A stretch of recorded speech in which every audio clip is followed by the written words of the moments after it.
Good. Okay, countdown.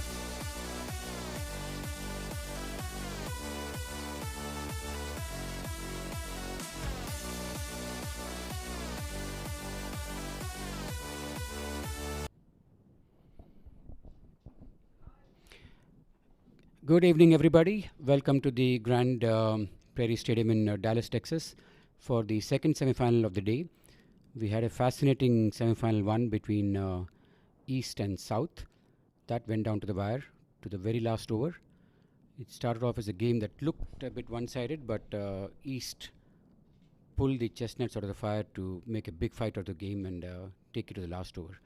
Ashish Poddar was extremely calm, kept a very cool head to pull West out of a jam, and West is into the finals.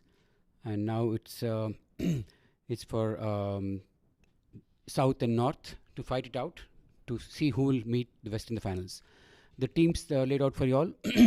Toss was won by North, and Fuzzel won the toss, opted to bat first. The teams here, the full squad for this is the South team: Rafe Kazi, Ajay Bora, Ayaz Sheikh, Farhan Hamid, Fazeh Abazi, Imran Ashraf, Jignesh Desai, Mohsin Khan, Mustafa Hemani, Navin Paris, Rahil Khan, Rahim Ali, Suhas Naik, Syed Shah Nawaz, and Vishal Sharma. That's a squad for the South Zone team, which is fielding first. And we'll soon have the North squad come up. Fazal Alam, the captain, Chintan Patel, vice captain, Dharma Gade, Nazir Islam, Nirav Walia, Raj Srinivasan, Rajiv Nigam, Rajiv Shah, Ramkishan Hanumara, Sanjay Pandya, Sanjay Patel, Uday Patel, Monty Mathanda, Parak Ananta, and Paresh Deshmukh. That's the squad for the North Zone. And we'll have the game begin very soon. I'm joined by a legend in his own rights, Mr. Arun Vitala. We'll talk a lot about him and to him and get his views as the game pans out. But for now, let's get to the game that's in progress. Monty is taking strike, and Jignesh Desai is going to operate the new ball. Yesterday, these very two teams met and dished out what would easily count as probably the game of the tournament. Very high scoring game. Close to 600 runs were scored between both the sides. And it was a batting display that was a sight to behold. Under the night skies with the full moon in its full bloom, we had batsmen come out and show their real class. When the North team batted, Nirav scored an outstanding 100. And in chase of 296, we had Rafe and it was Naveen Paris who set the stands ablaze with their outstanding batting. The same two teams are going to meet up again, and we can expect nothing short of another high quality game. It obviously is high pressure given that this is a knockout game, it's a playoff game. The winner goes into the final to meet the West, who are sitting pretty now. Arun bhai, can you give us your initial views about this game that's going to unfold? How do you see this game pan out? Ravi, thank you for allowing me to be a part of this team here. To start with, I think it's a fantastic two teams that are playing, trying to make it into the finals, and it's a very even game at this stage. I would not bet on any one of them. Both are very well balanced, very good teams, and like right now, Mohsin Khan is the one who's going to come to bowl against Monty. Jignesh Desai. They put it wrong there. They got that wrong. Okay. It's Jignesh, not Monty. I'm sorry, not Mohsin.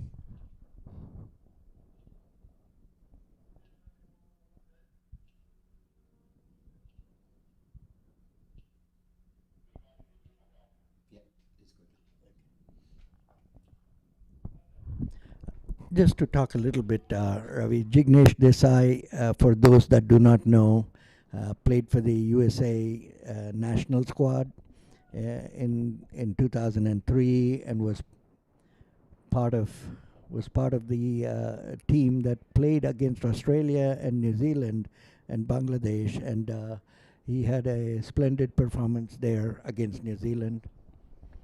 For those that do not know, That's absolutely right. Jignesh, for his second delivery of the over to Monty. Monty nudges it to the square leg region for a single.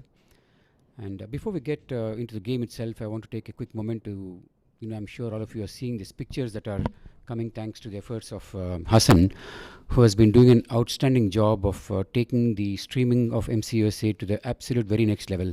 As it is, we were very good. Like I, said this in my previous stint on my tour to England and then later to Australia. Everybody was talking very highly about the quality of streaming that MCUSA games are dished on. And at this tournament in particular, Hassan has gone one step further to get us high quality images, whether it's on the runouts or whether it's on close LBW sessions. The new graphics and the new images that he's been able to put up there are absolutely world class. Let's get back to the game after thanking Hassan for what he's doing. Jignesh, like Arun was mentioning, is a very, very smart cricketer. Apart from his ability to play the game, there he goes. He gets an edge of the bat of Raj Srinivasan. Jignesh uses his head very, very, very well in terms of him being a thinking cricketer.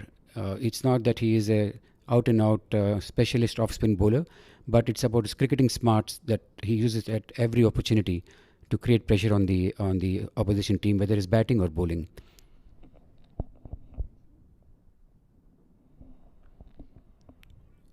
Jignesh again into Raj, slightly short of a length. Raj goes back and pushes into the covers.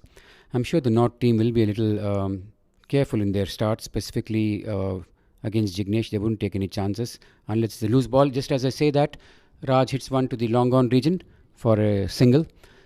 Seeing Raj play in the earlier innings, the South team has been smart in placing the fielders. There is a long on, there's a sweeper cover, and there is a mid wicket covering all the bases, so to say, when Raj is batting. so just to kind of give a highlight and educate people about Masters cricket, as opposed to the traditional two fielders outside for the first power play, it is three fielders that are allowed. And as opposed to the regular power play of 10 overs in a 50 over game, we do three different power plays, 14 overs, 13 overs, and a final one is 13 overs. It's a 40 over game, just to remind people. That's a very good input, Arun, because there could be some new viewers watching this game and they'll wonder why there are three fielders outside the circle in the initial power play phase, power play 1. And it's good that you clarified that in Masters cricket, the way we have a power play structured is a bit different than how it is in traditional white ball games. Correct. And he's not in this game, but I do want to talk about this gentleman that has made his presence so big for Masters, and that's the umpire who has done 125 test matches and 276 one-day internationals. Mr. Steve Buckner is part of Masters, and he has committed himself fully to all Masters future tournaments. What a proud day, Ravi, for us. Yes, it indeed is, and Masters has been one of those institutions that never sits back on its laurels. It keeps upping the game, so to say, new goals at every opportunity. And one such effort to get noted cricketers, commentators, or even umpires in this instance. Steve Buckner is a legend in his own right, and to get him to help us officiate these games was another big check mark as far as Masters efforts are concerned. Another feather in our cap. Meanwhile, Mohsin is sharing the new ball. Mohsin has been on the circuit for a very, very long time. He bowled exceedingly well yesterday, and let's see what he comes up with today in terms of restricting the North team, which got off to a great start yesterday in a big game, a complete knockout game. These initial overs are what sets the tone, and Mohsin started off with 3 good deliveries. The next one again is another good ball, which Raj pushes into the cover region for no run there. So the bowler, if I could talk a little bit about it, Ravi, Mohsin Khan is from Dallas, and he has been part of our 50s in the national team for the last 2 years. Has done exceedingly well in several of the tournaments, and here he is bowling his fourth ball. That is slightly short. Raj goes back to pull it for 2 runs. One must say the running between wickets has been good between these two batsmen. Yesterday too, they ran some sharp singles and converted a few ones into twos, and that is so critical aspect of this game. If you're able to hold your fitness and run between the wickets well, you definitely obviously get off to a good start and put pressure on the fielding and the bowlers. Mohsin into Raj again. This time it pitches up, and that's a full toss actually. Raj punches it to the cover point fence for a boundary. The first 4 of the innings. That was a ball that he tried to probably york him, but ended up as a full toss. Raj made most use of it and drove it past the cover fielder to the cover point region for a boundary.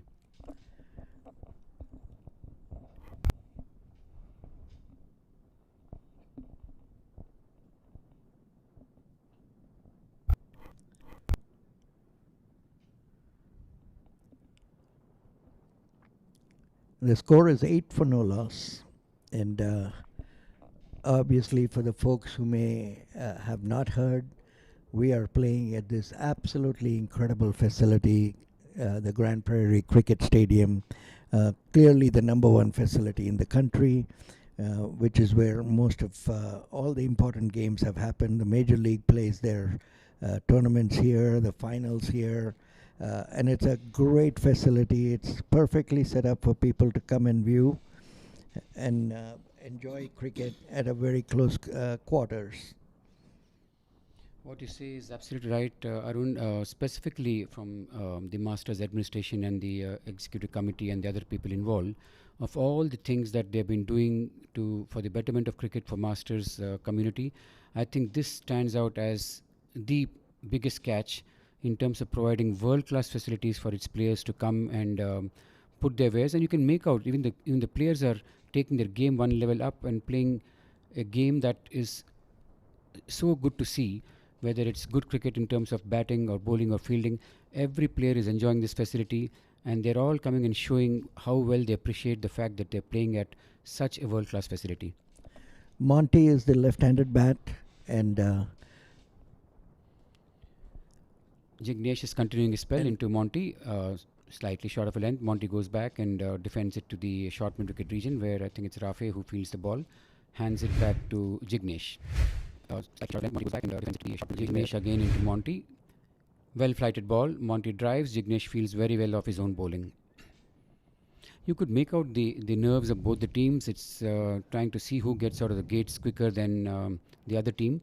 Monty and Raj are trying to make sure that, and just as we say that, this ball was pretty short, and Monty makes the most of it by going back and pulling it to the square leg region. This is a sign of a good batsman. The moment the ball is slightly short or pitched up, or if it is there to be either cut or pulled or driven, you have to make the most of such opportunities, because bowlers like Jignesh don't give you too many freebies, and this was a freebie which Monty made most use of. a beautiful pull down to square leg. Jignesh into Monty. That's a very good single, nicely judged and run very well. And this is something that is so good to see, where as soon as he hit it to the left of a right-hander, he knew there was a single in that, and he did both of them did very well running that single. That's a good observation, Arun. Half the battle is won if you're able to respond quickly to a call and how well you can call. So it's a combination of the batsman calling and the non-striker responding, and then that single becomes easier than otherwise. The next ball is pitched up, and Raj goes forward in defense and sends it to the gully, and there's no run there. Raj Srinivasan definitely is a talent to look out for. He has all the goods as a top quality batsman. A beautiful shot, just as I say that, to the wide long on region for another boundary. This was the impressive part of Raj yesterday too in the innings that he played. he got off not to a flying start with his stroke play. Raj has strokes all round the wicket. He can play across the dial. He has the cut, the pull, the drive, as well as the strong flick shot which he has just executed. And this makes him a difficult batsman to bowl to. You're right on that, and if you noticed, Ravi, the bat speed was so good that he was able to meet that slower ball that Jignesh bowls. He was able to connect it properly, and the bat speed was perfect. Um, Very, very good to see good cricket. And for folks that are listening, this is the over 50s zonals and not the young teenagers, but these guys really work hard to get to where they are today, playing for their zone. We have the north, east, west, and south zones playing, so these are the best of the best from each zone that are playing in this tournament, that we are privileged to watch and be able to talk about them. Absolutely, it's been a pleasure to be able to commentate on a few of these games, and it's a real honor. And I must thank the organizers, specifically the commentary organizers, Dr. Nikhil and then Hassan, for giving me this opportunity, and for having the pleasure of working with Arun specifically on this stint. Arun is a cricketer with a lot of experience. He's played a lot of high-level cricket back home in India, as well as he's played for the country here in USA, and he's a man with extreme knowledge and experience of this game. I'll talk more about Arun during the game, but for now, it's Mohsin back again into Monty. And I was wanting to say, Arun, the quality of this ground, and of course the pictures that we're getting to see across on the streaming, thanks to Hassan, it called for a high level of cricket. And the best part is it's matching up. The cricketers here, whether it's bowlers or the batsmen, some of the fielders, they've all upped their game to match the facilities that MCUS has provided them. And that is so beautiful to see. You're right on the money. I mean, the wicket has been so beautiful, produced so many high scores, but regardless, it's played true. So if you bowled a good ball, you got credit for that ball. So right. Just as you talked about a good ball, Mohsin comes up with an absolute beauty that leaves the left-hander, pitched on a length, moved a shade, off the seam, left Monty, lucky not to get an edge there. He was beaten all ends up, and for the keeper, Imran Ashraf, to pick it up cleanly. He's bowling with one slip. Yes, and a gully. And a gully, and that tells me a little bit about the aggressive mentality of Mohsin Khan and the captain Rafe, that they believe in what they're doing there. This time, Mohsin pitched up on the middle leg stump, and Monty uses the angle to drive it towards wide mid-on, where Vishal fields, but there is ample room for a single as Vishal is on the 30-yard circle. There was an easy single which Monty and Raj didn't miss out on, and another run added to the score. But they were just showing, Hassan was just showing the replay of that beautiful ball from Mohsin to Monty, and he was beaten all ends up, like you said. A great delivery, and I'm glad they're replaying that ball. Mohsin into right-handed Raj Srinivasan. Pitch is slightly short. Raj goes back in defense. Mohsin has been using this variation in length very well. He kept the batsman guessing at all times. He's not repeating the pitched up delivery, nor the short ball. Is mixing it up very well. And the one that leaves the batsman, that's the danger ball, and always has the opportunity to get a wicket. Once the ball can get the seam off the wicket, it's always a ball that can get you a wicket.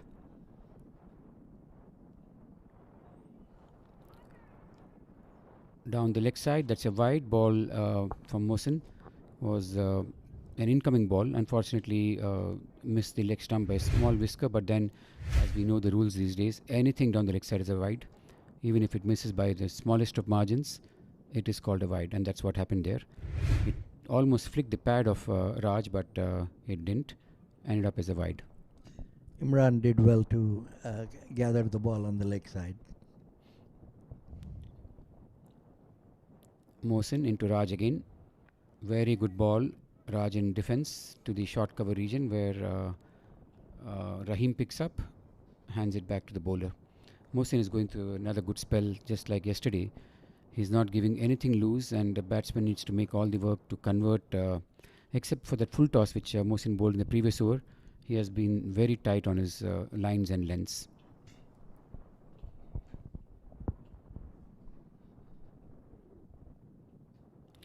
Mohsin into Raj again. Beautiful shot. So well flicked off his toes. That's a shot of a class batsman.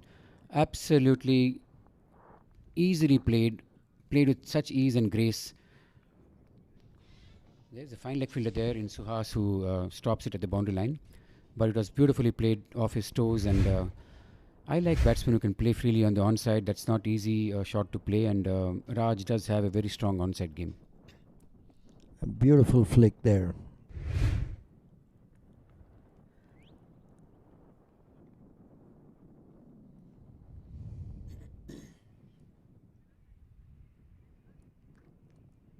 This has all the makings of another game that will be full of drama and intrigue and excitement and suspense. I'm pretty sure that this game will again go deep into the night and will be another one that will go and take into the wire. It's the quality of players on both sides, very loaded teams, both of these teams from north and south. A lot of players from these teams represent the country. Jignesh into Raj again. They take a quick single, ball to short third man region where smartly judged, and quick response from Monty made sure that there was no risk in that single. That's typically what good cricketers do, Ravi, that they're able to judge the pace of the ball going to the fielder, and in this case they both ran a very good single. These are some of the critical things that are so important for this game. For any team, it is this understanding between the two players that makes all the difference between taking a run and not taking a run. You're so right, Arun, and it's extremely critical for the cricketers who are watching this game, specifically those who are playing within Masters or otherwise who are actively playing this game, to watch and learn from the small nuances which are so important to improve your game and take it to the next level. Jignesh into Monty, short of a length. Monty goes back, flicks it to the square leg region for another single, taken quite easily.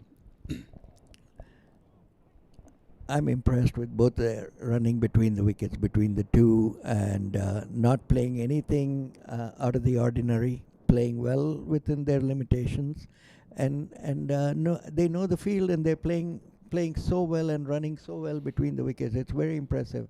And gentlemen, ladies and gentlemen, you have to remember these are 50-plus-year-old guys doing this.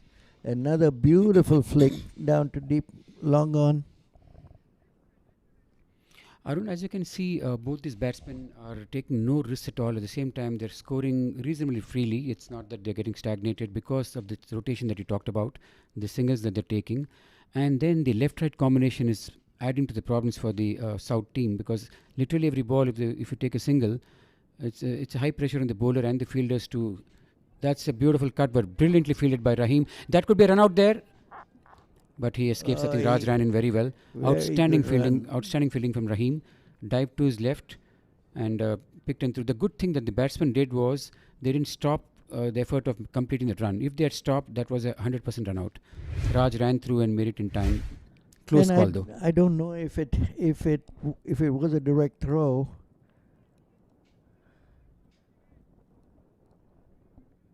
They're showing the replay. Yeah, if it was a direct throw, he was gone. If it's a direct throw, he was gone. Jignesh to Raj again. Well flighted ball. Raj goes back and punches it beyond the cover region where Fuzzel tries to stop it. I think it's Rafi, not Fuzzel, to get a single. Slight misfield. In fact, it's unfair to call that a misfield. I think Rafi dived and tried to stop a ball that was going a little outside his reach, but he couldn't stop it cleanly, and that allowed the batsman to cross over for a single. Rahim did a very good job stopping that previous ball where it was a potential run out. He was on the ground and he still threw, and that's a Yeah.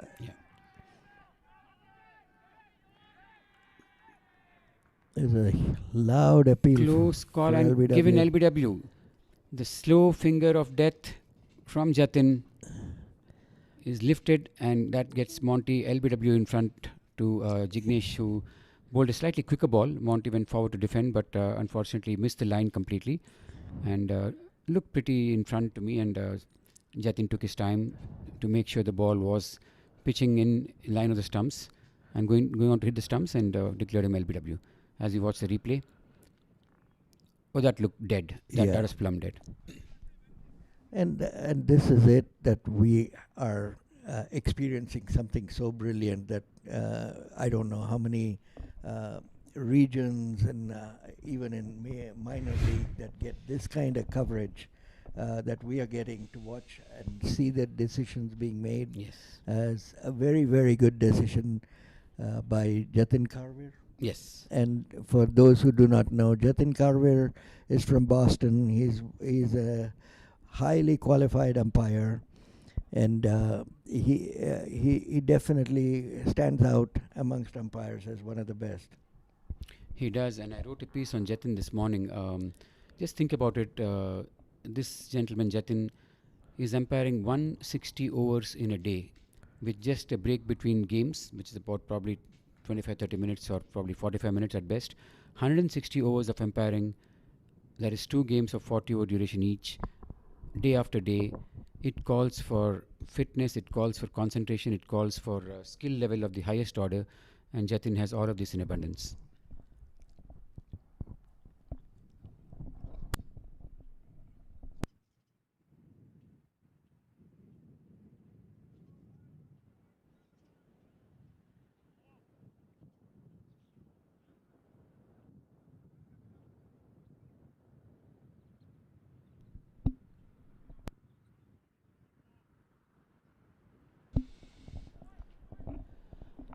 So that is a break that South was looking for. It is an important break that they got with Jignesh getting Monty out LBW. And it's Mohsin continuing his spell to Raj. Pitch is up. And Raj trying to flick the ball, misses the line completely. A loud shout for LBW, but looks like the ball was going down the leg side, and umpire doesn't agree with the appeal. It's 25 for 1. Mohsin is on to a good spell, and he's looking like getting a wicket with each delivery. The thing about what I see in Mohsin's bowling right now, he is barely missing the stumps almost every ball. So either you play it or you could be out, and that's a very good strategy by a new ball bowler. That's a terrific observation, Arun, because it's very critical for a bowler to be hitting the stumps and ensure that the batsman is always under pressure, particularly at this stage of the game where you have to make the batsman play, and that's where you have the chance of getting him out, either caught or LB or in whichever form. You have to make the batsman play.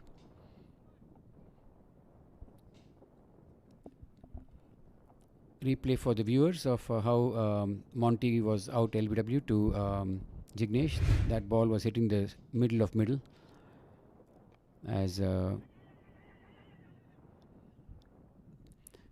Mohsin comes in, pitches it up for Raj to drive to the cover region for a single. Fuzzel Alam is taking strike now. Fuzzel Alam, for those who may or may not know, is the captain, has been named the captain for the US national team, has recently been in England and had a couple of hundreds in England. In Australia. In Australia, had a couple of hundreds in Australia. A very accomplished bat, and has also won a lot of championships as a captain. So, well-deserved role as a captain for the US national team. Absolutely, Arun. Fuzzel also has reached 1,000 runs in IMC international games, and the first one from USA, and only 5 batsmen, including Fuzzel, have reached that landmark in all IMC games and teams representing the IMC tournaments. Fuzzel and 4 others have scored 1,000 plus runs.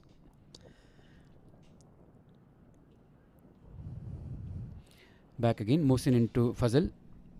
Another good ball, which Fuzzel defends back to the bowler. Mohsin going through a beautiful spell, keeping it really tight on the batsman, giving nothing away coming into Fuzzel again. This was a short ball, a gimme ball which Fuzzel doesn't miss out on, but there was brilliant fielding from the person at square leg. I think Shahnawaz at square leg stopped a certain boundary, and there was a single there. That was outstanding fielding. It was hit hard to square leg region. Would have been a 4, but Shah stops the ball from going to the boundary, but they get a single there.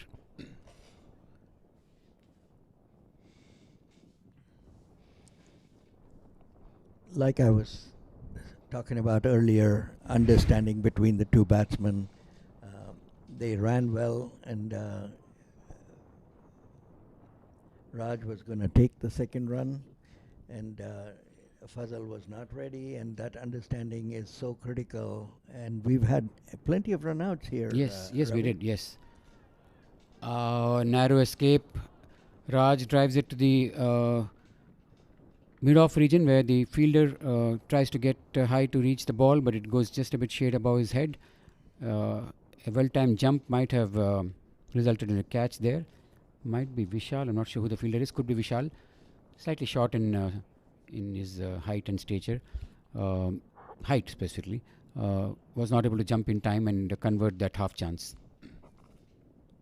I think we'll definitely see that in replay soon. About the dropped, I'm calling it a dropped catch. Yeah, it is a half chance at least. Yeah.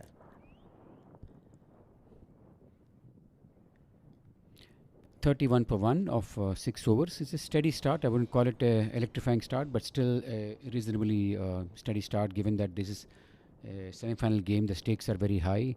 Nerves for both teams would be pretty high. Oh, yeah, I think Vishal being short, I think didn't help the cause, and Mohsin obviously is extremely disappointed.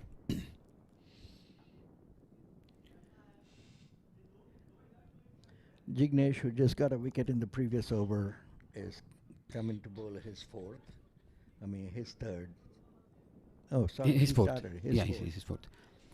Yesterday, Jignesh was bowled through the entire spell of his 8 overs at one go. I'm not sure whether they'll do the same thing today. Outstanding delivery from Jignesh. Slightly slower in the air. good. Drifted away with the air and beat Fuzzel all ends up.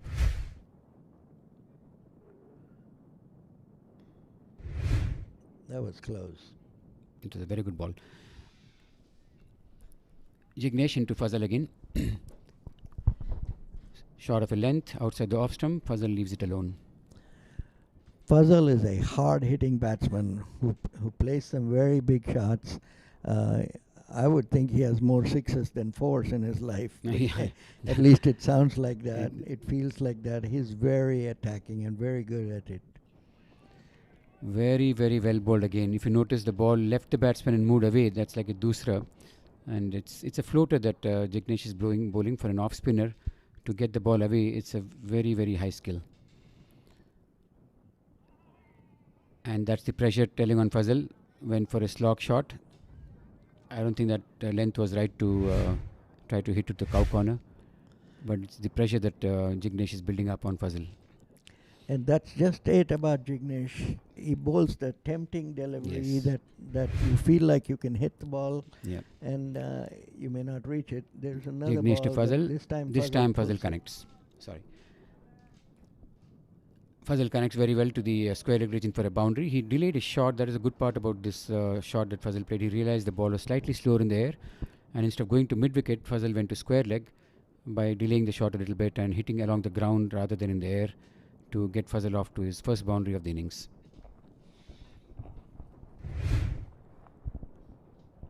And if you notice, the bat speed again of Fuzzel is just absolutely perfect. I love the way he played that shot to square leg. He went where he intended it to go, and there was nobody in the deep for that shot. There's another beautiful ball from Jignesh. Each one of these balls that Jignesh has just bowled, except the boundary, all look like they're wicket-taking balls, and that's what makes it so interesting and kind of dangerous for the batting side. That is very true, Arun. And each time you come up with those balls that have a wicket-taking delivery written on it, It's high pressure on the batsman. The slightest mistake from him, and you're in trouble. We see Ramkishan, a legend of Masters cricket, spending some time with his teammates from pickleball. There was a tournament that was played in yesterday in which Ram participated, and I assume, I'm pretty sure those are some of his teammates from the mixed doubles that Ram is participating in. We will see Ram and his skills when North gets to field, a bowler for whom all of us have high regard and respect for. Ram would, on any other time, played for India. He missed it very narrowly by a whisker, so to say. A top wicket taker for Andhra Ranji team. Played for South Zone, India A, and would have surely made the Indian team, but for stiff competition during those days when you had Zahir Khan and Ashish Nehra to contend with. Meantime, the flick shot from Raj, which is now becoming pretty common for us to see, with ease sends it down to the fine leg region for a single. Mohsin is continuing his spell. He will now bowl to Fuzzel. Talking about Ramkishan Hanumara, this guy is a fantastic was a fantastic left arm medium pacer, but also bowled the spin even in his good bright days, and he was really good at both. Yeah, I was lucky to have followed Ram's career right from his early days when he was probably 18 or 19. I used to watch him play the league games. He played for a team called Syndicate Bank, for which Arun himself played at one time. That team was nothing short of a Ranji team in itself. The players in Syndicate Bank would walk into any Ranji squad. That's how strong that team was. And Ram played for the bank for several years, at a time during which I used to go and watch those games in Hyderabad. And Ram was a outstanding up-and-coming young fast bowler at that time. Much later, when he moved to Chennai to play the leagues in Chennai, that's when he developed his art of spin bowling. Like many left-arm quick bowlers, including someone like Karsan Ghavri, who turned to spin at while Fuzzel hits one to the mid-wicket region for a single. And yeah, just to complete the story on Ram, when he was playing his leagues in Chennai, he took to spin bowling. Given the heat and humidity of Chennai, there was no way one could bowl through the day in that heat. So he moved to spin and mastered his art of spin bowling there in Chennai. A little history on that, Ravi, that his role model at that time, his name was Jugal Kishore Guy. Yes. And Jugal played alongside with me again for Syndicate Bank. Good cricketer of his own, at his own level. The guy played for Andhra Ranji, played for South Zone, and was a good cricketer also. Good all-rounder. True. Hyderabad leagues had some outstanding left-arm bowlers during your time, Arun. If you go back right to Meher Baba, he was an outstanding bowler. Then, of course, Jugal Kishore that you mentioned. There was another Abdul Bari Wahab, who started off as an outstanding medium pacer and later on bowled some spin. But he was one in Munudala who took a hat-trick. And he was another who would have played for the country. Ajit Wadekar, I think, was the one who commented that he's one of the up-and-coming bright stars of Indian cricket. Unfortunately, didn't go on to play for the country, but Wahab was an outstanding bowler himself. And how coincidental, again, Wahab played alongside me in the for Syndicate Bank. Yep, your time when you played, Arun, there were a lot of cricketers. In fact, quite a few of them went on to play for either South Zone or the country. Shivlal Yadav is another of them. Hyderabad did have some outstanding players during your time. Back to this game, Mohsin into Fuzzel. Pitches it slightly short. Fuzzel goes back and punches it to the long off region. Very good shot. Outstanding fielding there. Looks like Rahim again. Yes, it is Rahim. And they get 2 runs. Talking about Rahim, Arun, I'm sure you're observing this new talent that's surfacing in the 50s. Raj Srinivasan is batting. There is, I think it's Srikanth Reddy, if I'm not mistaken, an off spinner. Satish Reddy, I'm sorry. Satish Reddy and then Rahim. These are all new talents that are emerging within the 50s circuit, and it's so exciting to see these players come up and show their wares and skills. Nirav is one of them. Nirav is another correct.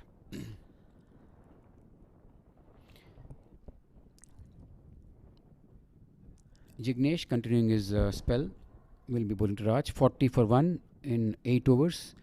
North is going at a steady 5 runs per over. At some stage, they will need to up the rate because the projected score at this stage is 200, which I'm sure is just not enough for the star-studded South Zone batting lineup.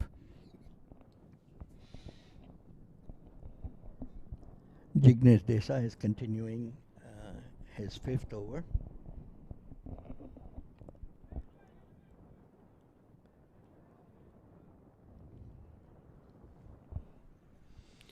The viewers, if I could get you all a bit engaged here, a couple of days back when I was doing a commentary stint, many of you were extremely responsive in responding to a few questions of mine and giving your opinions through the chat window that we have on the YouTube streams.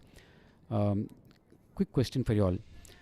Give me your player within the Masters circuit who has inspired you in terms of fitness levels. I'll give you maybe 3 or 4 options. You could pick your option. You could even go outside those 4 options and name any of the player you feel would have inspired you. Obviously, Parag Ananta is one. We know the fixation that Parag has for fitness and the passion and the drive he has for fitness. There is another person who has been very impressive when it comes to hard work. Shahid Mahmood is another cricketer who's been working his back off and trying to get fit. Here in this game, there's a person whom I've noticed yesterday, for example. I was watching him from the sidelines. Farhan Hamid, very, very fit cricketer with an excellent throw, outstanding ability. I'll not add Rahim for now because most of you have not seen him, so let's not count Rahim for this poll. The other cricketer I could look at is CK from our 60s, who has time and again shown how fit he is as a cricketer. Just to remind you all, let me get back to this game for a minute. Raj Srinivasan might be caught here. He is. Talk of the man, Farhan Hamid, walks in from long on and makes a catch look so easy. And going for a big shot, Raj hits it to the long on region and Farhan runs in to take a very well-judged catch. So that's the second wicket down for North. It's a big wicket, 40 for 2 of the 8.5 overs or 9th over. Once again, it's Jignesh Desai with his magic, wicket maiden in this really smart bowler. If you had to really gauge it and say something about it, he just drops the ball right at the spots. There is nothing venomous about the ball, but he knows how to drag people into playing a shot that they should not be playing. Beautifully summarized and put, Arun. That's a spinner in yourself, in you speaking there, talking about the nuances of spin bowling and the thought process behind stitching together a series of balls that will finally lead the batsman into that false shot. So very well put, and that's a spinner speaking. So it's 40 for 2 at the end of Jignesh's wicket maiden over. He's got 2 for 20 in 5 overs. North Zone definitely are in a bit of a bother. They need to get out of this jam, and Fuzzel and Paresh have a task cut out for them to get their team to a safety position.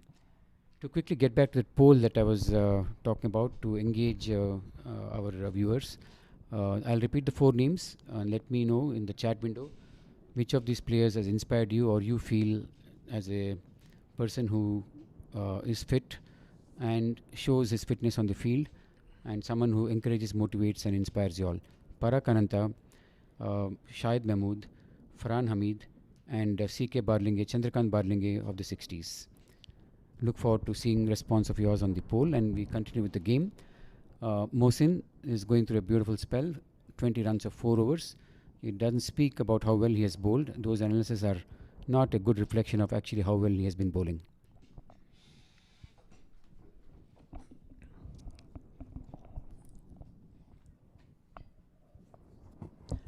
So Mohsin is going to be coming from the pavilion end. Yes, he's continuing, and Mohsin is into Fuzzel. A very crucial phase of the game is going to unfold in the next few overs, and we have to check how the batsman can get out of this jam. Mohsin to Fuzzel, cuts it hard to the point region, very well fielded by I think that's Farhan again at the deep point region. Cut hard, but Farhan moves in sharply to field that to ensure no runs are scored off that ball. So another dot ball. 40 for 2. Fuzzel taking his time to settle down and ensure that he builds an innings here and is not in a rush. Moves into Fuzzel. Another short ball cut. Farhan again fields it brilliantly to save a boundary. There's no sweeper cover or deep point, and Farhan at the point region had to dive to his right to ensure that there's only a single of that ball. Little to his left or right, that would have been a boundary, but Farhan moved extremely well to stop that ball from going past him. Paresh Deshmukh is the batter, and he's another quality batsman that we will witness. We've witnessed it already, and we will probably witness something again today. Very steady bat. I like the way he approaches the game. It's the way you should be really doing it. Watch the ball, eye on the ball, understand the pitch, the bounce and the pace of the pitch and the bowler, and then slowly start generating your strokes. That you may have a lot of strokes, Ravi, but it's so important to know when to hold them and know when to hit them. Very well said, Arun. Paresh is from New Jersey, from where I come to, and I've played a lot with and against Paresh, and I've seen him play there for about 10 or 12 years. Paresh is definitely an outstanding batsman. He has the style, the grace, and the shots to go with that game, and a good stroke maker. And you'll notice, like it happened yesterday, you'll hardly notice the runs that he gets at a quick pace before you realize he's in his 15 and 20 runs just peel off, and then he's well set for a big innings. Mohsin to Paresh, pitched a ball. Paresh blocks it back to the bowler.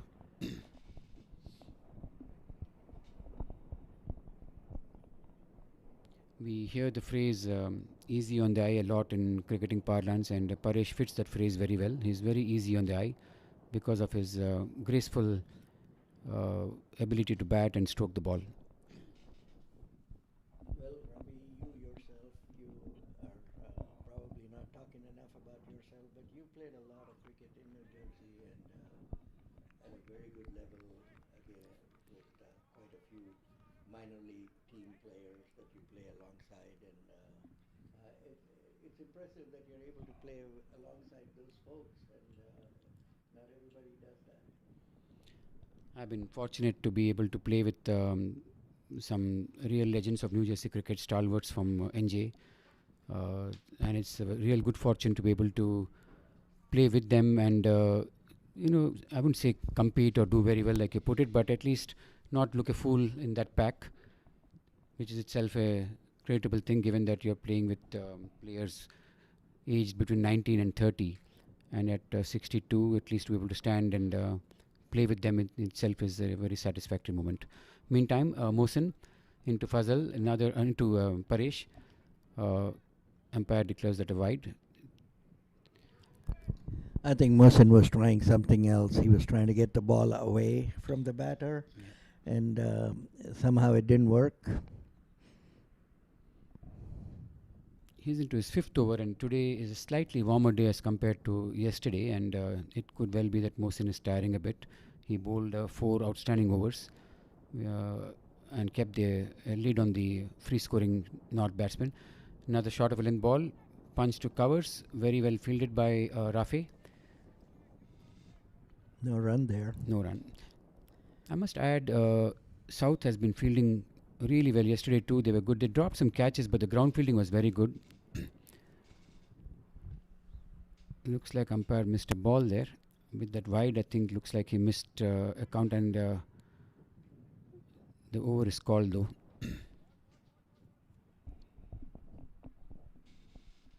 42 for 2 of 10 overs. you could figure out that this is a high-stakes game. The way the batsmen are a little circumspect, and the bowling is really on the mark, and game is very delicately balanced. You just cannot take any chances, and the batsmen are respecting. Yes.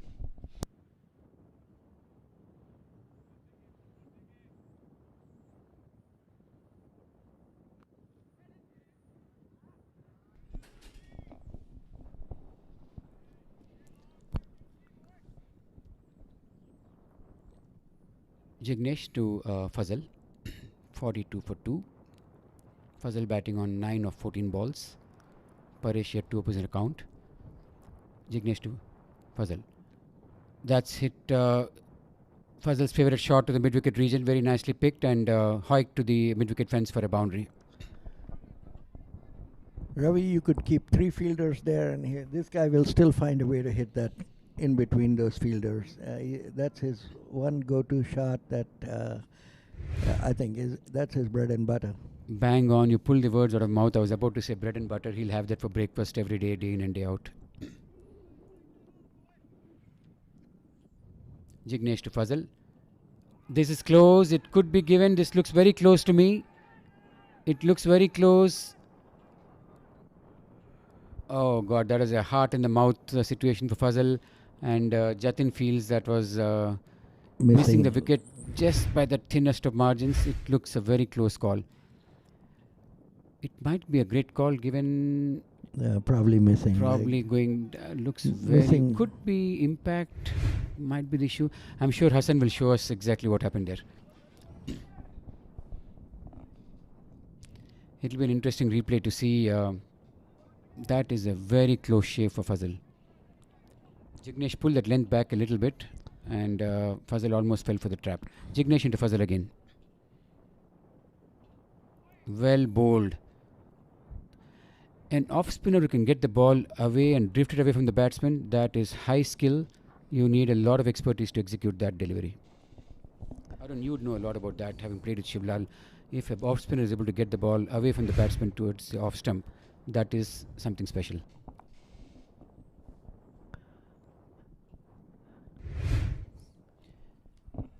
To me, it looked like impact outside. That's the only thing that could have saved him. And Jatin is a very, very, very efficient umpire. It looks like impact outside the off stump there to me. And I think you're absolutely right on that call, Ravi. Again, a brilliant bowling by Jignesh Desai. What can I say about a smart bowler like him?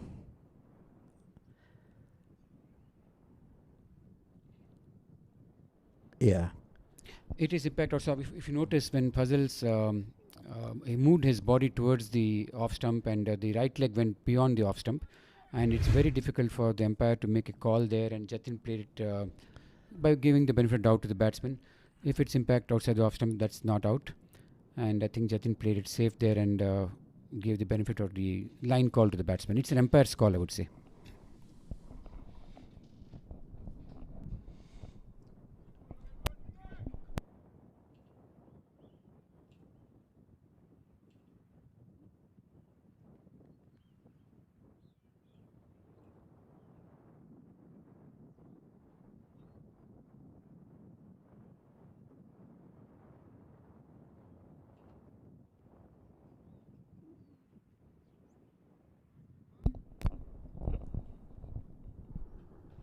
Mohsin is continuing his 6th over.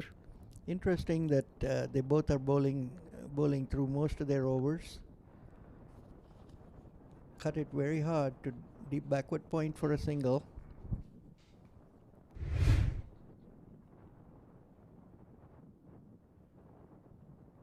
Yeah, impact is outside the off stump. That's what I can see. Yeah. These LBW calls are very difficult, and at that moment the umpire has to make a quick judgment call and then go by what he sees. It's very easy to comment from the outside, and with LBWs it's always, the ones who are supporting team A or team B will see it with their eyes. Meantime, Puzzle gets an inside edge, very lucky to get away from that. Gets a boundary as well. Gets a boundary, pressure relieving boundary, but Mohsin continuing a good spell and That ball could have gone anywhere onto the stumps on another day. Fuzzel would have been walking back to the pavilion, but he was lucky there to French cut it, as they say, to the fine leg region for a boundary.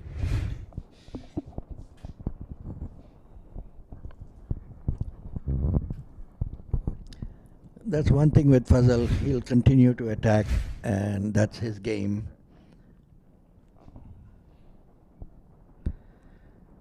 Is the second miss for Mohsin, who's bowling well today. There are these key batsmen like Fuzzel or a Sanjeeva or some of these batsmen. As long as they're batting, it's always a threat for to the opponent. Jivika again in the 60s. These are guys who can take the game away from you very quickly, and they're always a threat to the opponent. As long as they're batting, you can always rest assured that the batting team is on a safe wicket, and runs will come quickly. That to someone like Fuzzel, he is an absolute danger to the opponent. So far, he hasn't had a good tournament here. I think his highest score is 29. In fact, the first game he batted very low in the order. The next game he batted a little higher, but come the important games, he started moving up. Like today, he batted number 3. Yesterday, too, it was number 3. But he has not got a big score as yet, and today could be that day. Jignesh, too, has not got a big score as yet. The law of averages will turn around at some point, and these are two batsmen who are never far away from a big score. You're absolutely right, Ravi.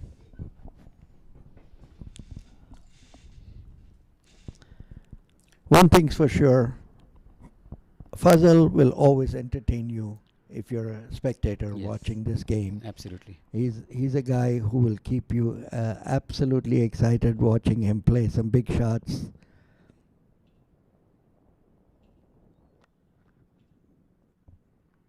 Brilliant cover drive. Rafi feels well in the cover region. While one might feel that the projected score at this stage is showing 176, we shouldn't forget that this is a semi-final. This morning, 160 odd runs were still tough to chase, and West were in all kinds of trouble at one stage. These scores might look small, but one shouldn't forget that this wicket is not the same as the one that was played on yesterday, as in it is a tiring wicket, and the ball may not be coming onto the bat as well as it did yesterday, and those things matter a lot in looking at what score you need to set up as a target. Batsmen need to be very wary of that and very aware that every game you're not looking at 280, 290. Yesterday was another day, today is a different day altogether, and you need to be smart about these things and assess the situation from time to time and set your targets accordingly. End of the over, 53 for 2. Yash Technologies is among the largest independent global technology providers, with headquarters in the United States. With over 4,000 worldwide employees, we pride ourselves on being large enough to offer a complete portfolio of IT services, while being small enough to provide personalized attention and customer service. Yash strives to provide excellent IT support by partnering with our clients to build lasting relationships and transform their business. Yash Technologies, more than what you think. We are back at the game after a commercial break, and it's an opportune time for me to talk to Arun, who has been instrumental in getting Masters a lot of sponsors to help us. The form of cricket that we play and the kind of institution that we are. We're a non-profit, and it's a pay-to-play league that we participate in, and it's never easy to run this kind of a league with the kind of money that we are able to generate from players' pockets. And typically, if you have to play at a ground like this and to have facilities that we have in Masters, the travel that's involved, it calls for a lot of support from sponsors. First, let me thank all the sponsors and then ask Arun a few questions on his look and take on how we were able to generate such sponsors and what it takes to keep them interested, and how important it is as we go forward to ensure that we have sponsors interested in us. Arun, can you give me a quick insight into your experience and take on how we got so many sponsors to an institution like Masters? I think Ravi, like they always say, it takes a village to create somebody like this. It's a lot of folks that have helped out, pitched in, finding leads, and then we follow up on it. And we couldn't do without all these folks. I mean, there are a lot of them that I couldn't even go through that list. But what is important is the fact that the body is so well recognized within this country now, which is an age group entity that caters to the 40s, over 40 years, over 50 years, over 60 years, and now our beautiful baby over 70 years that we've just started. So with all these, and we have so many people within this body that would be telling some friends, some folks, and send us a lead, and that's how we've been able to be successful in getting companies like Yash Technologies. I have to say something about them. Amazing folks. We met up 2 years ago right in this building, and the owner Manoj and Srikaran, a big shout out to you guys, along with Ranga and Pankaj Kamli. Without you guys, we wouldn't have gotten the sponsorship from Yash Technologies for the last 2 years. We'll continue on the topic of sponsors in a bit while Arun was talking about them, except Shah stopping a certain boundary. Nothing much happened here, a few singles here and there. But it's 57 for 2. Vishal Sharma was introduced into the attack and bowled a decent first over, giving away, I think, 4 runs in that over of his. While there's a in between overs, let's continue talking about the sponsors, Arun. So yes, what you said is absolutely right.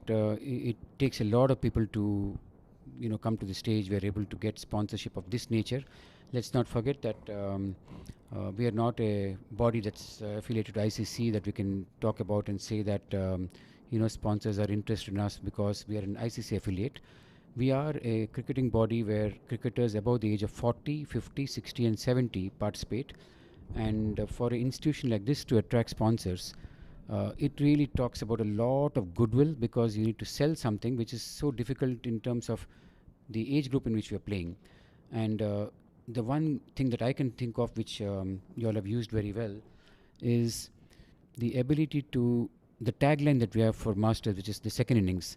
I think that appealed very well to our sponsors, because you're giving the opportunity for every player in this circuit to relive his good days, to extend his playing time, and most importantly, to lead a healthier lifestyle. Those are critical components in attracting a sponsor, and I believe Arun has used all these important aspects of what Master stands for in attracting the sponsors to us. In the meantime, we've got bowling change. Syed Shanawaz has come on to bowl. Shanawaz is a medium pacer, great in his own right, coming right arm medium pacer, coming into bowl the first ball. Shana was a much underrated cricketer. In fact, this year, to best of my knowledge, is the second highest wicket taker within 050 age group for Masters cricketers. He has worked tremendously hard to, get his game up to the next level.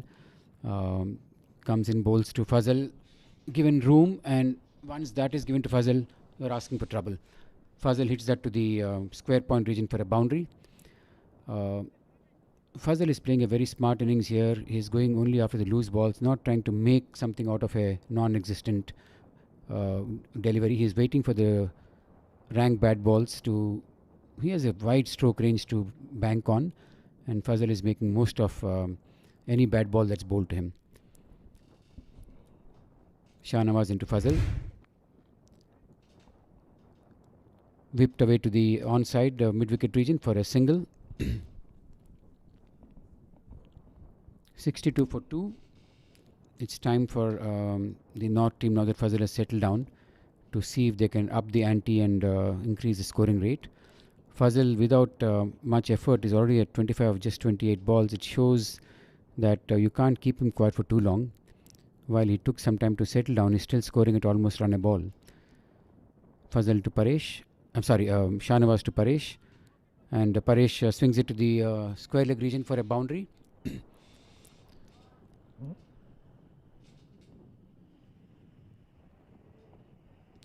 Shahnawaz is getting into a little bit of a tough start here, given that he's bowling to two attacking batsmen who are always going to pounce on anything that's slightly loose. One of the key reasons that I observe when I watch bowlers, Ravi, is the lack of definition about the line that they want to bowl to. And one was shot outside the off stump and one was down the leg. And this one, he pulls it hard down to deep mid-wicket area. Paresh converted the length by skimming down the wicket. He walked down a couple of paces to convert the length and hit it down to the mid-wicket region, wide long on region for a boundary. This pace will never trouble Paresh. I've seen Paresh take on some of the quickest bowlers in New Jersey. I watched a spell where he, Tapas Basia from Bangladesh test team was playing is still playing in New Jersey, a player for whom I have tremendous respect. He was bowling to Paresh, and Tapas is a pretty quick bowler, and it made no impact on Paresh. He was able to pull him and cut him and play him with ease. This pace will never trouble him. That's the end of an expensive over, the most expensive over of this match, 14 runs, and that calls for a water break at the end of 14. These are highlights package that Hassan has put for us.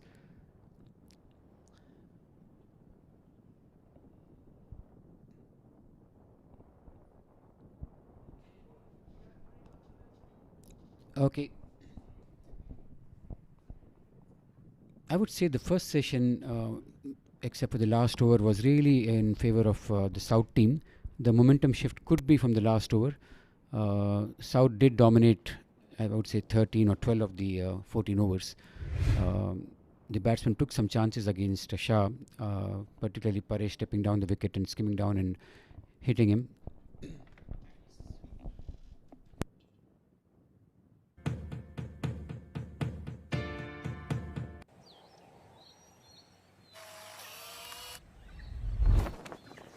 It's an impossible shot.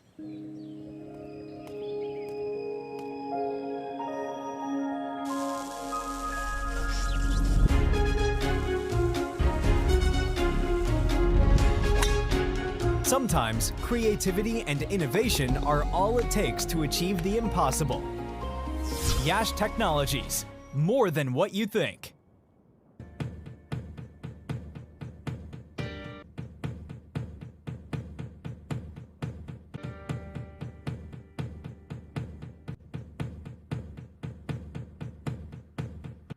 Yash Technologies is among the largest independent global technology providers, with headquarters in the United States. With over 4,000 worldwide employees, we pride ourselves on being large enough to offer a complete portfolio of IT services, while being small enough to provide personalized attention and customer service. Yash strives to provide excellent IT support by partnering with our clients to build lasting relationships and transform their business. Yash Technologies, more than what you think.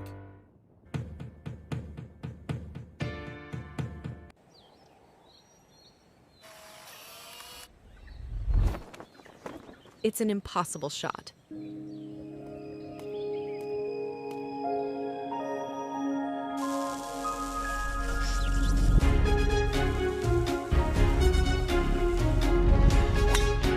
Sometimes creativity and innovation are all it takes to achieve the impossible. Yash Technologies, more than what you think.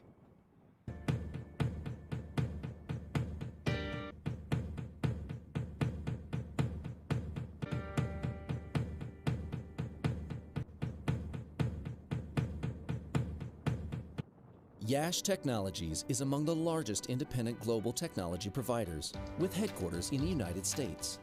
With over 4,000 worldwide employees, we pride ourselves on being large enough to offer a complete portfolio of IT services, while being small enough to provide personalized attention and customer service. Yash strives to provide excellent IT support by partnering with our clients to build lasting relationships and transform their business.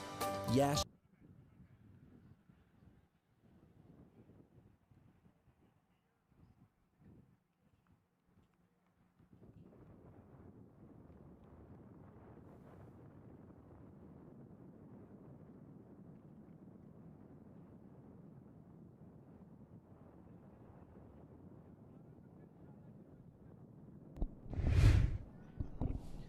We are back live after the drinks break.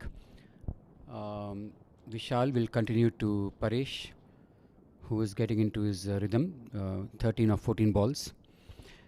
Both these batsmen are such stroke makers that for them catching up with run rate is never going to be an issue.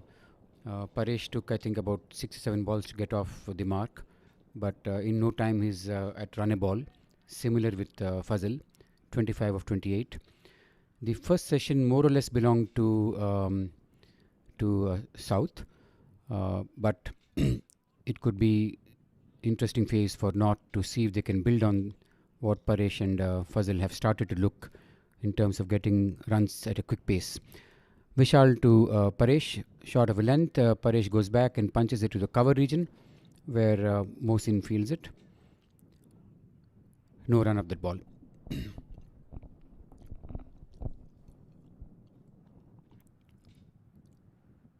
Vishal into Paresh, 71 for 2. Paresh goes back and punches it to the cover region again. Mohsin, action replay of the previous ball, fields it cleanly and hands it back to Vishal. Vishal to Paresh, that's a pitched up delivery. Paresh drives it to the long on region for a single. The next 7 to 10 overs will be a very, very critical phase of the game, which might almost set up the game in terms of a target that North can set. If they're able to build this partnership and get some runs without losing wickets, they'll be in for a... Just as I say that, Fuzzel pulls it to the square leg region for a single. Rahim fields the ball. He has a good throw. Another run to Fuzzel. So I was saying that the next 7-10 overs might set the template for the remainder of the game. If this pair is still batting at the end of the next 7 or 10 overs, we should see a long score, big score rather. Just 2 runs coming off this over so far, so it's been a decent, fairly economical over, and his spell of 1.5 overs has just given away 6 runs.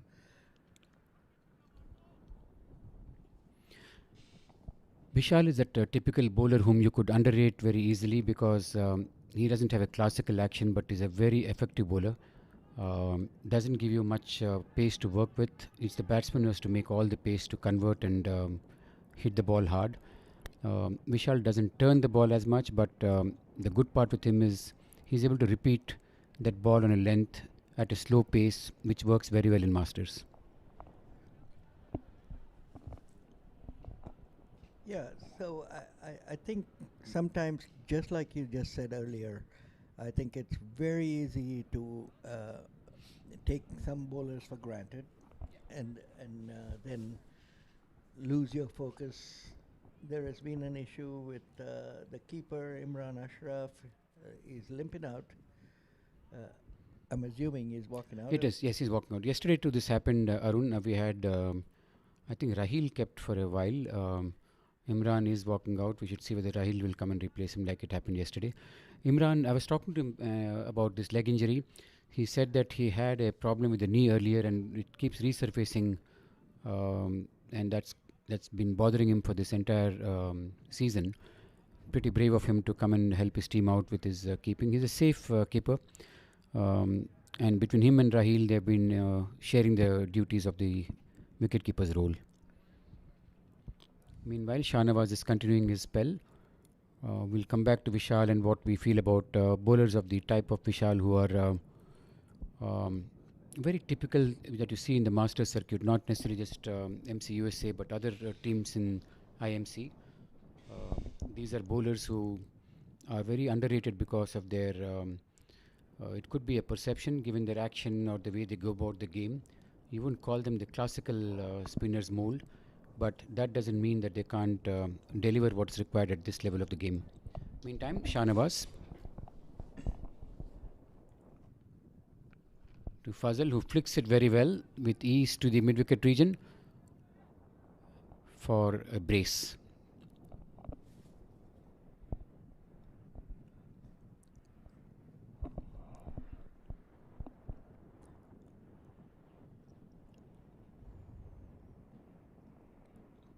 I think these two guys are doing very well with the bat.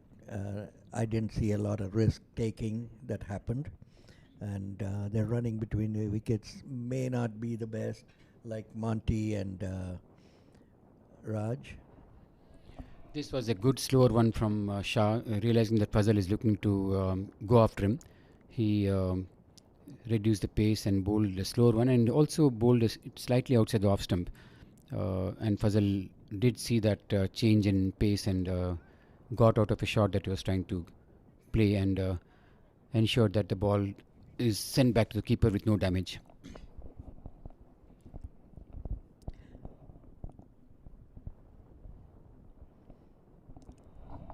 Shah Nawaz into Fuzzel. Pitches it up, and Fuzzel converts it by going back and pulling it to the square leg region for a boundary. Both these guys are very aggressive, and so anything short is not being spared. Shah bowls one that was slightly short on the middle and leg and going down leg side, so it was a safe one for him to go pull this down to square leg.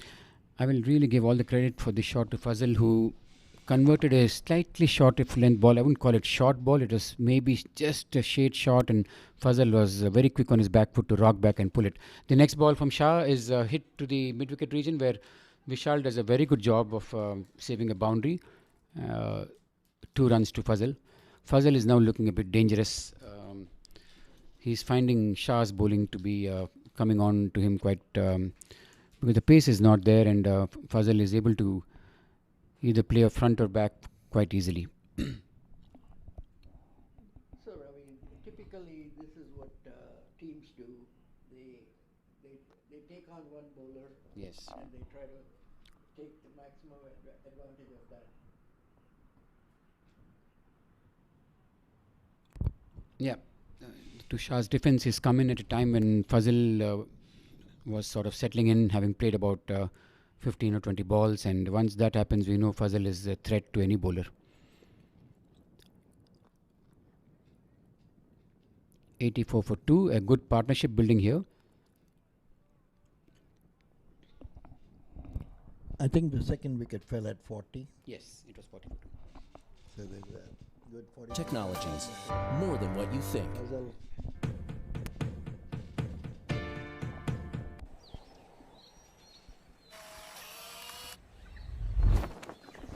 It's an impossible shot.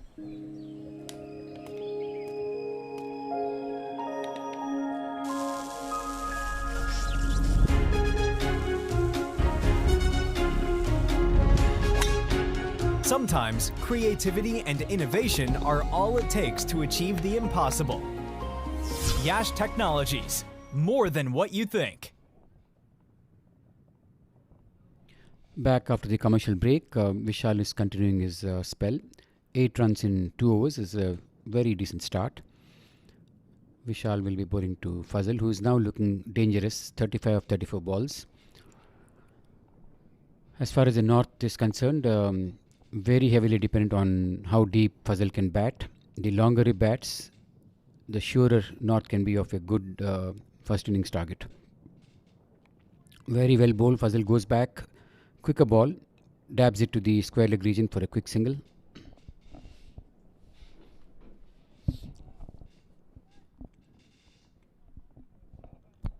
The lineup coming behind these guys are also extremely dangerous. Nasir Islam, for one, is a fantastic hitter of the ball. Already got 100 in this tournament. And there's Parag Ananta to follow. Very good observation. And the man of the, shall I say, tournament so far as North is concerned, Nirav Walia, who also got 100, and he had scored, I think, 70 in an earlier game. 192 runs in this tournament in his 3 innings. Nirav Walia is yet to come. And Fuzzel is a threat as long as he's there. North is looking pretty now compared to what it was 10 overs back. Vishal is bowling a very smart spell here. There's, as you can notice, there's just no pace for Fuzzel to work with, and Fuzzel likes the ball to, come under the ball and hit it to the cow corner. And Vishal is keeping away from that. But here it is, ball pitched up, and Fuzzel tries to swing it to the long on region. Doesn't time it, gets a single. I think this is a very smart piece of bowling by Vishal, really looping it up, tempting Fuzzel to make that big shot, go through that shot, and with a deep long on and mid wicket. This was a smart shot from Paresh. He used his feet and made that pace on his behalf to reach the pitch of the ball to hit it to the long on region. You need to play bowlers like Vishal in this mode. You try to reach the ball, not wait for the ball, because the ball won't come to you if you just wait for it. You have to make your move and reach the ball. And Paresh did just that here.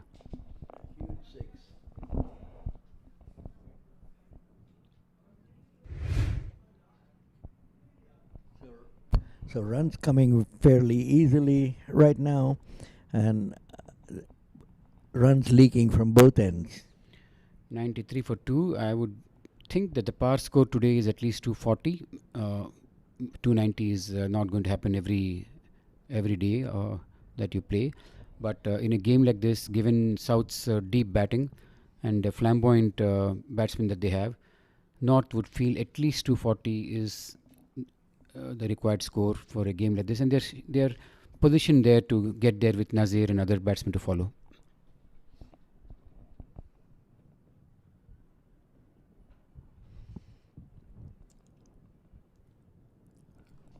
Shanawaz continuing his third over.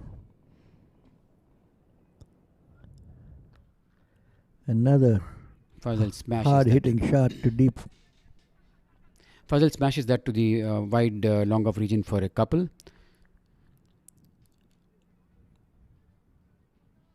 Shahnawaz is now bowling a little smarter. He's slowing it down.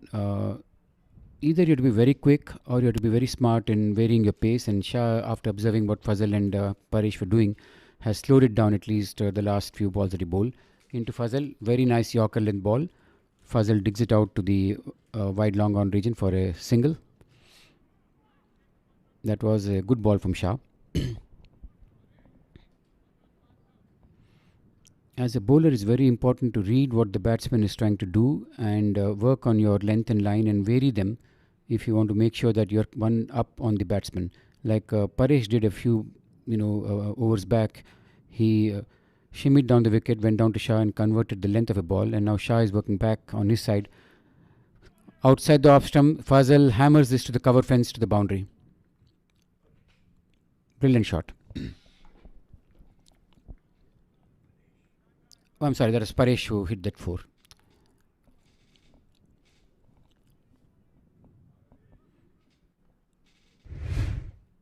Paresh is in a yellow helmet and Fuzzel is in a maroon helmet. I shouldn't be making that mistake of calling it wrongly. It was Paresh who hit that shot to the cover fence. Shah into Paresh. Shimmies down the wicket again, tries to convert the length. Shah is smart this time, pitches it right up. Paresh defends that back to the bowler. 100 for 2. North's 100 is up in the 18th over. The run rate is climbing up steadily, 5.66 an over. Shah into Paresh. Tries to flick it to the fine leg region. I think that gets the pad and it's an LBW. It's a leg by.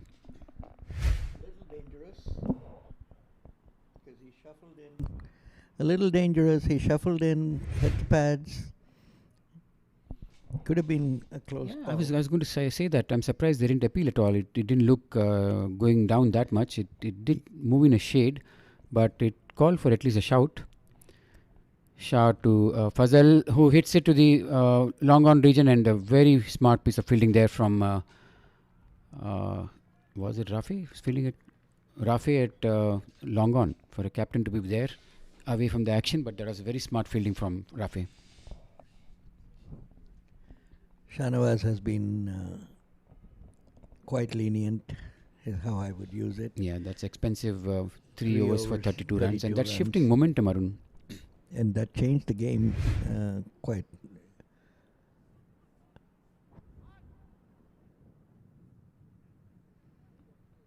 That definitely could have been appealed. It called for an appeal. I don't think it is out, but certainly appeal to deter the batsman from thinking that he's playing very freely, put the batsman under some pressure. Meanwhile, Vishal is continuing his spell, bowling pretty smartly, like I said. Vishal to Fuzzel.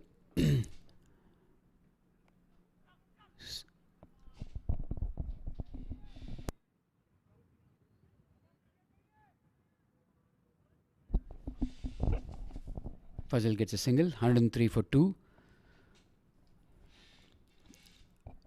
Vishal into Paresh. Using his feet, hits it straight down the ground, beautifully placed between the long on and the long off fielders for a boundary. And like you said earlier, Ravi, this is what it requires when you want to play a slow bowler like this. If you're waiting inside your crease, you're really not going to be able to do much. Like they didn't do anything about him in the earlier overs, and now they've got a great handle on how to address his bowling. There's one down the fine leg. And this is what happens when you use your feet and go down. The bowler is trying to bowl a different ball and he's way off his length and line. You have to disturb the bowler, specifically spin bowlers. Batsmen have to use their feet, and Paresh is doing an extremely smart job here. 36 of just 27 balls. Like I mentioned earlier, when Paresh gets going, you hardly notice him get those runs, but suddenly he's on 30 and then 40 and then you have his 50, and you hardly notice what he's doing there. But the runs are, coming up at a fast clip. Two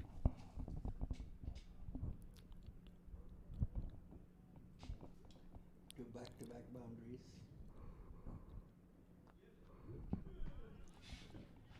Another wonderful shot, placed so beautifully between the cover fielder and the long off fielder. Again, use of feet is what creates that execution of that shot. Paresh has been batting brilliantly here. I've been waiting for an opportunity to talk to Arun about Masters and our plans, and but the way these two are batting, that opportunity is just not coming because I can't get away from what these two batsmen are doing there. We'll wait for an opportune time to get back on Masters, but for now, let's stick to the game with Paresh batting so brilliantly. 3 fours in a row, Ravi. Yes. And that's taken Vishal completely off his comfort zone because of the use of feet from Paresh. And that gets Fuzzel also into the swing and hits one past the bowler for a single. Fuzzel is like they say in Caribbean cricket, stand and deliver. I've not seen him use his feet as much as Paresh does. But Fuzzel has that in my arc, out of the park approach. Anything that pitches within his zone, he has the power and the ability to get right under the ball to send it anywhere between cow corner to long on region, and that is his go-to shot to release pressure. Vishal, in his first 2 overs, gave 8 runs. At the end of 4 overs, it's 32. Amazing. That just goes to show the smart thinking brain that Paresh has behind his cricket, and he has observed what Vishal is doing and very quickly caught up that the best way to face a bowler, because Vishal doesn't turn the ball. When you don't turn the ball and the batsman has the ability to use the feet, it's a safe shot for him. Shahnawaz has been replaced by Farhan Hamid, and I think we need to say a few things about this really good cricketer. He's a good right arm leg spinner, a middle order bat, and an excellent fielder. So well put, Arun. In fact, it's very difficult for someone not at the ground to really get a grasp of what a cricketer like Farhan brings to the table. If you're at the ground, you'll notice the amount of field he covers in his fielding, those angles and the extent of ground he covers in the outfield, the ease with which he takes those catches, and most importantly, the ability to throw from the deep right flat into the keeper or the bowler's hands. Very few at Masters have that, given that we are playing in an aged group of cricketers above 40 and 50. You won't have the same strong arms that you at one time had, but Farhan, even at this age, has a bullet throw. He's a gun fielder.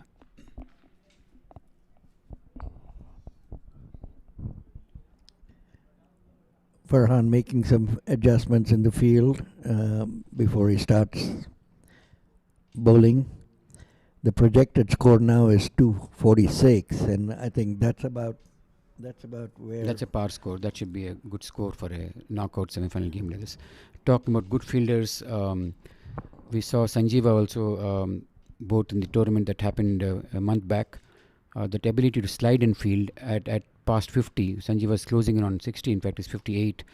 That's not an easy task to be able to slide in field and be so quick in the field. We do have some outstanding fielders who are good examples to follow, and the others who want to use someone as a template, they could follow these fielders. Meantime, an excellent ball from Farhan that leaves Fuzzel, collected by the keeper, Rahil.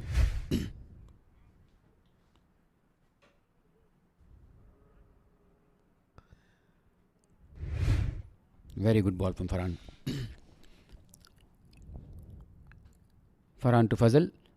Shot. Fuzzel goes back and pulls it to the square leg region. That should be a 4 unless the fielder is...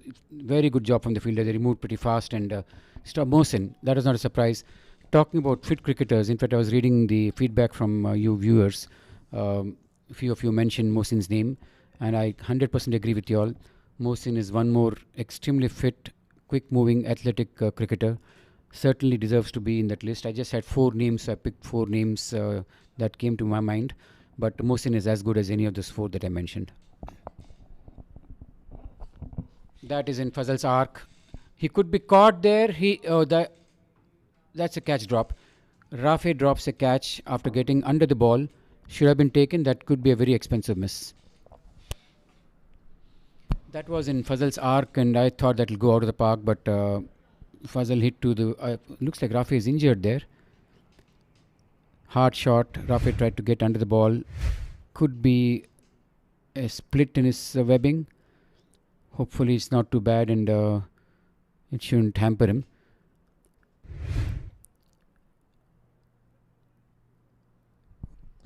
Rafe is off the field, and Mohsin is the vice captain, probably taking over from Yes, Rafe Mohsin now. should take over, yeah. Yeah, it looks like he's bleeding there. Farhan to Paresh, very nicely bowled. Paresh goes back, dabs it to the short third man region for a single.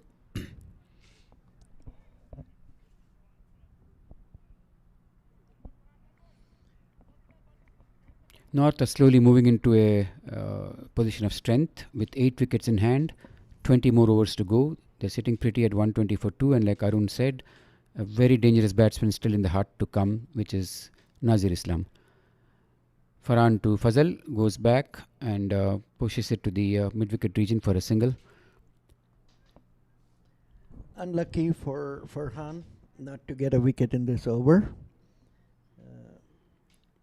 But this is cricket. It always happens. I mean, best of the best have dropped catches, and it's not surprising that somebody should drop a catch once in a while. As long as you've done everything right and then drop a catch, that's fine, and that's exactly what happened with Rafe. Everything he did right about that catch. He got under the ball, moved quickly, and did his best to take, and it was a ball that was dipping on him. And Rafe did everything within his powers to reach that ball. Unfortunately, spilled it, and that might be a very expensive miss for the South team with Fuzzel on 47, and we all know how dangerous a batsman Fuzzel is. There's a change in bowling.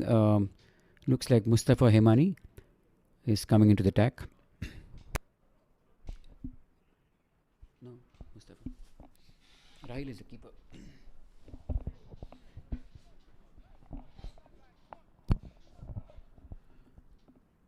Mustafa bowled pretty intelligently in the game last night when a lot of bowlers were going all over the park. Mustafa came and slowed down the pace of the ball and gave no pace for the batsman to work with. And that worked well, given that the scoring rate at that time was 8 or 9 runs an over. Mustafa came to put some brakes on the scoring rate. I think Mohsin has observed that and brought him in from this end, replacing Vishal. Mustafa to Paresh. It will be interesting to see what Paresh does with his thinking cap on, given that Mustafa is bowling short of a length at a very slow pace.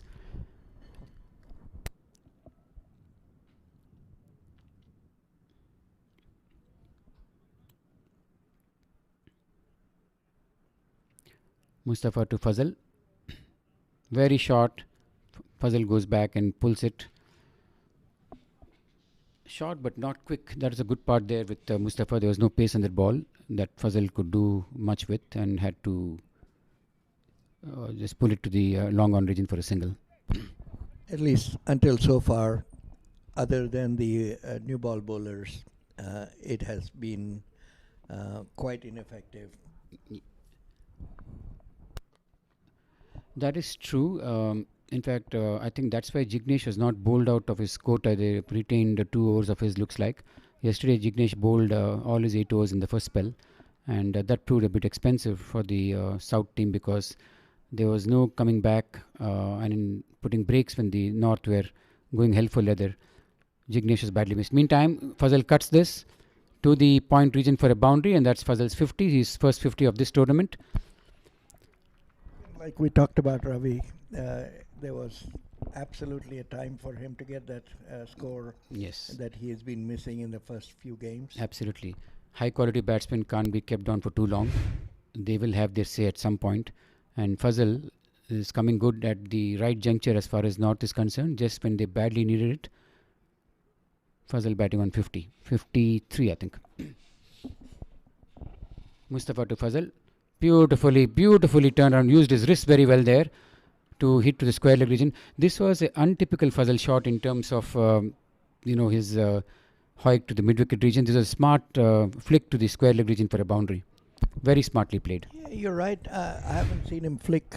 He usually sweeps it, but he had a very nice flick. And the beauty of all of these shots is timing. The timing is so critical. And once you're here at the wicket for some time, you can do pretty much anything you want with it.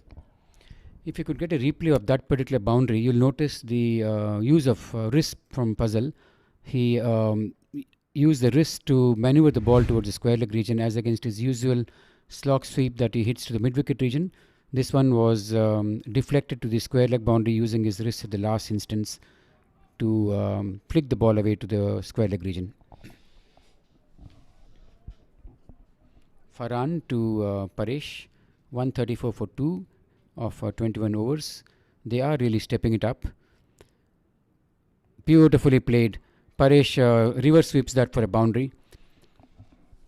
This morning, interestingly, Paresh was talking to some of us and saying that he'll employ the reverse sweep during this game a lot more than he did in the previous game. He specifically said that if a ball is bowled which is going away from me, my best bet is to go for the reverse sweep, and I will employ that this game, which is what exactly he has done here. That was a ball that was going outside the off stump. He read that line beautifully and used the reverse sweep to send that to the third man region for a boundary. Paresh is on 48 of 33 balls. Extremely impressive. Nicely driven to the long on region for a single.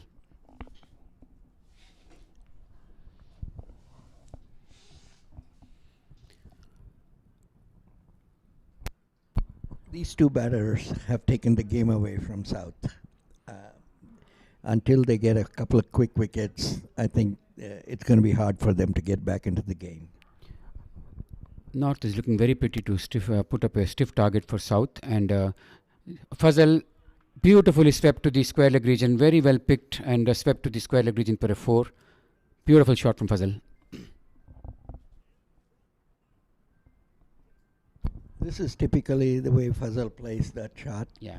But the previous one was very impressive for me, that he flicked it. And flicking, as you can tell, is an art in itself. You just cannot just flick it. The timing has to be so beautiful for the bat to turn at the right time towards the place where the ball is going to travel. It's a very difficult art, and I think coming from Hyderabad, you would probably say, I can only think of two guys, Azharuddin and VVS Lakshman. Absolutely. Heroes for all of us from Hyderabad. These two gentlemen had that ability to flick the ball from anywhere, whether it's on the middle, off, or outside the off, and they would hit it between square leg and mid wicket with precision based on where the fielder is. Azharuddin, in fact, was when he went to play for Derbyshire, they called him revolving door. because when the bowler bowled to Azhar, whether it was outswinger, in swinger, wouldn't matter. The bowler wouldn't know whether it's going to mid wicket, square leg, or fine leg. It's like bowling a ball to a revolving door. Meantime, Paresh gets his 50 with a single to the cover region. Very, very smart innings of just 35 balls. That's brilliant batting from Paresh. Like I said, you cannot make out that it's just 35 balls that is used to get his 50. That is close. That should be very close. Height. Umpire says height. Hassan with his magic will tell us exactly what happened there.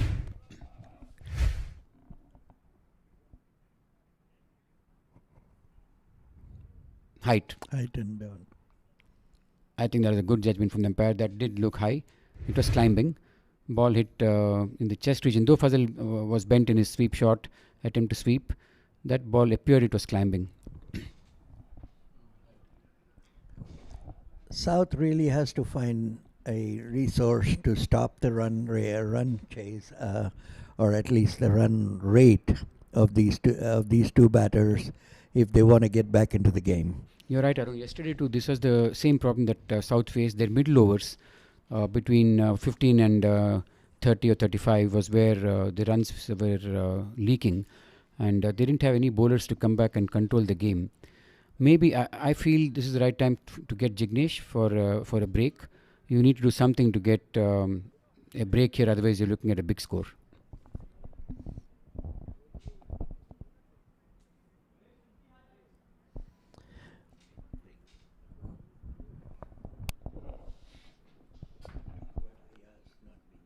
Yeah. Yes. Good.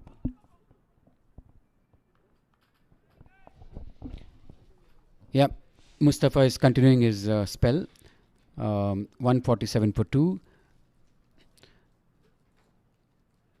Ayaz, who is not playing in this game, is definitely a big miss for the South team, both in terms of his batting and his bowling. Ayaz is an asset to the South's team, and for personal reasons he was not available today, and that would be a big miss. And at this point, Ayaz would have been a bowler that South would fall back on. Mustafa to Paresh goes back and punches it hard back to the bowler. No run. 147 for 2. Not sitting very pretty at this point of the game. Mustafa to Paresh, who uses his feet, converts into a full toss, drives it to the long on region for Farhan to come up and tidy up and hands it back to the bowler. As you would notice, the dot balls are far and few in between now. Every ball there is at least a run or more coming from the bats of Fuzzel and Paresh. Next ball, Fuzzel inside edges it to the fine leg region for a single. Or so I thought, but that's a bye. Looks like Fuzzel missed that, and the keeper let it go through and concedes a bye. 148 for 2. The projected score is 263.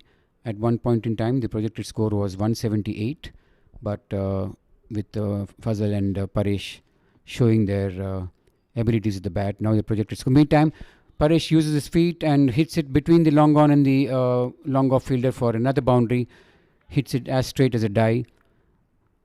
That's the best place to hit the cricket ball. You'll never have a fielder there. Above the bowler's head, you're always going to get a 4 there.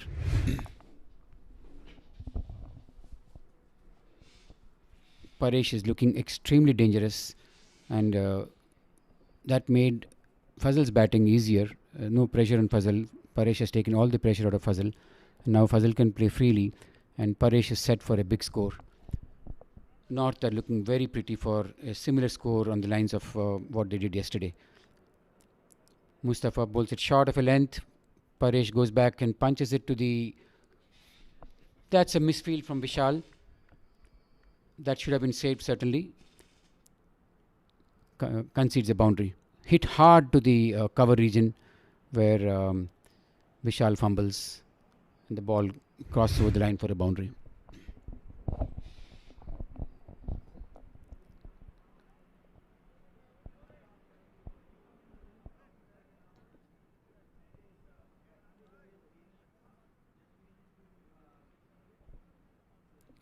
23 overs completed, 157 for 2. The current run rate is 6.8. Projected score keeps mounting by the end of each over. It's now 273, which is almost same as on the lines of yesterday. It didn't look so at one stage of the game when the first 10 or 12 overs were very tight. I think at the 14 over stage, the score was 72 for 2. But the next phase of the game has been dominated by the North batsmen. Fuzzel was lucky to get away with Rafi unfortunately missing a chance. Farhan to Fuzzel. Pitches it up in Fuzzel's arc, hits it straight above the bowler's head for a boundary. That ball was asking for trouble. Once you pitch it in that zone, Fuzzel is not going to miss on such strokes. That is meat and drink for Fuzzel.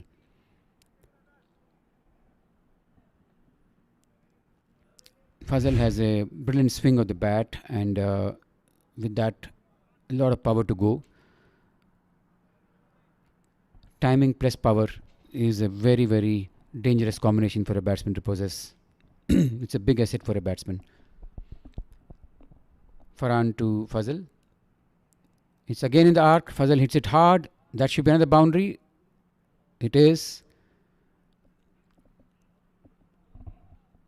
Fuzzel is getting into his groove now. He's hitting the ball really hard, and he's going to test any fielder. Suhas was tested there and did make good ground, but Fuzzel timed that very well for the fielder to be able to stop the ball from the boundary. 2-4 is the first 2 balls. Fuzzel. This should go for a 6. Huge hit. Massive hit. Straight above the bowler's head. Fuzzel has changed his gear. Looking extremely dangerous now.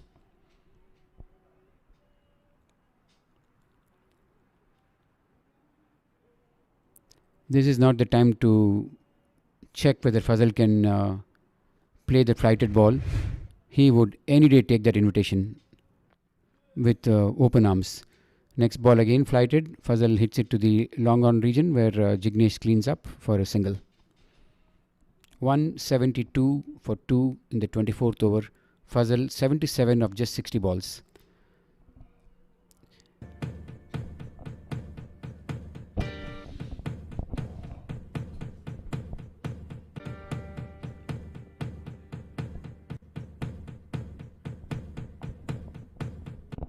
Yash Technologies is among the largest independent global technology providers, with headquarters in the United States.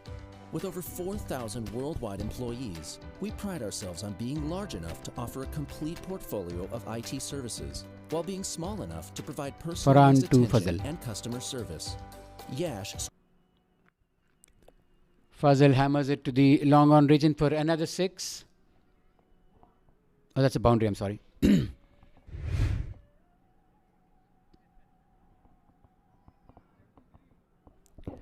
Fuzzel on 81. 24 overs done. These are very dangerous times as far as the South team is concerned. Fuzzel has got into another gear and is looking extremely dangerous.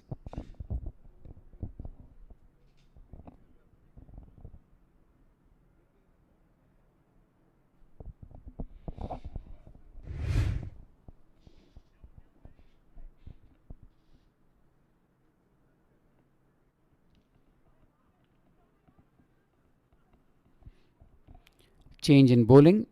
Rahim Ali is coming into bowl. Little surprised he was not brought in earlier. Rahim is a very smart cricketer. Thinks in bowls. He has a very fluent run-up and delivery stride.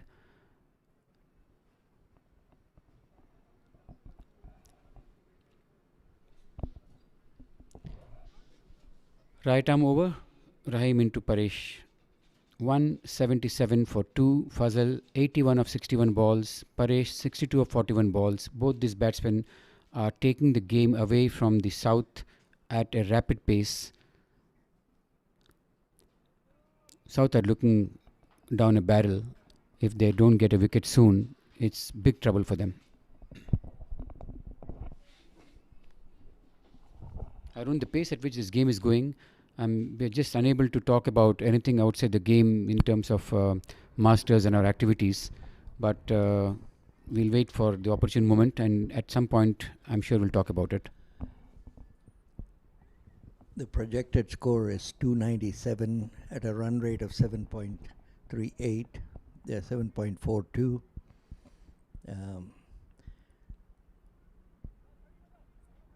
I think they played a very smart cricket. Paresh, especially, is very impressive with his technique, while Fuzzel is absolutely destroying anything that is either short or up to him. Here's Paresh now pulling one to mid-wicket.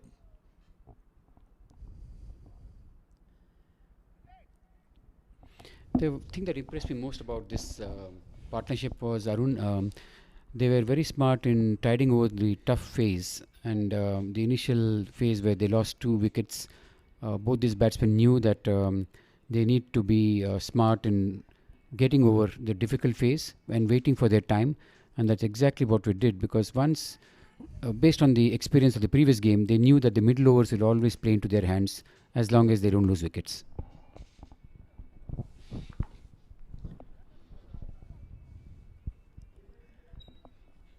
A 139-run partnership. Wow, that's amazing.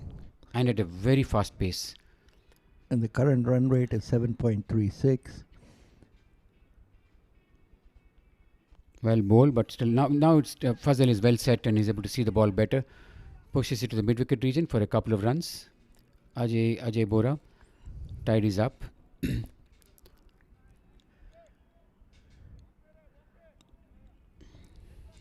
This is exactly the type of cricket that Fuzzel needs to play. He is extremely capable of getting big scores almost every time he goes to the wicket. And he's doing exactly that today. You're right, Arun. The earlier instances, I noticed Fuzzel was too eager to go for his shots before settling down. However good a player that you are, you need to respect the conditions and see what's coming up from the bowlers and how the wicket is behaving. And playing about 20-25 balls with a sense of calm and composure gets you into the groove, and the eye sets in. And for a man with the kind of stroke range that Fuzzel has, it's never a problem to up the ante.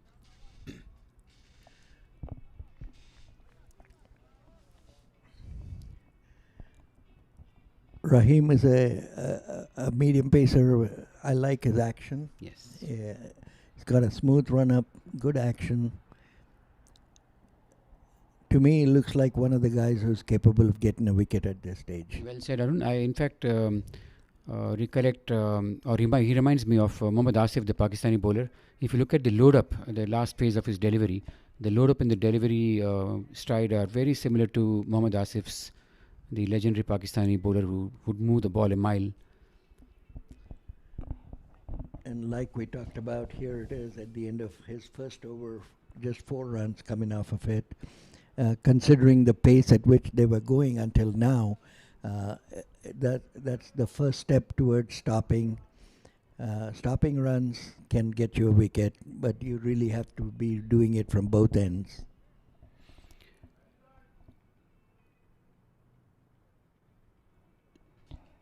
Just as batsmen build an innings, the bowlers too need to be patient to come back into the game by bowling a few dot balls and not be in a rush.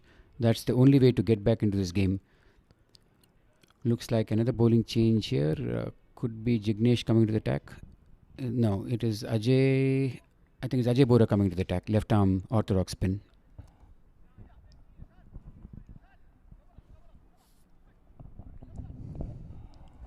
This is either the 6th, I think it's the 6th bowler to bowl, maybe even 7th, I'm not sure. But it will tell you that when it comes to that many bowlers, obviously there is no penetration at this stage. Yeah, and they're missing Ayaz very badly. He was a bowler who was capable of getting some control into the game, but unfortunately Ayaz is not available for this game. Ajay Bora is a left-arm spinner, and the first one was very loopy. It was a full toss. Fortunately for him, it was not uh, beat hit to the boundary.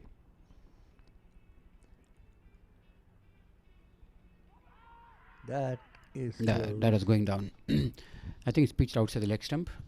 Again, Hassan, with his magic, will be able to quickly show us on a replay. But I'm pretty sure that's outside the leg stump. Yes, going down the leg side. definitely down the leg side. Once again, I think it is this kind of bowling that has a chance to get a wicket, but then he bowled short. Fuzzel pulls it to the square leg region for 2 runs. Mohsin tied is up. Good throw, as we can expect from Mohsin.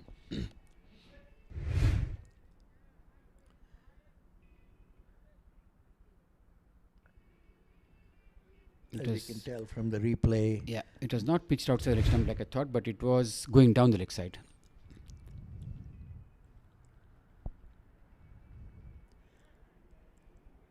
I think the only way to get a wicket at this stage is bowling like this, but not the quicker ones, but loopy. They're all well set, but the chances of miss hitting is very likely if he continues to loop the ball. Yep. And this is what happens when you have a threat looming large with Nazir Islam still in the hut.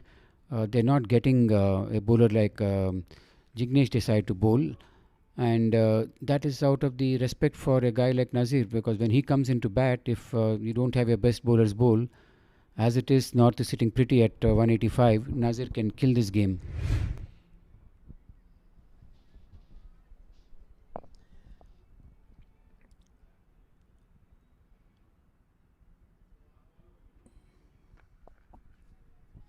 That's it.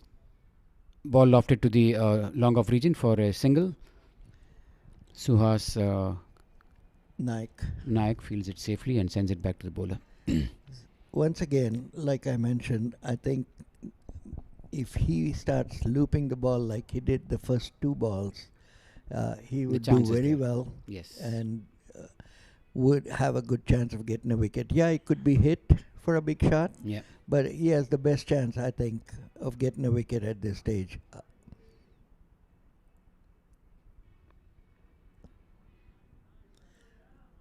Bowls flat and goes for a single.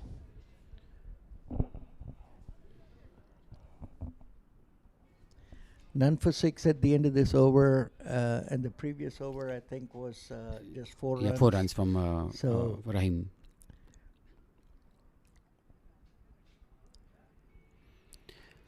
Bringing some parity back.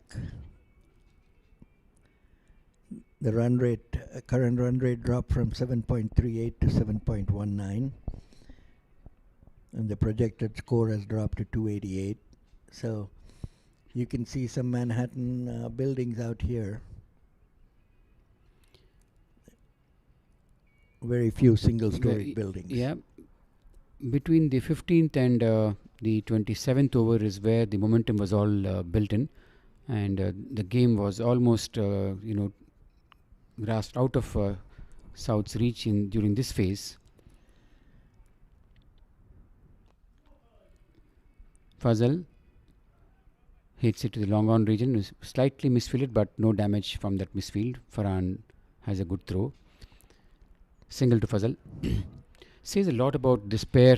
At one stage I was commenting that it's not easy to get 290 every day that you bat, but looks like they're set for that on consecutive days. They got that score yesterday. They might get more today, the way they're going about. Beautifully played from Paresh. Paddle sweeps a pace bowler to the fine leg region for a single. Good pick up and throw from Suhas. Direct hit, but the batsman was well entrenched in his crease.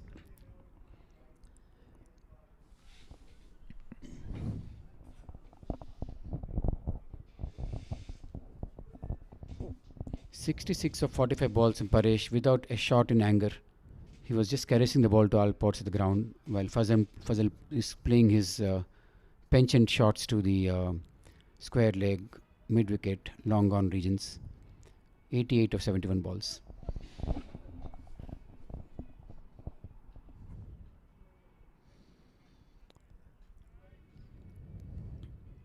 South is looking down the barrel. They need wickets, not one but a couple of them very quickly, as Rahim bowls a wide ball way outside the off stump for another extra run. 189 for 2. Arun, over the past 2-3 years that you've been observing various age groups of cricketers in the Masters circuit, would you say you're satisfied with the quality of cricketers that are coming through, and would you say that the game has seen some improvements in how we have played the game? Yeah, I think so, Ravi. I think the levels have gone up, no question about it. If there is one area that I think needs a lot more improvement, and that would be fielding. And we really need to work hard at that. And unfortunately, for some areas like your Northeast, cricket is over now. Yeah. And if you have a tour coming up, it's very hard. It's very hard for them to work outdoors. And that's my frank opinion. Our batting and bowling have definitely gotten better. Not this game as far as bowling is concerned, but batting has definitely, both these areas have improved. People are a lot fitter, but when it comes to taking fielding and taking catches and accurate throws is where I think we have to improve on. The catch that was dropped by Rafi dropped one. Rafi, of course, hurt his hand and all that. But the catch that he dropped, I think, was a huge part of this game at this stage. True. Considering these guys have put on 150 runs. Just as we talked, that catch is replayed. Hasad, always on the money. Shows us that replay of that catch drop. Arun, you bring a very, very important topic. Reason I say that is this morning before coming to the game. No. That's, he missed the ball. Missed the ball. Beautiful ball that moved out. Very, very well bowled. Outswinger from the bowler. I think it's a break, is it? Was it? Break. Okay, break. We'll be Strives back to after the provide break. excellent IT support by partnering with our clients to build lasting relationships and transform their business. Yash Technologies, more than what you think.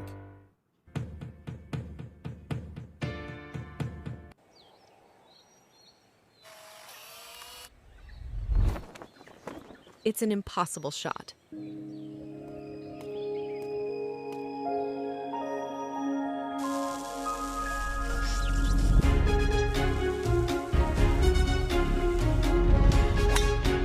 Sometimes creativity and innovation are all it takes to achieve the impossible. Yash Technologies, more than what you think.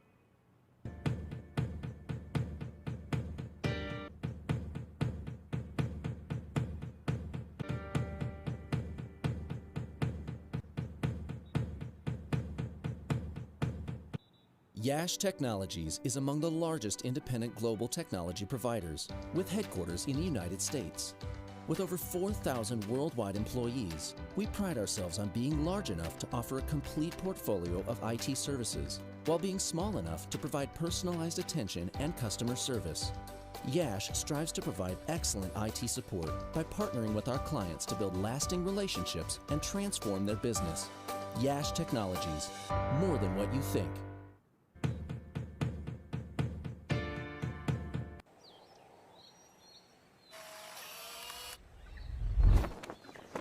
It's an impossible shot.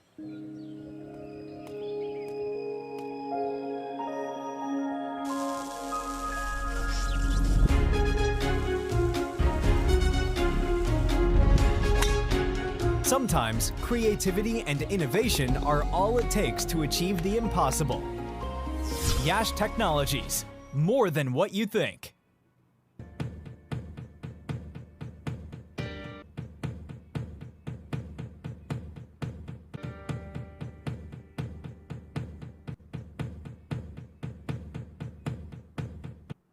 Yash Technologies is among the largest independent global technology providers, with headquarters in the United States. With over 4,000 worldwide employees, we pride ourselves on being large enough to offer a complete portfolio of IT services, while being small enough to provide personalized attention and customer service. Yash strives to provide excellent IT support by partnering with our clients to build lasting relationships and transform their business. Yash Technologies, more than what you think. Welcome back again after the break. Just before the break, we were touching upon a very, very important topic. Arun was talking about the importance of fielding in any grade of cricket, specifically in Masters cricket. This morning, before coming to the ground, I was listening to a podcast of former India Test player Mohammad Kaif, and he was asked about his cricket and how he turned out to be one of the finest fielders that India has seen. And he had some very interesting things to say. He said under Saurav Ganguly's captaincy, in the team meetings, Saurav would say that the goal of this team is to become one of the finest fielding units the world can see. Saurav didn't speak about how strong a batting order we had, or India had rather, or what kind of a bowling unit India had. But he wanted, meantime, Fuzzel, skies one in the air. This could be a tough catch. Suhas gets nowhere near the ball and drops it. So just as Arun was mentioning, these are the half chances that if you can convert, they have a huge impact in the game. And that's exactly what I was referring to in terms of the podcast that I watched this morning, where Kaif was saying that the captains and the leaders of the teams need to instill in you the importance of fielding. And that's exactly what we notice with someone like Parag. He sets the bar so high, sets the standards so high, and he himself follows them. His fitness routine that he adopts and follows is almost insane. Every morning by 5:30, you will see in our WhatsApp social groups a message from Parag that talks about the routines that he has gone through. The app sends a notification of the fitness regime that he is adopting day in and day out. Doesn't matter whether it's winter, doesn't matter if it's summer, doesn't matter if it's season, off season. That's not the point. Are you passionate about becoming a better cricketer? And that's exactly what Parag is doing. And he's as good a role model as anyone can follow to ensure what Arun is stating, which is one area where we still need improvement is fitness and fielding in Masters. And I'm talking if we want to be one of the best in the world as a team, we really have to work very hard on our fielding to get to that point. I think in the 50s at least, the batting lineup is very, very good. There's plenty to choose from. We obviously have to work on our bowling a little bit more as far as the national team is concerned. But I think we can get people, and there is a wicket like we were talking about. That's a very important. And by the way, Arun, you were talking about how Ajay should bowl to get that wicket. You were talking about the slow, loopy left arm spin, and that's exactly what Ajay did. And Farhan took a easy catch by his standards. Paresh trying to use his feet and clear the ground. Lobs one up to Farhan, and Farhan makes no mistake there. So a very crucial wicket because Paresh can be very, very dangerous at this stage of the game. Gets out for 70 or 49 balls. And coming in, I think, would be the real threat, which is Nazir Islam. And what a knock this guy has played. I'm very impressed with his batting, except for this. And that's why a guy like Ajay Bora will become very effective even for Nasir Islam. If he tries to go at him very early, both him and Fuzzel could get into the same trouble. And I hope he continues to bowl the loopy left arm and not the flat balls that he bowled earlier. Bang on, Arun. That's a very, very good point to make. Because if at all South has to come back into this game, they have to make most of this break that they got with the wicket of Paresh. They cannot afford another partnership. And that's exactly what North would love, but South needs to get a quick break here. Bang bang is how they should go. Ajay Bora into Nazir, who goes back and dabs it down for no run. Ajay is bowling at a very good pace, like Arun is suggesting, and it's critical that he comes up with a good spell. 11 runs in 2 overs is a very good start, and a wicket, a critical wicket of Paresh. Paresh, if I could talk about Paresh, Paresh's technique impressed me a lot. He has the ability to really. There you are seeing some of the highlights. His shot making ability, all around the wicket, including a reverse sweep and then a dab over the keeper. It tells me a lot about his confidence and the technique that he has. You're right, Arun. Paresh is one of those 360 degree players. He can hit to any part of the ground with ease, and there's a certain grace in his batting. There is class to his batting. There's technique behind his batting. He's a complete package. He can play pace as well as spin, and normally you have a lot of players who say I'm very good against pace, some who are very good against spin, but Paresh is a total package. Rahim is probably continuing. Yes, Rahim is continuing. To get back to the topic on fielders, we do have a few really good fielders whom others can look up to as role models. Sanjeeva is one outstanding fielder. Farhan is an outstanding fielder. Mohsin is a very, very safe, good fielder, hard-working cricketer. Very fit. If you look at Mohsin's fitness levels, those are the standards if you're able to set and follow some of these gentlemen. I'd put Rahim in that category. Rahim in that category. Rahim is also very fit. I agree with you. Parag himself, extremely, very nicely dabbed. Beautiful shot. Delicate shot from Nazir to the third man region. Look at the way he deflected the ball when the replay comes in. Again, like Fuzzel used his wrist to send it to the square leg region. Look at the wrist work there from Nazir. Beautifully played. Finding the gap.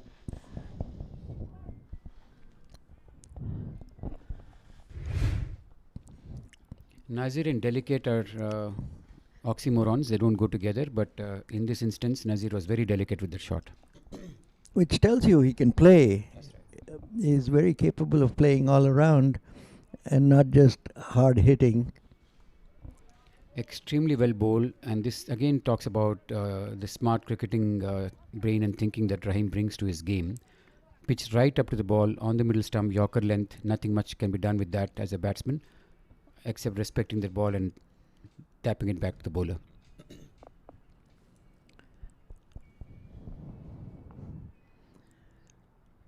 So while we were talking about it, Ravi, the score, they just went past 200. They're 203 for 3. I love it when you have two cricketers who have that skill set in them to challenge each other. That's exactly what Rahim is doing with Nazir. Nazir dabbed one to the third man region using his wrist, and then Rahim comes back with a couple of dot balls. Another good ball, which is driven to the long off region for a single. I love such cricket where the skillful batsman is challenged by a very good, thoughtful bowler. He's bowling right up to the right. I mean, this is the way I would like to see a bowler, a medium pacer or a fast bowler, to a new batsman. You have to hit the spots right close to the bat, right close to the York length or close to it, and that's because you're very new very new at the wicket, and you're not likely to see under your bat as much as you would after a while. Absolutely. That is an experienced cricketer and someone who's really played this game at a high level talking. And it's so true, because as a batsman, if you're able to settle down and see the ball well, the quicker you are able to see the ball, the sooner you'll settle down and start playing a natural game. Bowlers have to be smart. You are at your weakest when you're new at the wicket. That's your moment of weakness to get you out.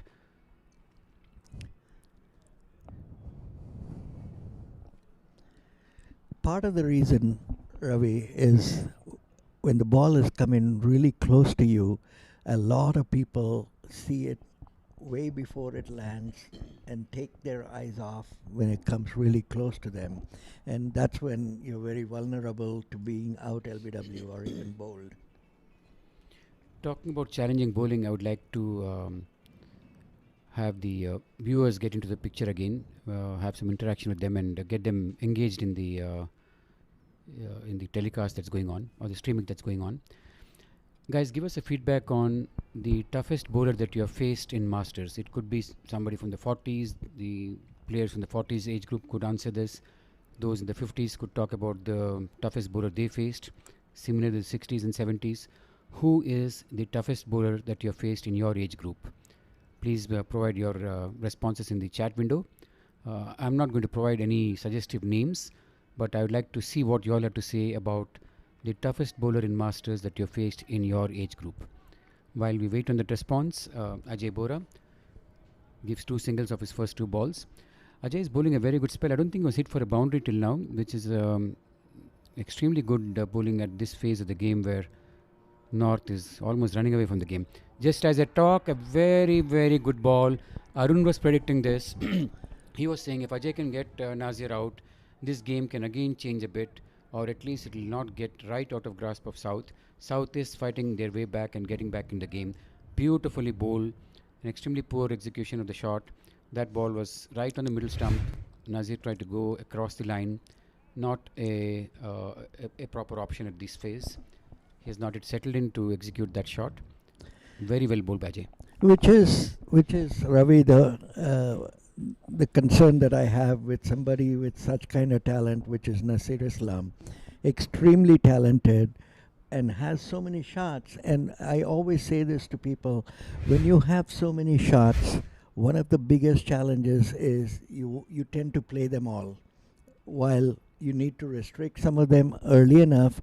Early in the game, you need to restrict those shots. You need to start thinking of building an innings. And when you start, you need to construct an innings. And in order to construct, you need to be there. And even though this could have been hit by him, maybe 3-4 overs from now, that would have been out of the park. Yeah. Yeah. But to do it at an early stage, especially your eyes are not on top of the ball. And I always say this, and when I watched him, that head was not steady and the eye was not on top of the ball. In fact, you were predicting to me between breaks that Ajay Bora, could get that break, and if he continues to bowl at this pace, he will definitely have the chance of getting Nazir out, is what you said. Meantime, one of the men of the tournament, Nirav Walia, walks into the wicket and just shows the form he's in with a fluent cover drive of the very first ball that he faces. Beautifully hit to the cover region for a brace. Shah Nawaz tidies up there, and Nirav off the mark with 2 runs of the first ball that he faces. I would continue Ajay all through his entire 8-over spell. Something almost similar to this. And he may not get Nirav's wicket, because Nirav is playing the game that I think they need to play at this stage. Just go, rotate, strike, and not try to play anything big. And if Fuzzel needs to get his 100, he needs to play that kind of an innings at this stage. Yes, Fuzzel needs to slightly rein in his shots at the moment. Be very careful. Hit along the ground. That's a good shot to play. No risk in that at all. Gets a single. But that sweep was quite dangerous. The ball was on the middle stump, and if he doesn't put his eye on the ball while he's sweeping, that's when it becomes dangerous. Just 90% when you get out for some of these balls, it's because you took your eye off. You just finished your sweep before you actually saw the ball through. True. Sweep shot is always born with a high degree of risk. And like you correctly said, unless the head is right on top of the ball and your eyes are used to the conditions, it's not an easy shot to execute. Fuzzel was able to execute because he's been batting for so long, and you so correctly mentioned someone like Nazir who was just coming to bat. For him to try that shot was a bit risky. Rahim is continuing. Ajay Bora 2 overs, 3 overs, 17 runs, 2 wickets. Incredible, incredible. He has had a say in this game and brought South back.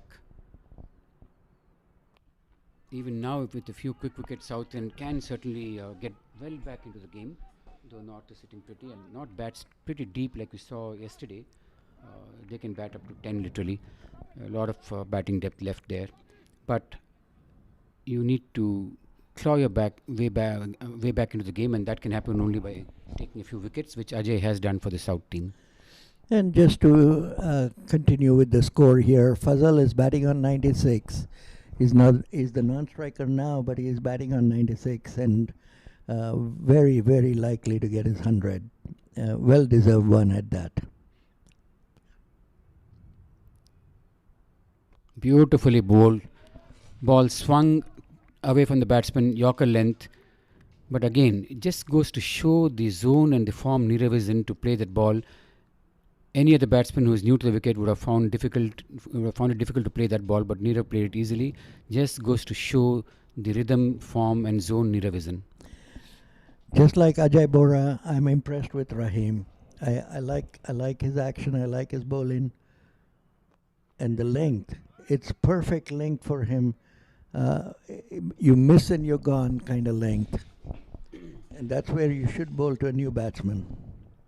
I watched Rahim for the first time in Atlanta a couple of months back when the over 50 nationals were played, and I made a mental note of this person's game. Every time the team was in trouble, Rahim would come and get the team out of the woods, and that is the hallmark of a good player.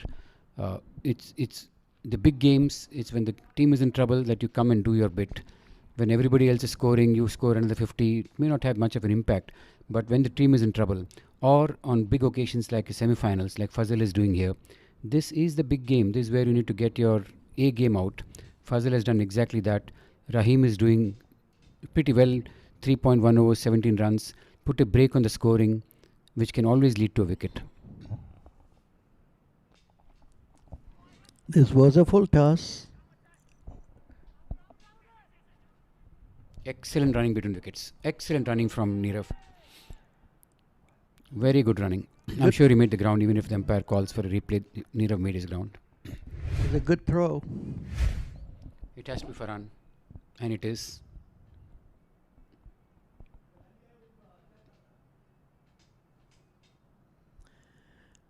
Again, Nirav, another good thing to see about Nirav's is his technique, which is also missing, the technique of dragging your bat. Yes. And which needs to be improved by all of our batters, most all of our batters. And surprisingly, many international batters. I see many international batsmen who do not drag the bat while running. They try to plonk it in the crease, and that's a huge blunder asking for trouble. International batsmen do that mistake.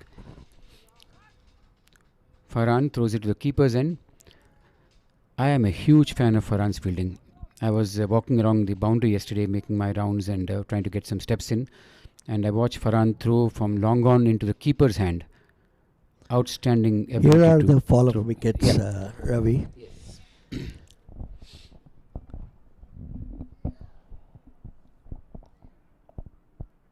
A very good catch by Farhan on that, out in the deep. And here is the man of the moment, Ajay Bora, with a very critical wicket at that phase, getting Paresh out and then another big wicket of Nasir.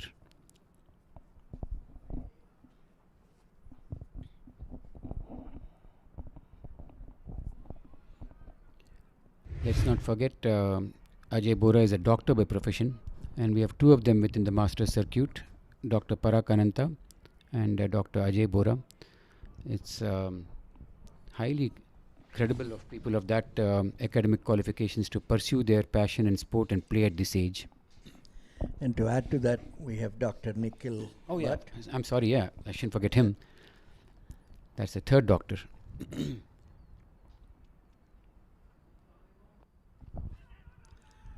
So we literally have a doctor in 40s, 50s and 60s now. That's interesting, yes. Nikhil in 40s, Yeah.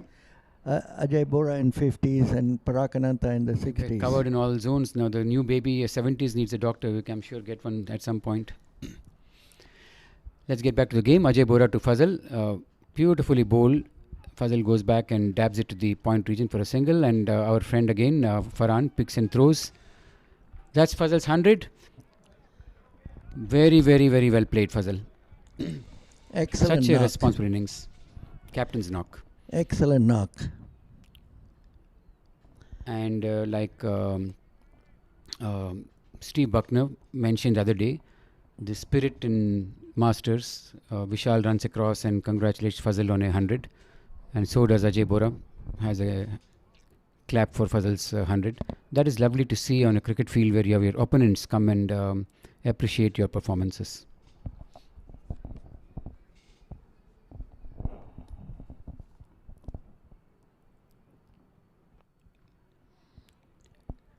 There's Ajay Bora tempting the batsman to step out and play, which he does. He obliges. Nirav obliges, but it was a good ball. At this stage, the only way to come back into this game is taking wickets. Yeah. And somebody like Ajay, I see as a guy that can penetrate and get wickets with his loopy spinners. There you go. That's a wicket incoming. Oh, two fielders. There's no calling there. Mustafa and Farhan. Huge blunder by not calling. That was an easy catch going Farhan's way. Looks like Mustafa came in the way. And big miss. Huge miss. You need to call, gentlemen. That's one of you should have gone for that catch, and one of you should have said it's mine and taken that catch. Oh boy, what a miss. That ball just lobbed to the point region. Lack of calling. Ajay, I feel very sorry for you. That was so well bowled. You slowed it down just as Arun was predicting it as to how you should bowl. And you executed that. Unfortunately, a huge, huge miss. Nirav to face Ajay right now. Well bowled again. There's another chance. Another drop. That was a tough one. I think it didn't reach. The ball fell short of the fielder. He tried to dive and take it. At least it's a half chance, not as easy as the previous one that was missed between Farhan and Himani, Mustafa Himani. Excellent bowling by Ajay Bora. Yes, sir. Have to give it to him. He's really bowled so well. He's looking like getting a wicket every other ball, and he's put such a stranglehold on the batsman. Good speed breaker on the scoring. Here again, bowls outside the off stump. Fuzzel trying to go to a slog to the mid-wicket region, misses it completely. Outstanding bowling by Ajay Bora. Another incredibly good over. Could have easily gotten 3 or 4. Honestly, if South is still in the game, there's a lot to thank Ajay Bora for. He is the one who's keeping the South team in the game.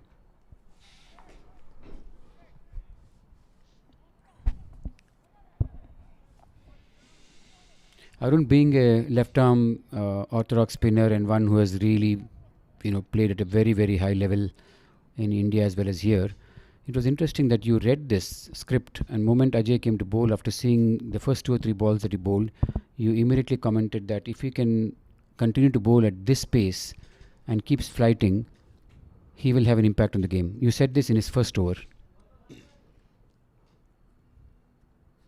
Fuzzle's 100, his replay of his shots, a quick snapshot of the different strokes that he played. Very responsible innings, like I said earlier. He showed come at the hour, come at the man in a big game like this, on the big stage, come the big occasion. As a captain, he's just leading from the front. Outstanding knock, Puzzle. Well done.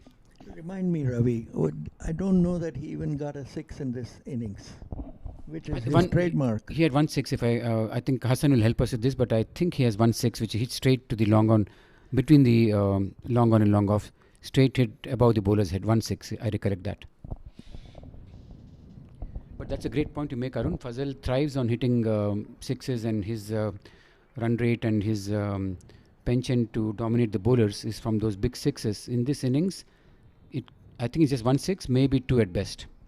I think Paresh hit 1. Fuzzel hit 1, I'm sure about that. Okay. And you may be right. There you go, 1 6. 11 fours, 1 6, 87 balls, 101 runs. Down the leg side, that's the first bad ball that Rahim has bowled in the spell. It goes for 4 wides.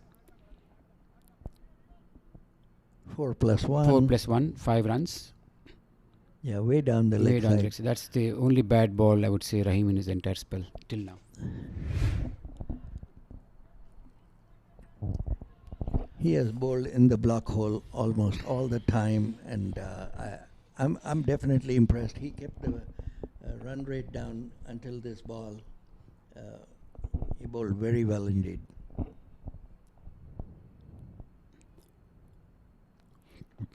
In all this, we have forgotten that Fuzzy Abazi has not bowled at all today. He's carrying that injury from yesterday. That's correct. That's another big miss.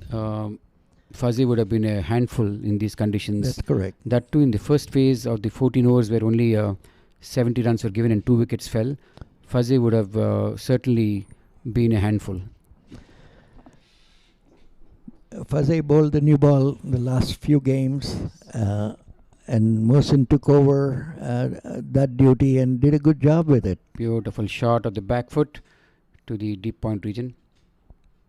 Nirav is continuing to bat exceedingly well, and he seems to be in the zone and at ease. He's able to hit the ball with no effort, and for a man who has just walked in, he's stroking the ball pretty easily. 8 runs of 8 balls.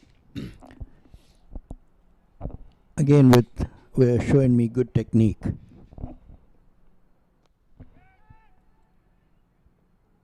That's a brilliant shot from Fuzzel. Look at the wrist work again. Yeah. He just flicked his wrist and sent the ball to the wide long on region for his second 6. Outstanding shot. Look at the way Very he converted that impressive. wrist work. This one was very impressive indeed.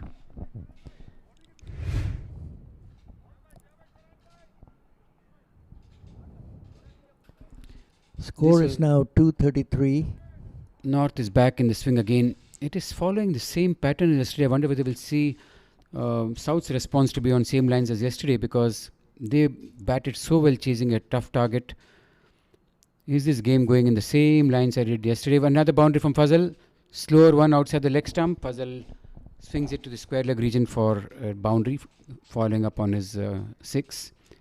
10 runs of 2 balls. And you had that 5 wides. This is a very, very expensive over from Rahim.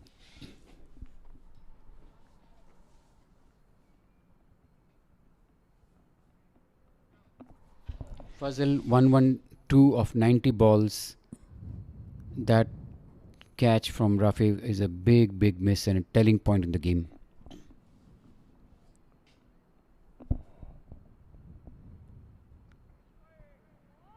Inside edges it. Could go to the boundary.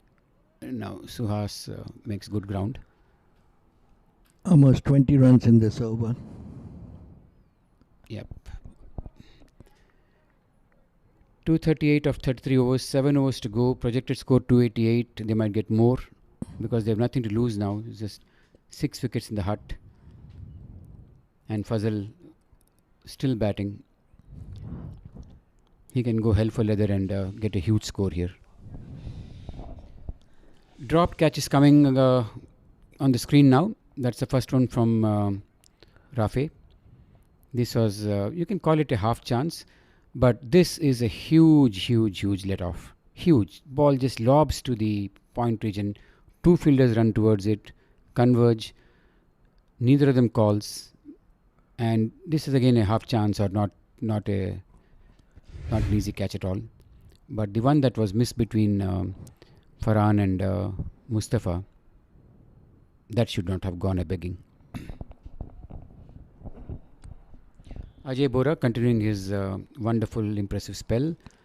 21 runs of his 4 overs and 2 wickets into Fazal Alam, who can go now tongs and hell for leather.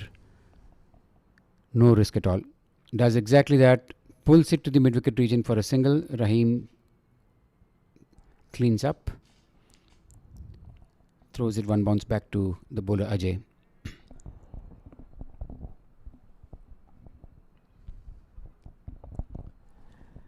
Ajay needs to continue bowling the loopy spinners. Well bowled. Just like that. Beautifully bowled. Using his feet. Ball pitched outside the leg stump. Yeah, and he was down the track, not easy for the umpire to weigh in favor of the bowler there.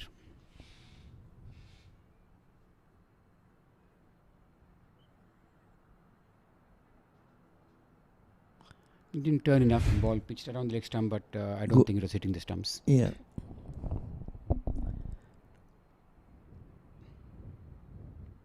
This could be That close. could be This out. could be close. He says it hit the glove. Okay. That is extremely good umpiring. In fact, Arun, the standard of umpiring in this tournament particularly has been exceptional. Umpires have made very, very few errors. It's impossible not to have any errors at all. But there were no blunders or howlers, as they say. Umpiring has been exceptional in this tournament. Again, another beautiful ball from Ajay. True. Very impressive. Has not changed. Has not been afraid to toss the ball, loop the Yes. ball. And he's got a nice rhythm going. Another good ball. You're right, Arun.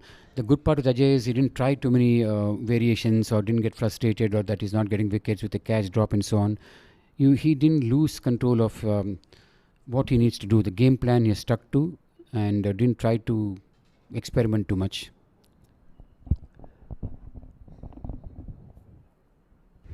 Just 2 singles of this over so far. Outstanding at this stage of the game to come up with that bowling is incredible. 240 for 4 in the 34th over. Fuzzel goes back and punches it to the long on region for a single. And that's pretty much what you can do off of this bowling. Exactly. He is very good. He is very good at what he's doing. Excellent length and good line as well. Every time he's asking questions. He asks questions, yes. That's correct. Another good ball again. Kept a bit low and turned the fraction. Nirav goes back and pushes it to Just the 4 cover runs. region for a single. 4 runs off this over. Outstanding bowling.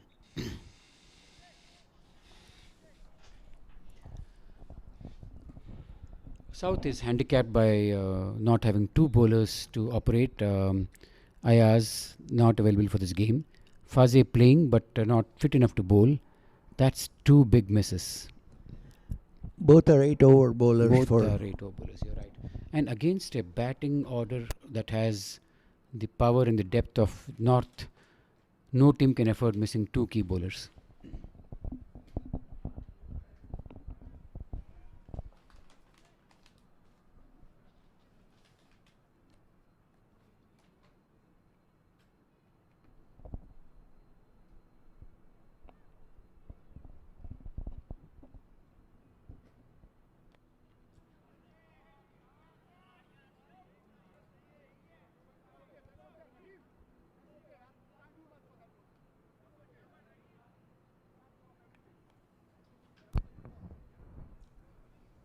Another boundary, this one off of Rahim.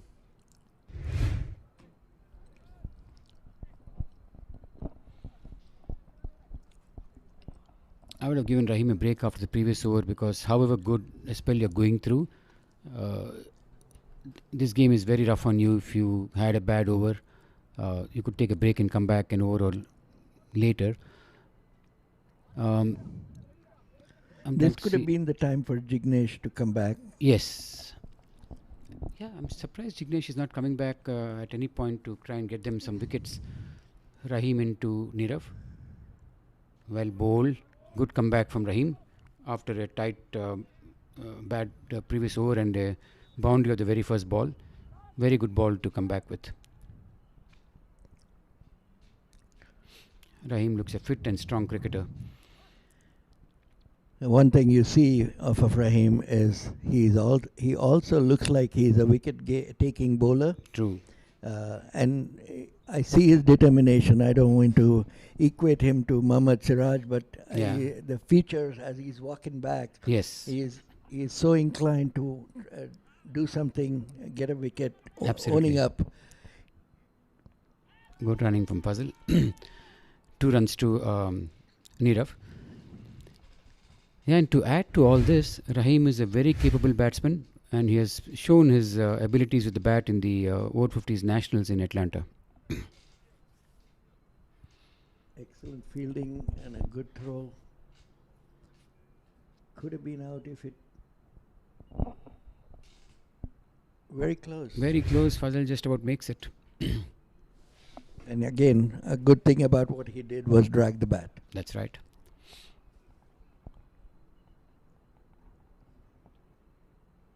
Well bowled, slower ball pitched right up. Nirav drives it to the long on region for a single.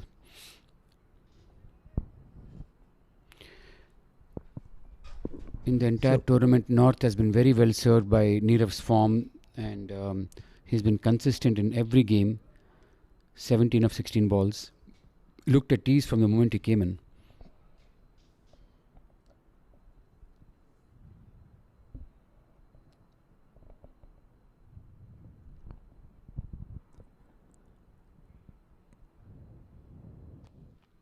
Pitched right up for Fuzzel to push it to the long off region.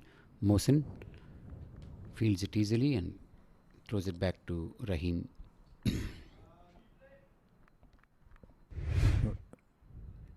Replay of the run out. Oh boy, that looked close. What? That's out. Fuzzel, lucky day. Umpire did not review Umpire that. didn't review that. 250 for 4. Fuzzel is having a charm day. Catch dropped. Another catch missed badly. And then there's run out. 2 catches. Yeah, 2 catches. One Rafe and then the one that was missed. The hands even didn't get to the ball. And then this run out. Oh my. And a half chance. Yeah. Another catch. That's right. Almost That went exactly to where Suhas. Rafe was. Yeah, yeah. When it's going for you, it's going for you. You have to make the most of it. That's the way this game goes. It's your day. His number is 172. I don't know if he'll get to that. Yes, that's his highest score. 172.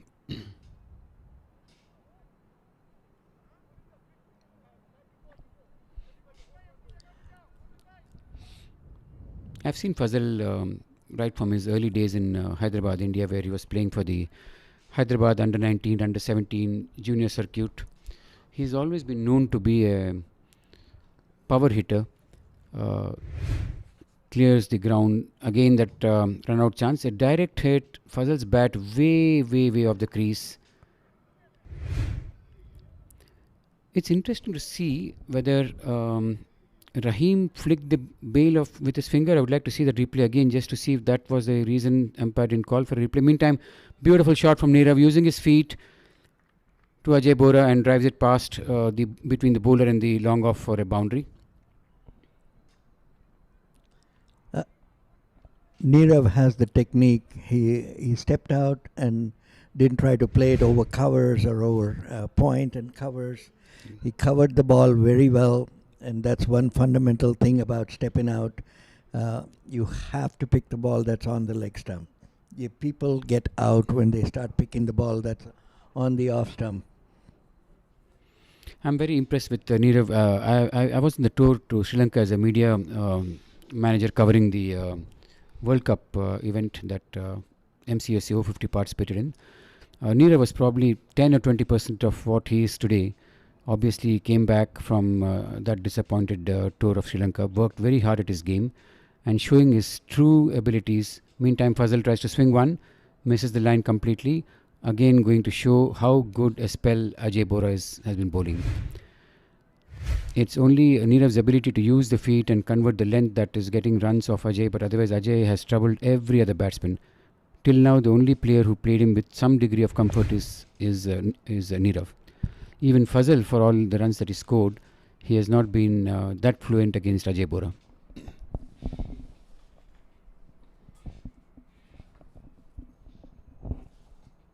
Just as I say that, Fuzzel hits one right out of the ground. That is Fuzzel at his very best. That's a huge six. Huge hit. Man, this is one way for commentators to eat their words. Fuzzel, I have to say, I doff my hat to you. You have got the better of Nirav on this ball. Brilliant shot. Got right under it. In my arc, out of the park. Well done, Fuzzel. Good shot. This game has an ability to make the commentator look an absolute dud, and that's exactly what happened with the shot from It'd Fuzzel. be interesting to see where Ajay bowls now. To me, he bowled short. That's what I was thinking he was going to do. Another catch spilled there. Another catch dropped. Somebody's got hurt there. Mohsin has got hurt. I hope it's not too bad. Mohsin has injured himself. Looks pretty bad. I think I see some blood coming from the eye, or there's blood. This is scary, guys. I don't want to scare the viewers, but Pick him up. Leave him.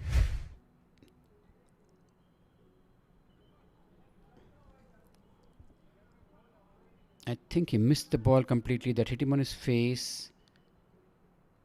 Oh my God! That has to be the lights. I can't believe anything else there. I think Mohsin lost the sight of the ball in the eye in that light, and completely missed it for the ball to hit him flush on the face.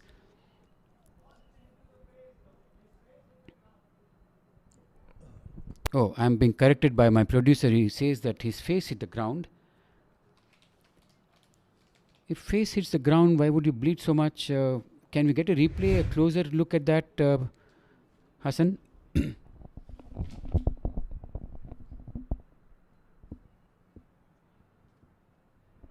Luckily, we have two doctors out on the field. I think there's a cut, and it has to be the ball seam that hit the face. But let's look at this replay if we can make out what happened here.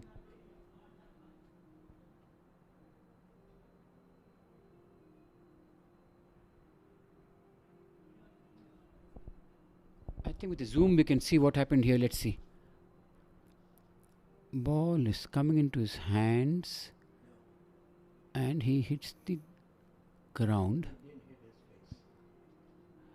It must be the glasses. Could it be the?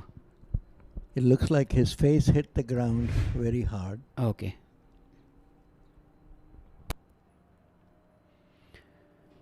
Whatever, it's a very sad sight to see when a cricketer. His hand was trying to grab the ball. He had no balance. Yeah, thank you. My producer is correcting us on what actually happened there. After missing the ball that went through his hands, he lost balance and fell on the ground, and probably got a cut to his. Looks like just above the eye.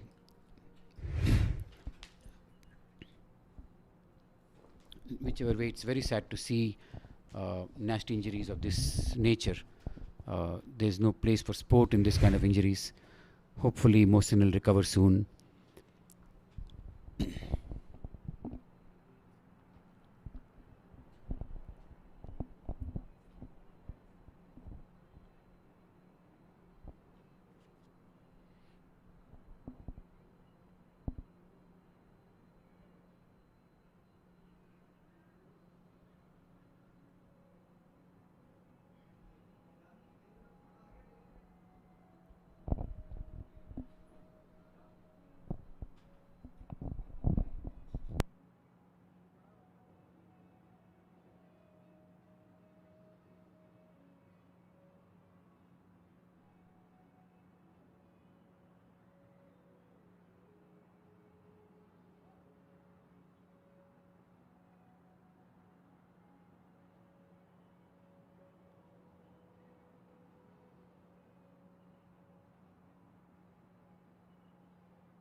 It's an impossible shot. It is extremely unfortunate.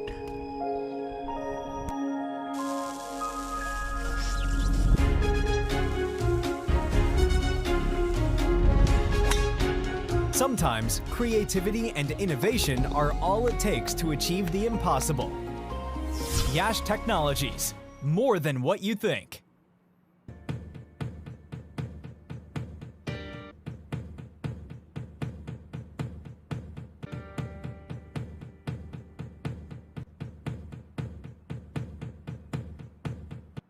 Yash Technologies is among the largest independent global technology providers, with headquarters in the United States. With over 4,000 worldwide employees, we pride ourselves on being large enough to offer a complete portfolio of IT services, while being small enough to provide personalized attention and customer service.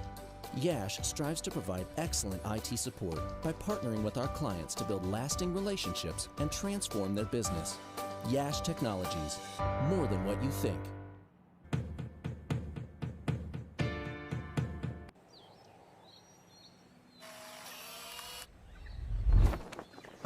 It's an impossible shot.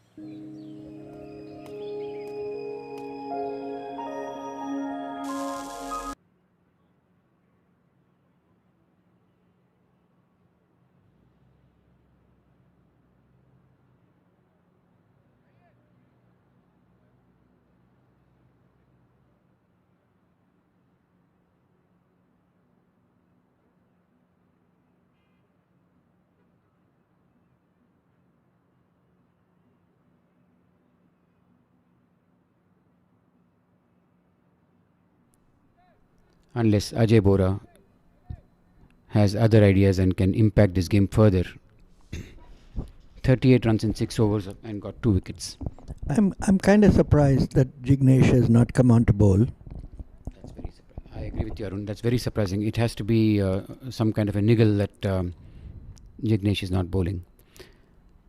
I'm also not sure if Rafe is back on the field because Fuzzel is leading. So you don't have your captain, you don't have a vice captain. It's getting to be a rudderless ship right now. Fuzzel Abazi is leading the squad. And for those who do not know, unfortunately, Fuzzel, as Ravi has said, is unable to bowl because of an injury. That's another one there. But having said that, I think a few words about Fuzzel is very important. The guy has been a run machine, whether it was in New Jersey or in Dallas. Fuzzel almost added another injury by stepping over that ball. He's already carrying one injury, a hamstring, and here look at this. He puts his foot on the ball, and that could have led to an ankle injury.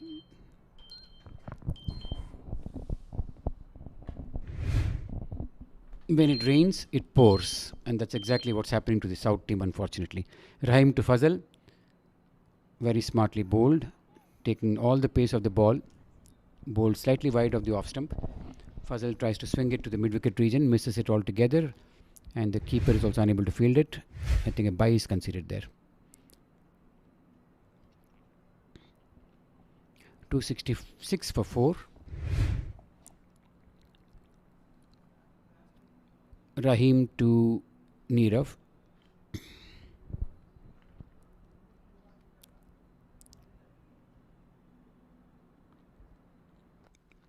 Using his feet, brilliantly driven to the cover region for a boundary. These are the classical shots which Nirav displayed in while during his century that he scored yesterday. Beautifully played. Look at the use of feet and also the wrist usage to ensure that the ball goes to wide of the fielder at the cover fence. If you notice something, Ravi, even to Rahim, Neeraj is not wearing a helmet. Yes. Yeah. Just says how confident he is with his batting.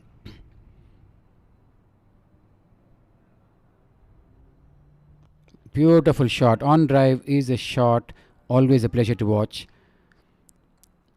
Farhan tidies it up. We were talking about Fuzzel Arun a little while ago. Fuzzel is again another cricketer from the New Jersey region. I had the pleasure of playing with Fuzzel when he was much younger. And he was a terrorizing fast bowler in the New Jersey circuit.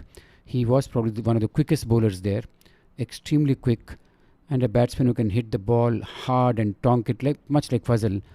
Fuzzel would be a fear for any opponent. He's lost much of the pace with the age, but he still can move the ball a lot. An outstanding cricketer, very, very strong in his build, lot of power in his game. Unfortunately, he's always been plagued with these injuries. Meantime, Fuzzel cuts it past the point fielder for a boundary.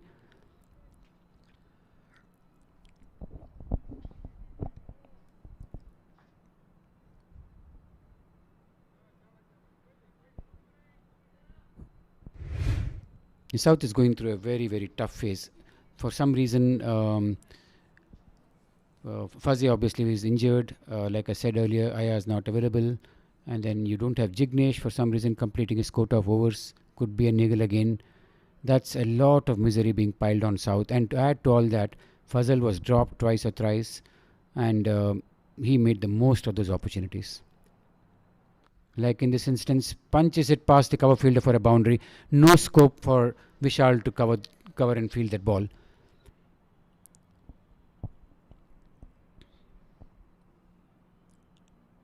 .279 for 4 at the end of 37.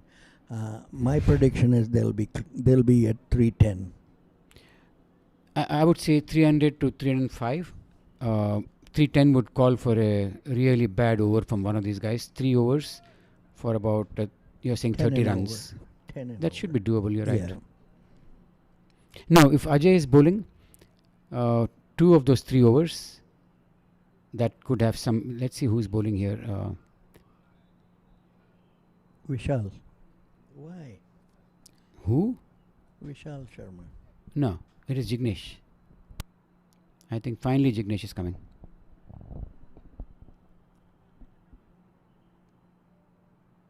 Jignesh Desai comes into the attack to bowl 2 of the last 3 overs, looks like.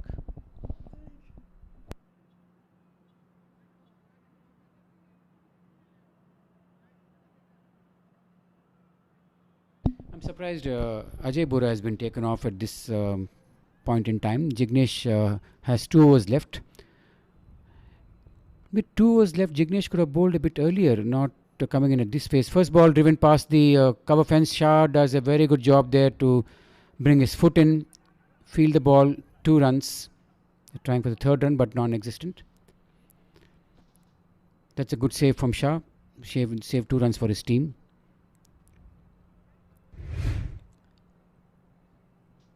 That's a lot of ground that Shah covered there. You have to give it to him. Good save.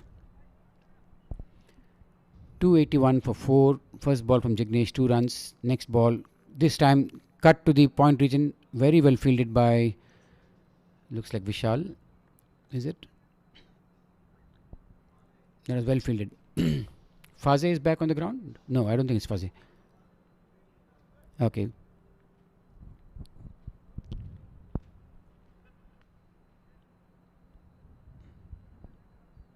Yeah, Fuzzy is back on the field and very well saved. Hard shot, slightly to the right of Fuzzy, moved well and saved a certain boundary. Jignesh to Nirav. Another lovely shot. Slight misfield for Shah to tidy up there. The ball is pinging off Nirav's bat beautifully. He is in the form of his life. The way he's punching the ball to all parts of the ground. Batting on 33. Fuzzel tries to innovate, swings it to mid-wicket for 2 runs.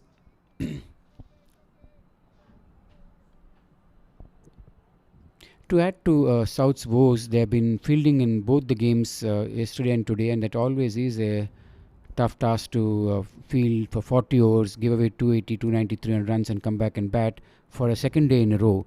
That also has been a problem for South.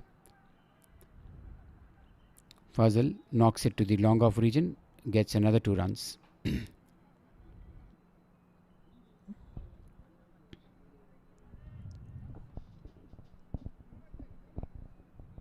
South has had the rough side of the stick with losing 2 tosses in 2 days, and then the North batsman putting up some terrific displays. That's a ball wide of the off stump. Even though Fuzzel moved, still that was pretty wide. There's no point arguing with the umpire. It was a wide.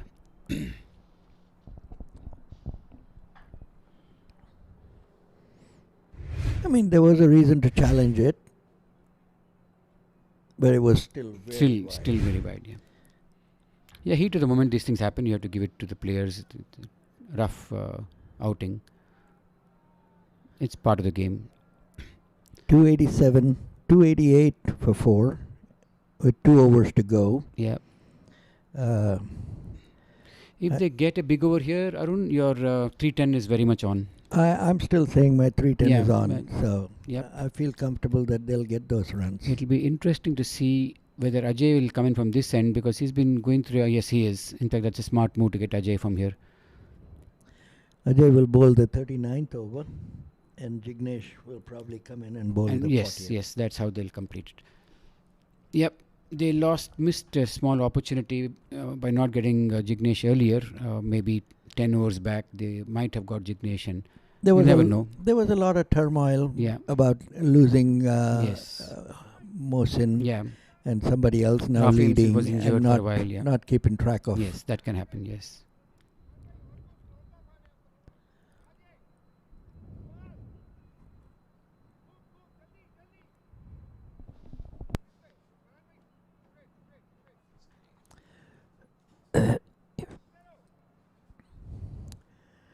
So Ajay Bora has changed ends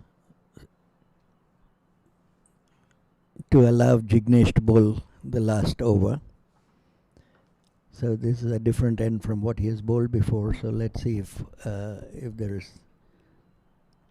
Bowl. There you go. And there he is, gets a wicket again.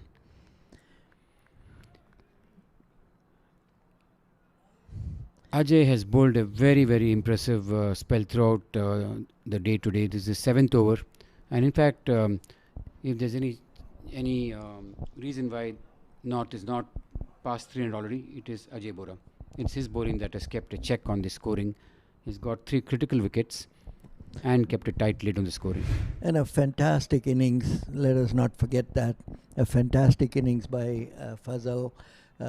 Regardless of the chances, he took advantage of the chances, and that's what matters. People always get, at every level, people get opportunities, and it's about availing the opportunity and coming back and becoming, be as good as what he did today. Excellent innings. That is so well said, Arun. 136 of 104 balls, and if you recollect, at one stage he was not only scoring at run a ball. That shows the ability of the man to plan an innings and execute it, and work through the pressured times, wait for your tide to turn and make most of it when things are in your favor. Uday Patel is the new man in.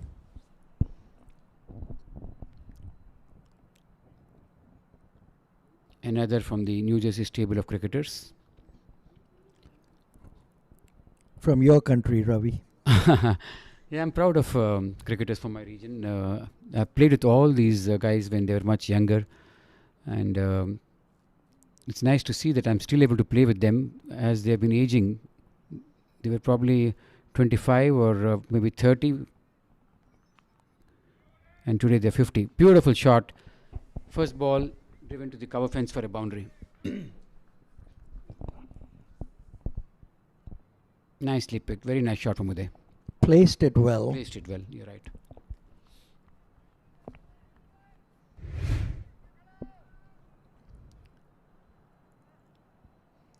Obviously, you'd expect even Ajay to be hit at this stage of the game. Another good That's shot. A beautiful, beautiful inside-out shot. I love that shot always.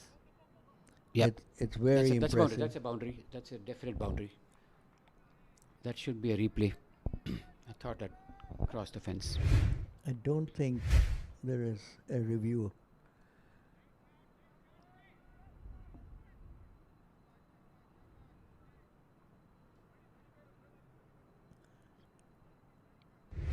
Don't know. Don't know. Let's not Yeah. judge from here. The fielders are there to make that call. But they did run 3. They did run 3, which is good. Missing the leg stump. At this stage, for Ajay to just give 7 runs in 4 balls again shows how well he has bowled throughout the innings.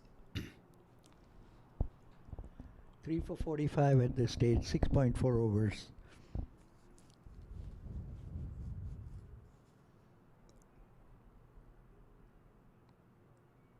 Nice shot. Nicely taken again by Farhan. Another catch. Beautiful catch from Farhan. Judged it well and took it with ease. And our man Ajay Bora gets his 4th wicket. Safe fielder Farhan Hamid. Ajay's got 2 wickets in this over. 1 more ball to go. Yeah. He deserves a 5-4 here. Even though we both are neutrals, Arun, sitting here in the commentary box, we can root for a person who has bowled so well. Just as Fuzzel deserved his 100, Ajay deserves a 5-4. Chintan Patel has come in to play the last over in 1 ball. Chintan Patel is also a player who plays for the US over 50s team for the nation.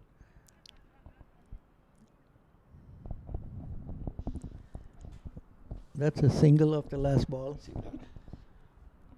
Finishes his spell. 7 overs, 4 for 46. Well bowled, sir. Hats off to your spell and very, very well bowled. Talking of NJ cricketers, another one walked in just now, Chintan Patel, also from New Jersey. Outstanding cricketer for whom I personally have a lot of regard and respect. Again, a player who's played, I played with him in various teams. Now he's playing for a team which is a champion for the last, I think, 3 or 4 years. They've been winning the CLNJ and the MCL championship in NJ. Very, very good cricketer. Fit as a fiddle. He would give a run for the money to any under-19 cricketer. He's that fit.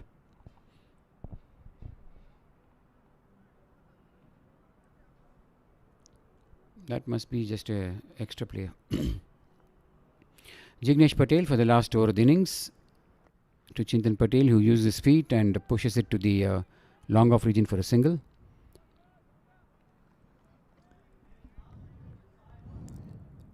Jignesh Desai, I'm sure. Having seen so many Patels there, I would have made a mistake saying Jignesh Patel. All Patels on the scorecard. Jignesh Desai to Uday Patel.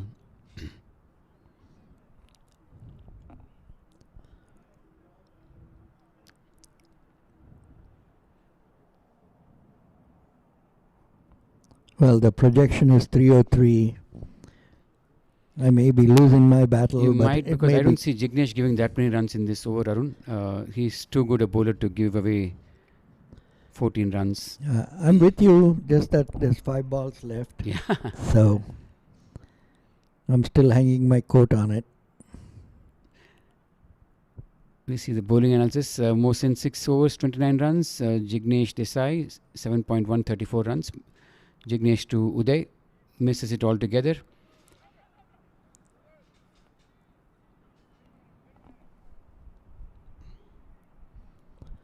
There's a dot ball. That's a dot ball. You don't need to manufacture shots. Just play as you see the ball. I think trying to manufacture shots against Jignesh will not work.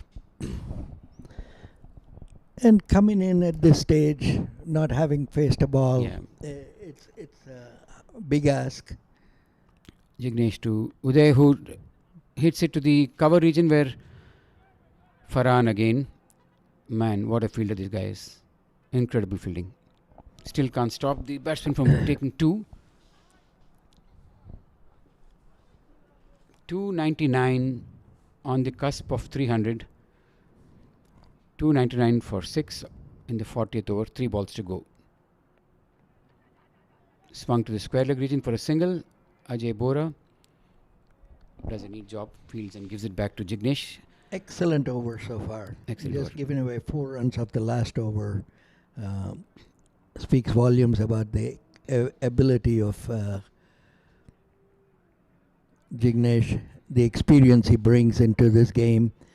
They run an excellent 2 might get an overthrow. No. Shahnawaz tidies up. There's no overthrow there. 302. Arun, 1 more run, and that's you will be on target, huh? I'll be on target. I said 303 to 305. If it's a dot ball, I would miss it by just a run. Excellent throw. End of the innings, 304. 305 is the target. So, folks, 305 at the end of 40 overs.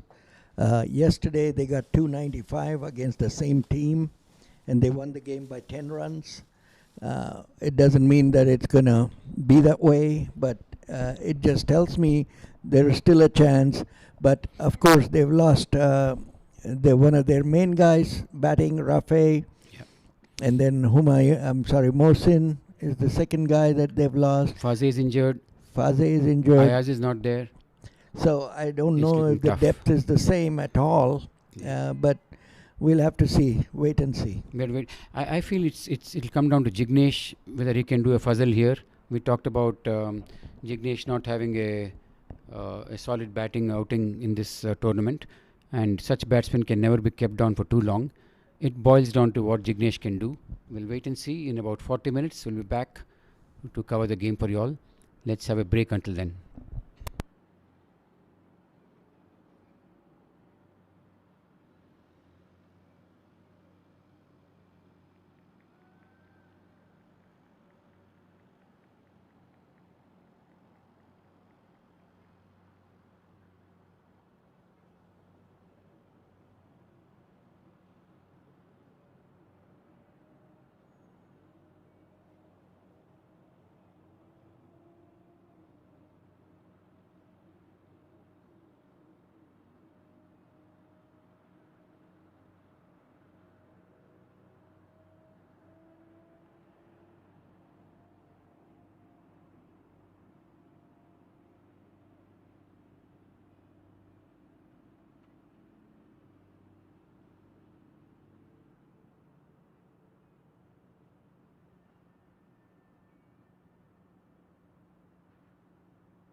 Sometimes creativity and innovation are all it takes to achieve the impossible. Yash Technologies, more than what you think.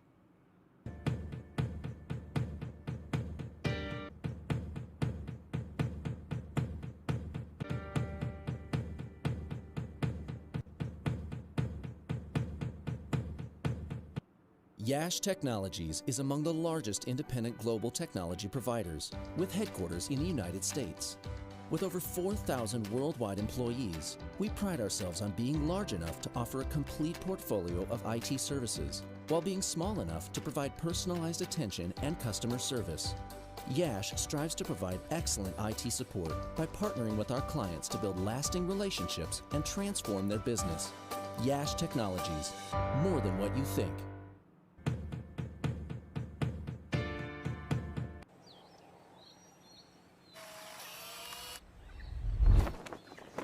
It's an impossible shot.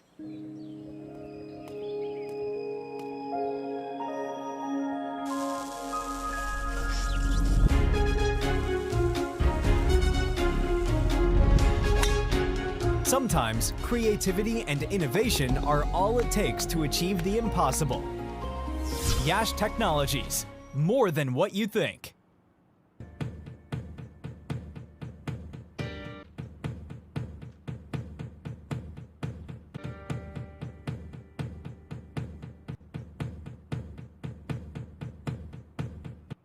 Yash Technologies is among the largest independent global technology providers, with headquarters in the United States. With over 4,000 worldwide employees, we pride ourselves on being large enough to offer a complete portfolio of IT services, while being small enough to provide personalized attention and customer service. Yash strives to provide excellent IT support by partnering with our clients to build lasting relationships and transform their business. Yash Technologies, more than what you think.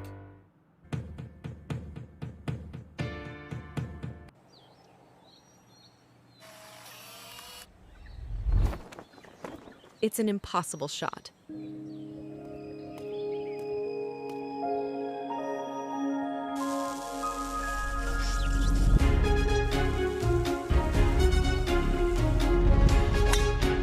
Sometimes creativity and innovation are all it takes to achieve the impossible.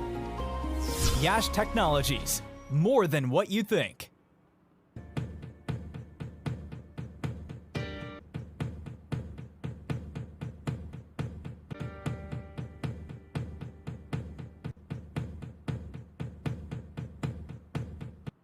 Yash Technologies is among the largest independent global technology providers, with headquarters in the United States.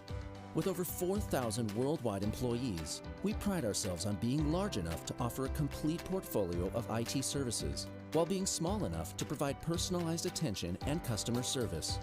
Yash strives to provide excellent IT support by partnering with our clients to build lasting relationships and transform their business. Yash Technologies, more than what you think.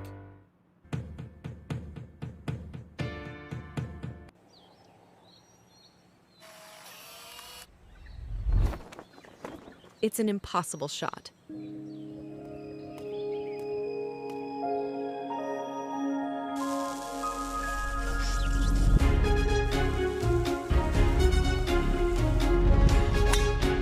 Sometimes creativity and innovation are all it takes to achieve the impossible. Yash Technologies, more than what you think.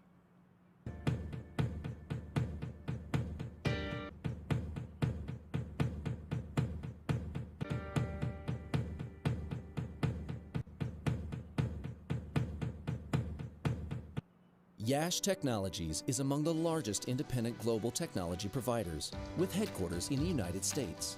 With over 4,000 worldwide employees, we pride ourselves on being large enough to offer a complete portfolio of IT services, while being small enough to provide personalized attention and customer service. Yash strives to provide excellent IT support by partnering with our clients to build lasting relationships and transform their business. Yash Technologies, more than what you think.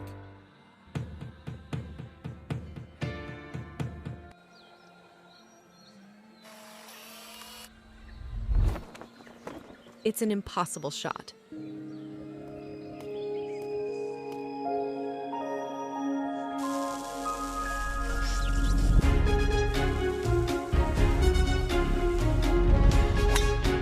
Sometimes creativity and innovation are all it takes to achieve the impossible. Yash Technologies, more than what you think.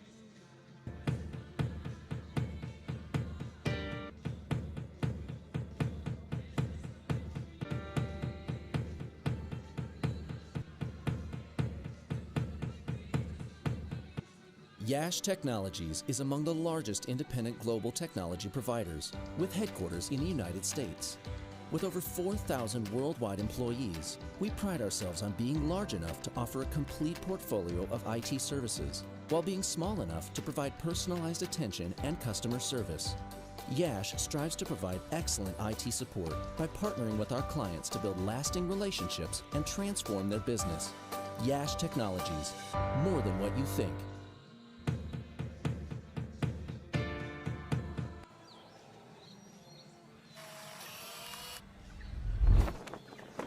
It's an impossible shot.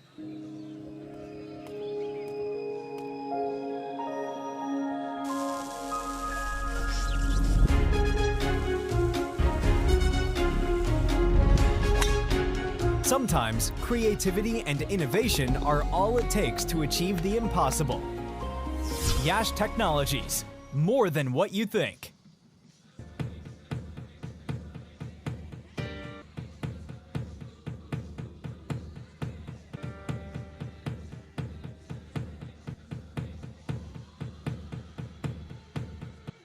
Yash Technologies is among the largest independent global technology providers, with headquarters in the United States.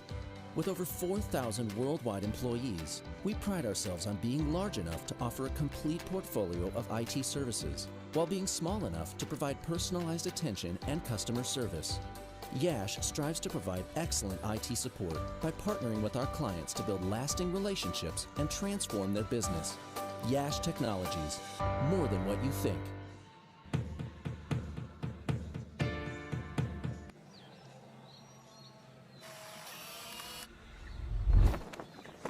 It's an impossible shot.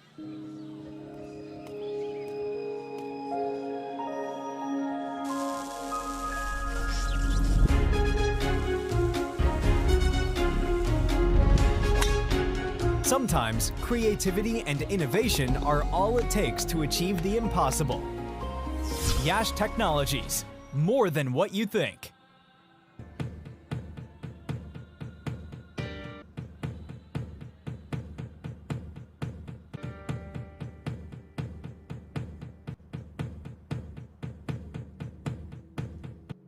Yash Technologies is among the largest independent global technology providers, with headquarters in the United States. With over 4,000 worldwide employees, we pride ourselves on being large enough to offer a complete portfolio of IT services, while being small enough to provide personalized attention and customer service. Yash strives to provide excellent IT support by partnering with our clients to build lasting relationships and transform their business. Yash Technologies, more than what you think.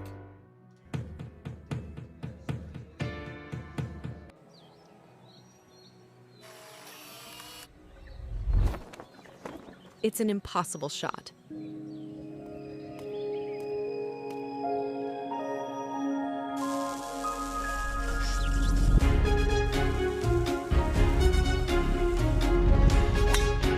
Sometimes creativity and innovation are all it takes to achieve the impossible.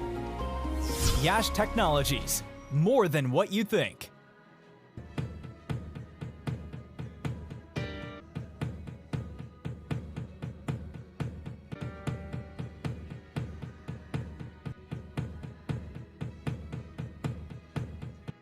Yash Technologies is among the largest independent global technology providers, with headquarters in the United States. With over 4,000 worldwide employees, we pride ourselves on being large enough to offer a complete portfolio of IT services, while being small enough to provide personalized attention and customer service. Yash strives to provide excellent IT support by partnering with our clients to build lasting relationships and transform their business.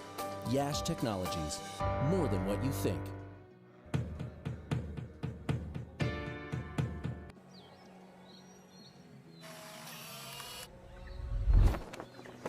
It's an impossible shot.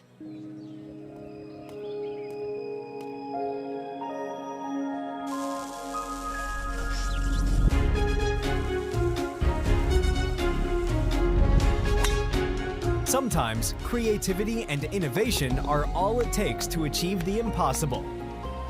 Yash Technologies, more than what you think.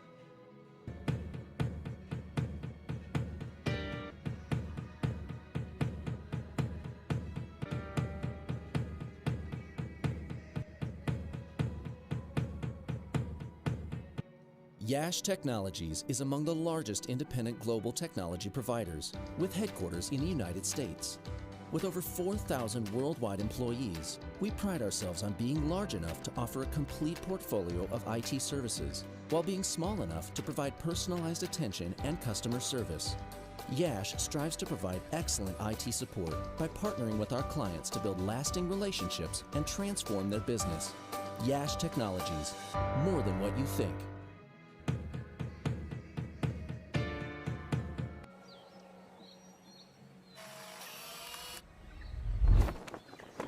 It's an impossible shot.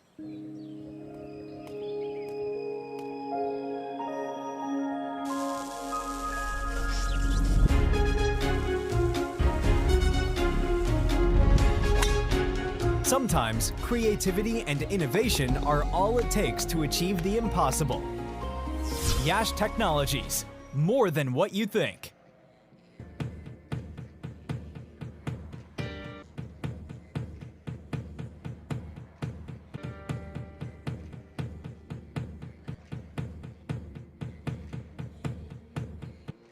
Yash Technologies is among the largest independent global technology providers, with headquarters in the United States. With over 4,000 worldwide employees, we pride ourselves on being large enough to offer a complete portfolio of IT services, while being small enough to provide personalized attention and customer service. Yash strives to provide excellent IT support by partnering with our clients to build lasting relationships and transform their business. Yash Technologies, more than what you think.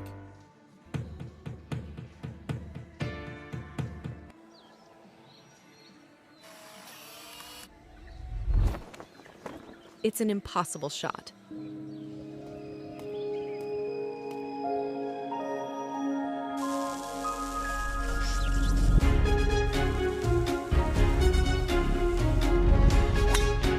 Sometimes creativity and innovation are all it takes to achieve the impossible. Yash Technologies, more than what you think.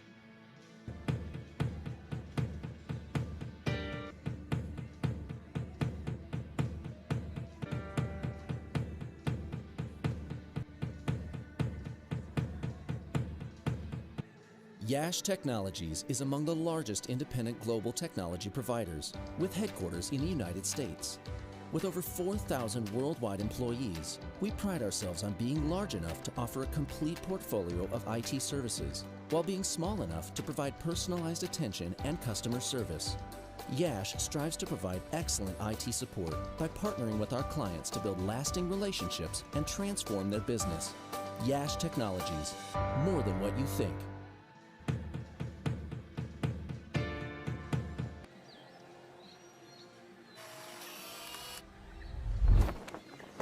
It's an impossible shot.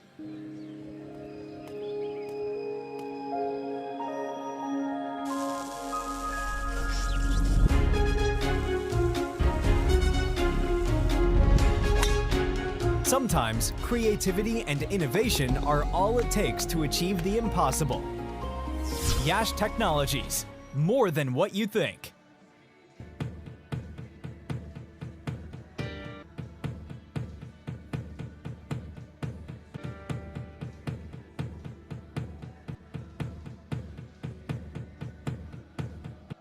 Yash Technologies is among the largest independent global technology providers, with headquarters in the United States. With over 4,000 worldwide employees, we pride ourselves on being large enough to offer a complete portfolio of IT services, while being small enough to provide personalized attention and customer service. Yash strives to provide excellent IT support by partnering with our clients to build lasting relationships and transform their business. Yash Technologies, more than what you think.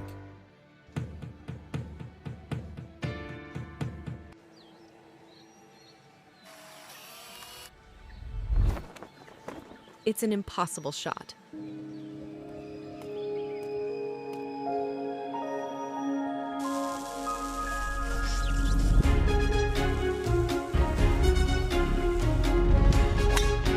Sometimes creativity and innovation are all it takes to achieve the impossible. Yash Technologies, more than what you think.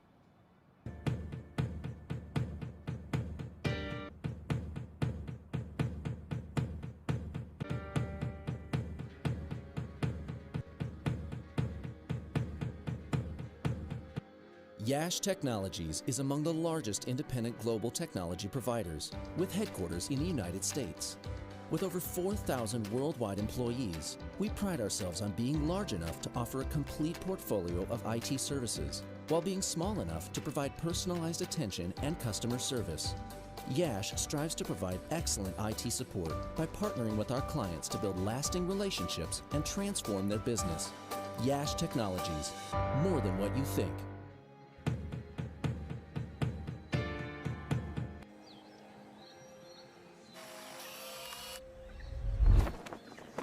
It's an impossible shot.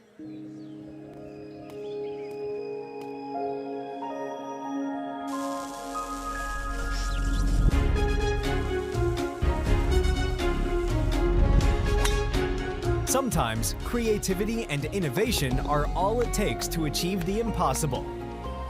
Yash Technologies, more than what you think.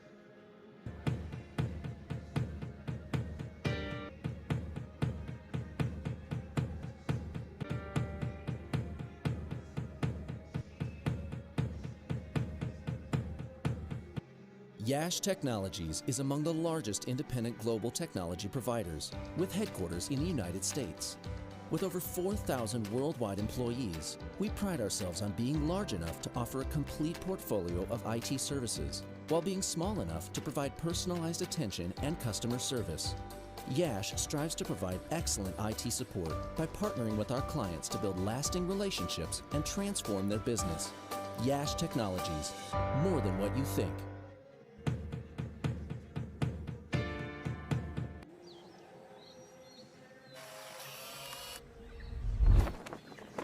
It's an impossible shot.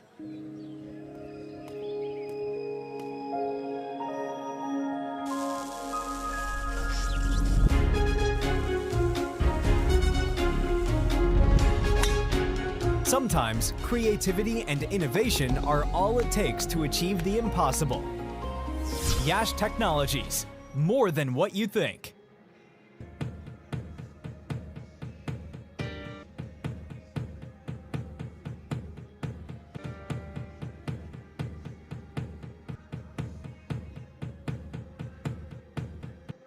Yash Technologies is among the largest independent global technology providers, with headquarters in the United States. With over 4,000 worldwide employees, we pride ourselves on being large enough to offer a complete portfolio of IT services, while being small enough to provide personalized attention and customer service. Yash strives to provide excellent IT support by partnering with our clients to build lasting relationships and transform their business. Yash Technologies, more than what you think.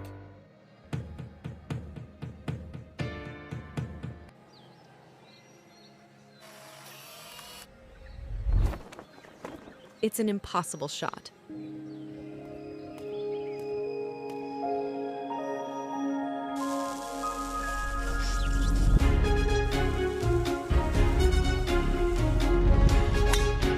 Sometimes creativity and innovation are all it takes to achieve the impossible.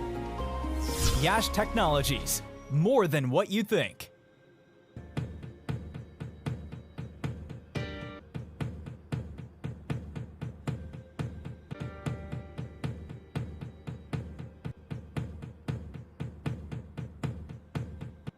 Yash Technologies is among the largest independent global technology providers, with headquarters in the United States.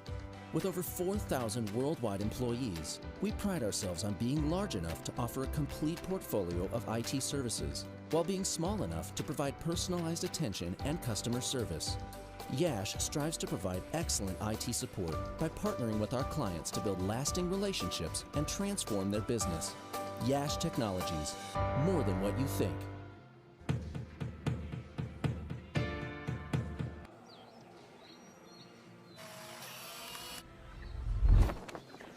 It's an impossible shot.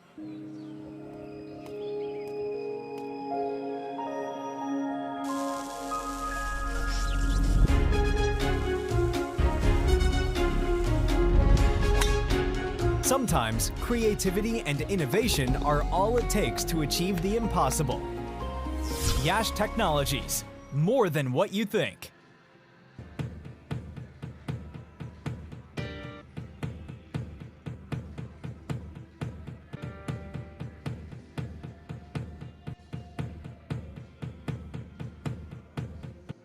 Yash Technologies is among the largest independent global technology providers, with headquarters in the United States.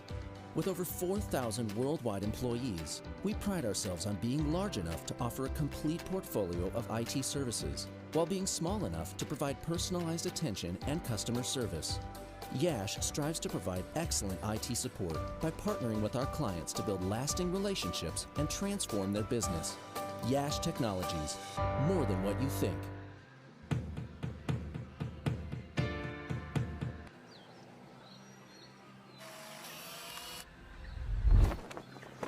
It's an impossible shot.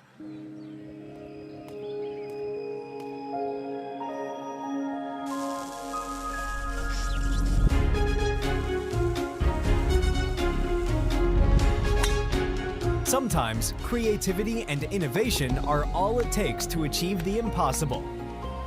Yash Technologies, more than what you think.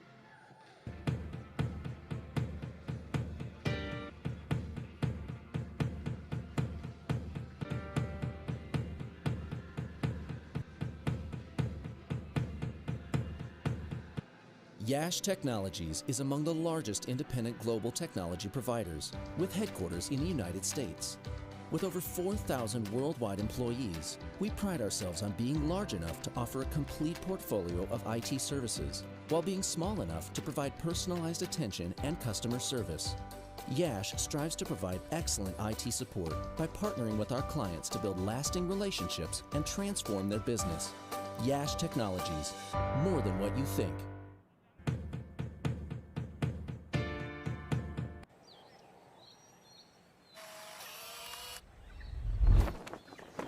It's an impossible shot.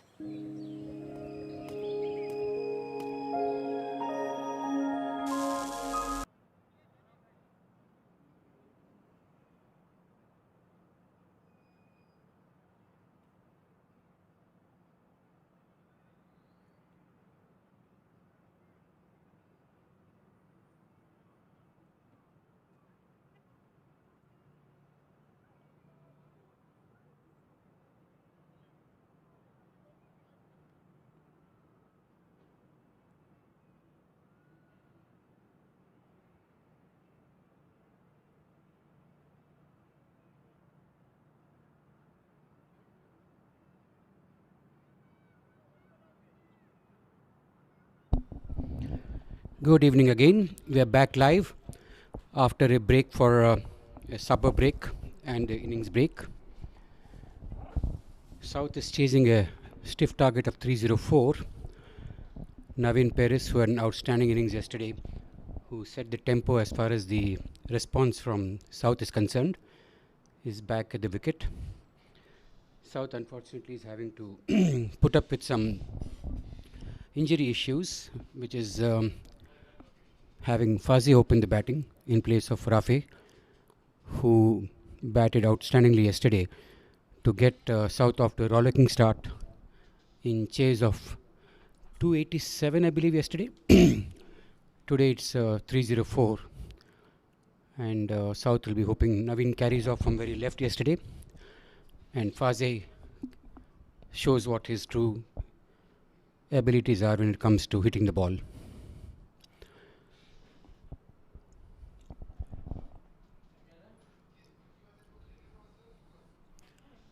There is some delay.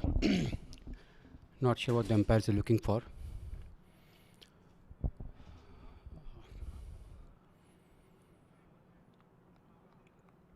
Yep, we're all set to go. Ram Kishan takes the new ball for North, as he's always done. He's coming into Naveen. Ram will be a handful in these conditions with the new ball. Into Naveen. Shot. Naveen literally starts off on very left yesterday. Brilliantly cut to the point region for a boundary. Outstanding shot off the back foot. Naveen is seeing the ball like a football looks like. He played brilliant innings yesterday, and then he starts off from that very note. First ball outside the off stump, slightly short of a length. Ball is moving away. Naveen rocked back and punched it to the point region for a boundary. That's a terrific start for a chase of 304. Ram into Naveen. Slightly slower one, pitch right up. Naveen drives to the mid-off region for a single.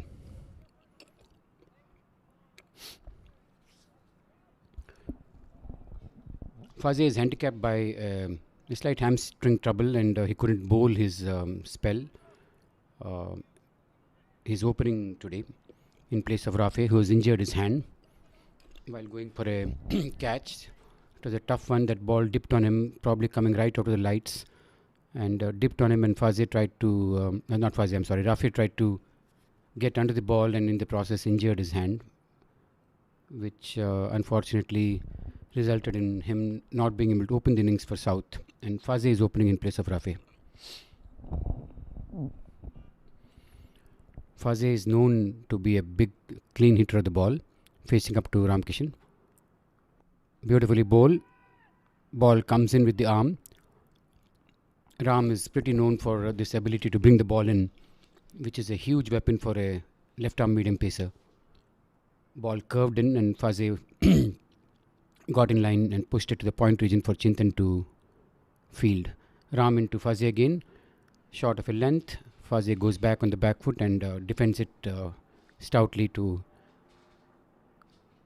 straight back to the bowler.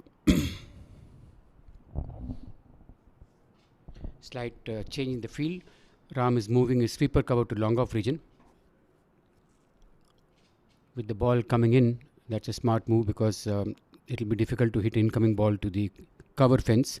Easier to drive it to mid wicket, long on, or worst case to long off. Therefore, Ram gets that ball in again. Fuzzy drives to the region where he moved the fielder from sweeper cover to long off region. Uday Patel at long off comes in and fields the ball. This will be an interesting chase if South can get to a strong start. Jignesh Desai, who's had a lukewarm tournament, hasn't got the usual runs that he normally gets, is in for a big score, and this whole game will revolve around what Jignesh can do. Just as Fuzzel did for North, Jignesh is due a huge score for his team, and if he chooses this occasion, this will be a great game to watch.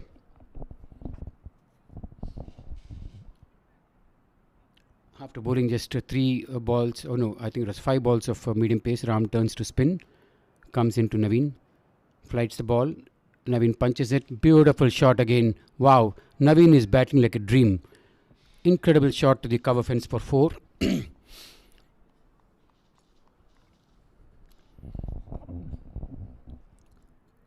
Naveen is batting with a flair which left-handers possess as a natural ability of theirs.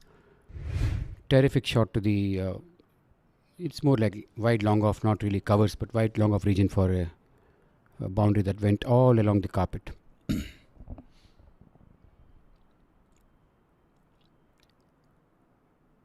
10 runs of the first over from Ramkishan. North will be very wary of how South came punching at them yesterday in chase of the target. And the first change in their approach is Chintan is sharing the new ball as against Dharma Gade, who was hit freely off his first 2 overs yesterday. Learning from that, North has made a move, a change, getting in Chintan to bowl. Ramkishan was not available yesterday as he had another commitment to attend to. Chintan Patel bowling his left arm medium pace over the wicket. Bowls down the leg side, brushes Faz's pad and goes into the fine leg fence for a boundary. South will be happy to see the start. 14 for no loss in the second over. When I stepped out for a quick supper, I noticed that compared to yesterday, there's a little more dew on that outfield today. If the dew is heavy, it will certainly play into South's hands and will be a challenge for the North team, because it's never easy to, either for the pace bowlers or the spinners or for that matter fielders, to handle a wet ball. Chintan into Faze. Nice ball that came in with the arm and Beautiful bit of fielding from Chintan, known for his alacrity in the field. Dive to his left, straight drive from Fuzzel.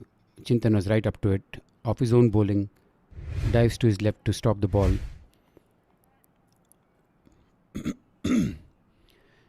Chintan is definitely one of the fittest cricketers on the circuit.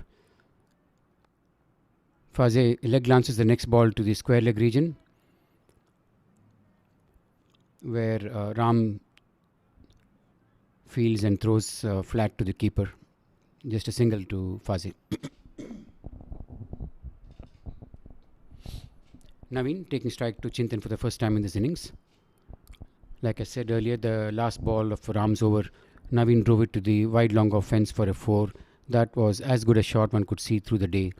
And it's amazing to see Naveen bat through this phase.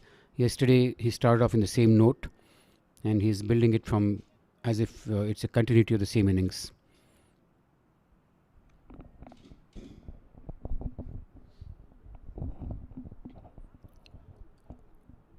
A lot will depend upon Naveen, Fuzzel, and obviously Jignesh was to follow. The South team did show yesterday that they have a very, very strong and deep batting order, which can take up this challenge of a stiff target. And again, as I was saying about Naveen, another cover drive from him. This time fielded on the cover fence by I think it was Uday Patel who fielded the ball at the cover fence. Beautiful shot along the carpet. Wow, Naveen is bringing all that left-handed batsman's grace to the fore. Look at that. Knee bent down to the pitch of the ball, drives it past into the cover region. Deserved a boundary. Chintan to Fuzzel. Down the leg side, that's poor bowling. Another wide from Chintan.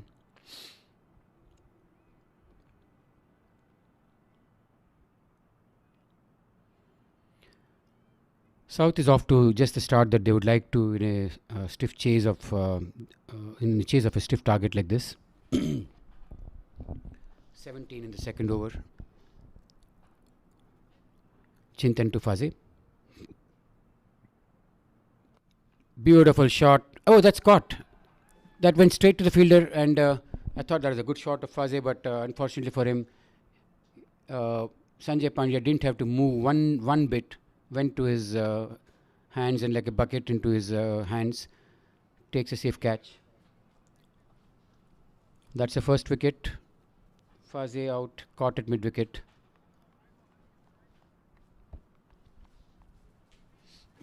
I'm joined back by Arun after the supper break. First break, and in walks Jignesh, on whom this whole game depends very heavily on.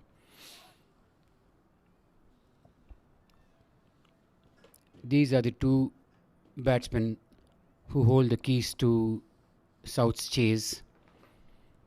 If Jignesh can do a Fuzzel in terms of scoring when it matters, we will have an interesting game on hand.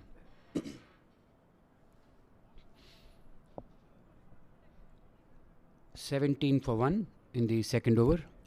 Chintan Patel, after bowling a not so impressive over in terms of a couple of wides and a boundary that went down the leg side, gets a wicket of his fifth ball.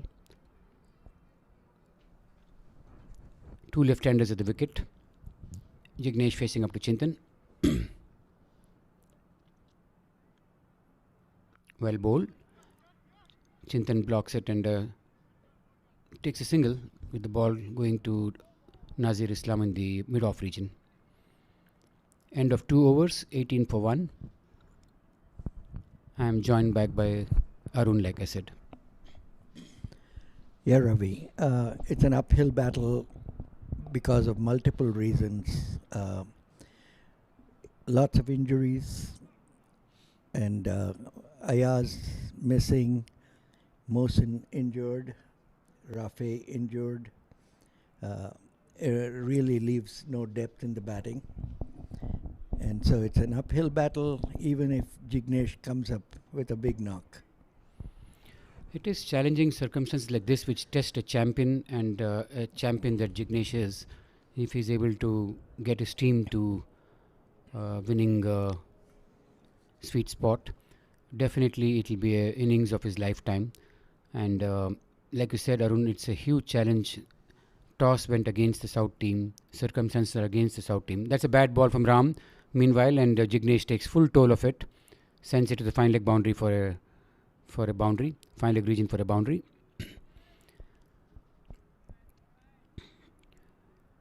Such deliveries get a batsman of the caliber of Jignesh into the groove and into the mood, so to say, and that's exactly what happened here. Took full toll of an extremely bad ball from Ram. Like I was saying, Arun, everything is against South. It's piled up against them, unfortunately. Unavailability of certain players, injury to certain players, and certain catches being dropped. Few 50-50 umpiring calls going North's way. All in all, it has been everything up against, and they're trying to climb a steep wall. It's down to what Jignesh and Naveen can do from here on. I agree with you that it's a uphill battle, but here's a beautiful shot through point.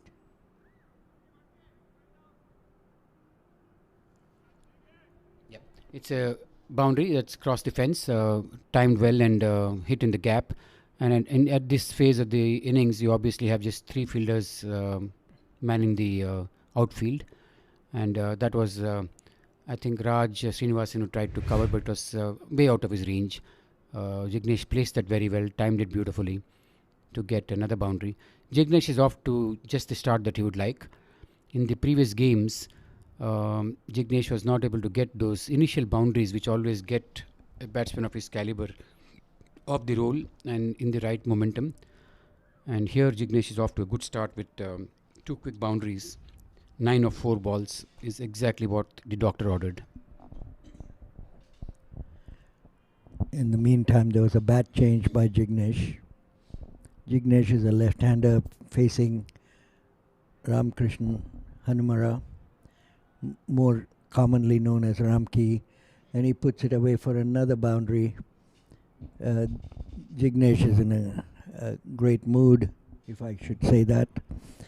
Another very poor ball, Arun, from Ramki, unlike him, and it took Jignesh's pad to go to the fine leg region. It was a ball, in fact, he's lucky that it's not a wide. Took Jignesh's pad, kissed it, and sped to the boundary. There is due, obviously. You could see the fielders wiping the ball. This is going to be very, very tough as far as the bowlers are concerned. And it will, at least for all the bad luck that South has had, this due. Oh, another good shot from Jignesh, goes back and punches it to the cover region. Beautiful shot, typical left-hander's grace. This game seems to be on. They got off to a rollicking start. And to see Jignesh in this form, I think it's good from a neutral observer's point of view. Those viewers who are viewing this game who are not North supporters or South supporters will enjoy the fact that Jignesh is getting into some rhythm here. And he's playing against a bowler of great repute. But one thing, Ravi, that I say is that I'm a left-hammer, and I did find it quite hard bowling to left-handers, and that could be part of the problem here for Ramki in his second over. He's given away 22 in 2 overs, and the total is 34 for 1 in 3 overs. It's a great start, and like you correctly said, it's a great start, but a lot depends on these two because I don't see any depth after that because of injuries. What I'm noticing, Arun, is the due evening up things because of all the difficulties that South has had.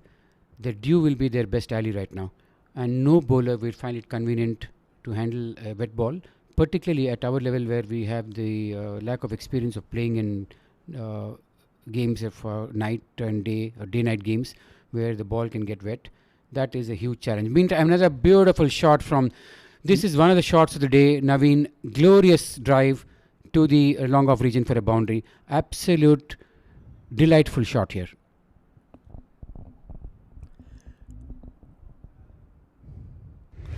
Naveen is coming off of a good knock from yesterday. He got a 64 yesterday. He's always been a solid bat in the Dallas area. I know him since '97. Has always been a run getter there. This one is as good a shot as any. I don't know if you noticed in the replay, that ball moved out and Naveen covered the movement, waited for the ball to move and then went to execute that shot. Outstanding technique, brilliant execution. Repeat of that shot again, another boundary. Naveen is on song here. Outstanding to watch this left-hander.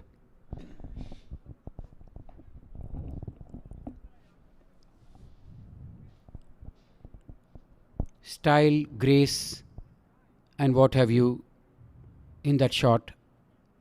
Everything right about it. Finished it beautifully when he finished the shot. It was very, very impressive. Able to read the pace of the bowler and then adjust accordingly, and ability to get in line with the ball and play it through long off. It is incredible to see almost an action replay of what happened yesterday. Yesterday too, South were facing a stiff target. They got off to a brilliant start of 40 in the fourth over, and the same thing repeats again here. And one man, Naveen, of course Jignesh is supporting him. Yesterday Rafe played a great role. They lost Fuzzel early, but that's not deterring Naveen and Jignesh to go after the initial overs in the power play. So 9 runs already of the first 3 balls. Jignesh.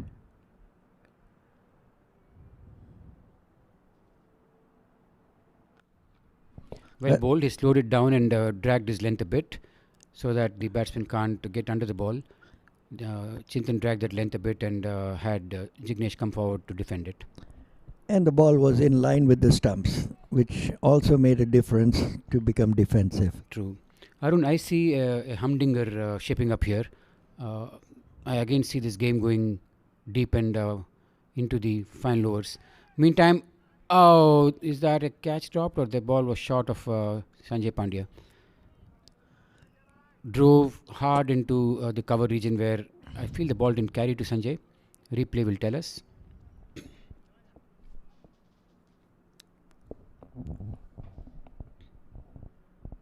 Chintan is a smart cookie, much like Jignesh. He also is a thinking cricketer. Bad ball, very bad ball down the leg side for a wide. This issue plagued the North team yesterday too, and they bowled too many wides, and I know Parak is one who hates these extra deliveries and these wides. He would be really smarting under that collar.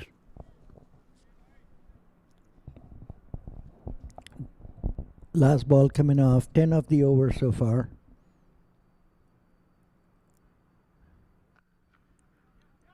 That's another fantastic shot.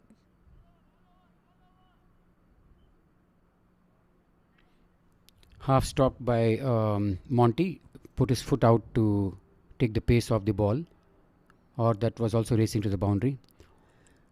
11 of the over, and that was interesting. That this might be interesting, Ravi. There are 2 left-handers batting and 2 left-armers bowling. Very good observation. Good point. I didn't think of that. Yes, this is what a captain needs to look at and think of plan B. They came with a plan A of having Chintan and Ram take up the new ball after the hammering they got yesterday. But what you say is so right. There are 2 lefty batsmen, and captain should have thought of a plan B and get a different bowler. If there's a right arm off spinner option or a right arm medium pacer option, that could change the flow of the game. Yeah, something like a Nasir Islam coming in might have been a ideal good choice. Very good one. Yes. Ramki coming around the stumps, left arm around to the interesting also, Ravi, left armer coming around the stumps to a left-hander. Yeah. I generally used to come over the stumps to a left-hander. Mm-hmm.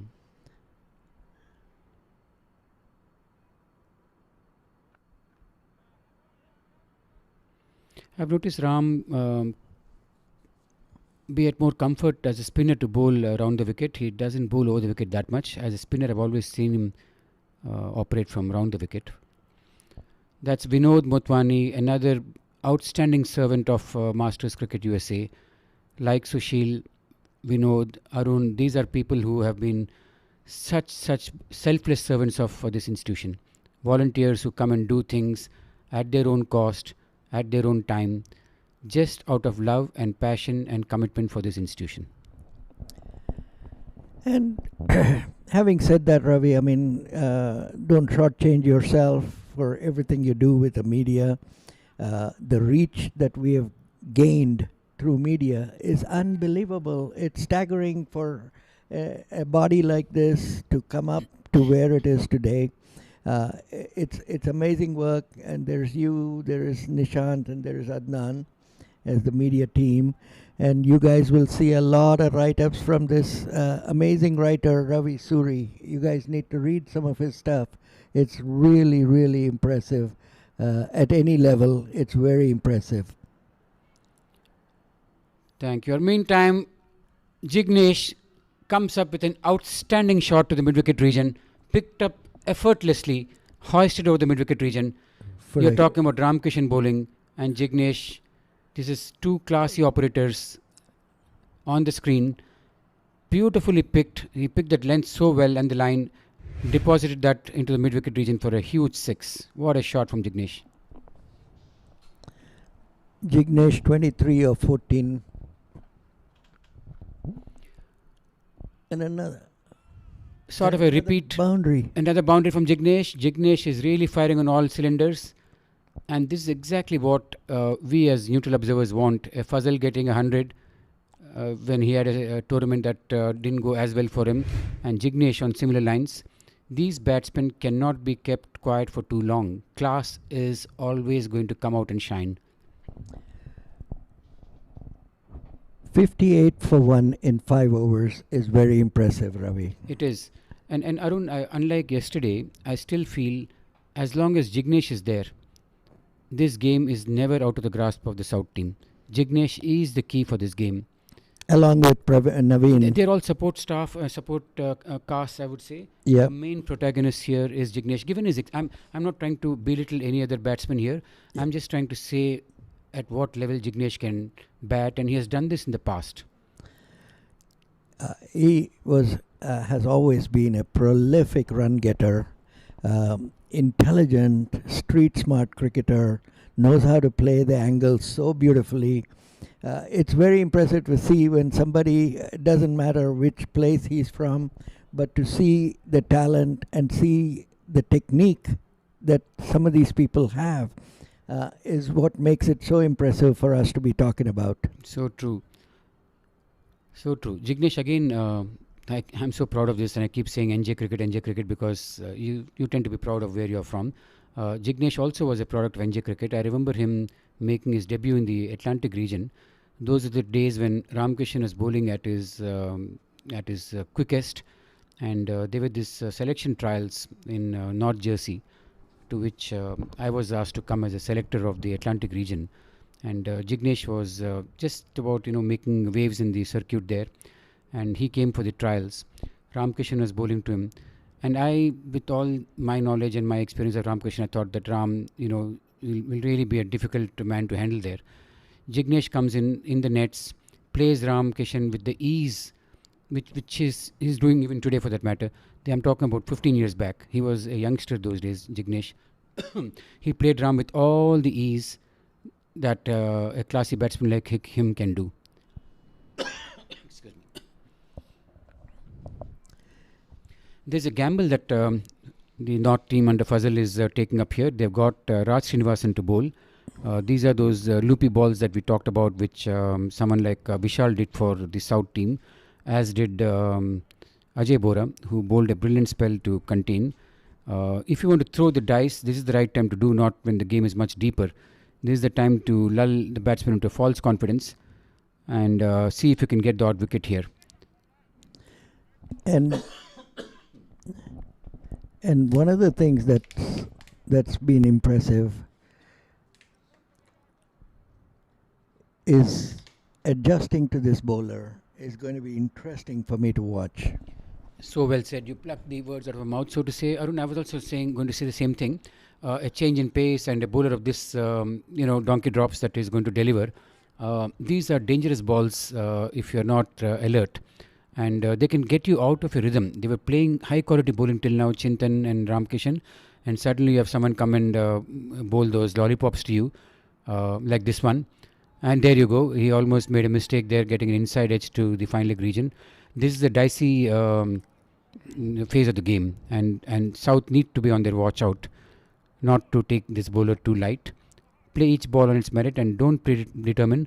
Make sure that you don't think too far beyond and play each ball one ball at a time. So one of the things that happens after such a quick start, there's a boundary. Wide ball boundary. I can sense Parag fuming. Having played with him in the 60s, I know how Parag reacts to this kind of bowling and this phase of the game. And this is like playing into South's hands. This is not good bowling at all. You cannot be giving these freebies and loose deliveries and easy time to the batsman. So one of the things that happens, Ravi, is after a couple of good bowlers, the level of concentration is so critical when you're playing somebody like this. That's what you got to see it until it hits the middle of the bat, and that's so critical when you have somebody loopy like this coming in as a change bowler. Taking full toll of a full toss, no stopping that ball. Bowl that to Jignesh and say, please have me. Jignesh will not miss you. He's going to give it to you. Never invite a batsman of this caliber to go after you by giving a donkey's drop.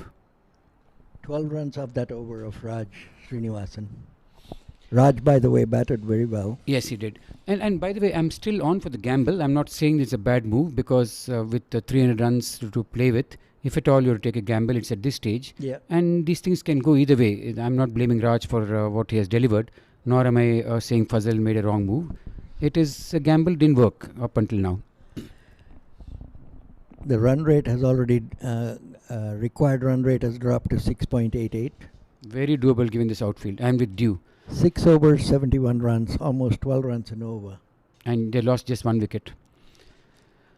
Now here is an interesting move. This is the man who actually brought North into the team after a hammering start that South gave their team yesterday. Rajiv Shah, who was instrumental and a key factor in North's win. He's coming into bowl. And just as Neerav, who has been batting so well given the form that he is in, North would hope and North's supporters would hope that Rajiv would continue in that same vein as he bowled yesterday to get North back into the game. Or this is going a one-way street for now. It's time that North does something to come back and claw their way back into the game. So interesting. Once again, it'll be very interesting to watch Rajiv Shah bowl. He's another left armer, and bowl into 2 left-handers would be another interesting proposition to see how that pans out. Rajiv has a good line and length. I mean, he's a very good wicket-getting bowler. Arun, at times I feel, I also hear this a lot on commentary when you have international games going on and a left-hand bowler bowling to a left-handed batsman.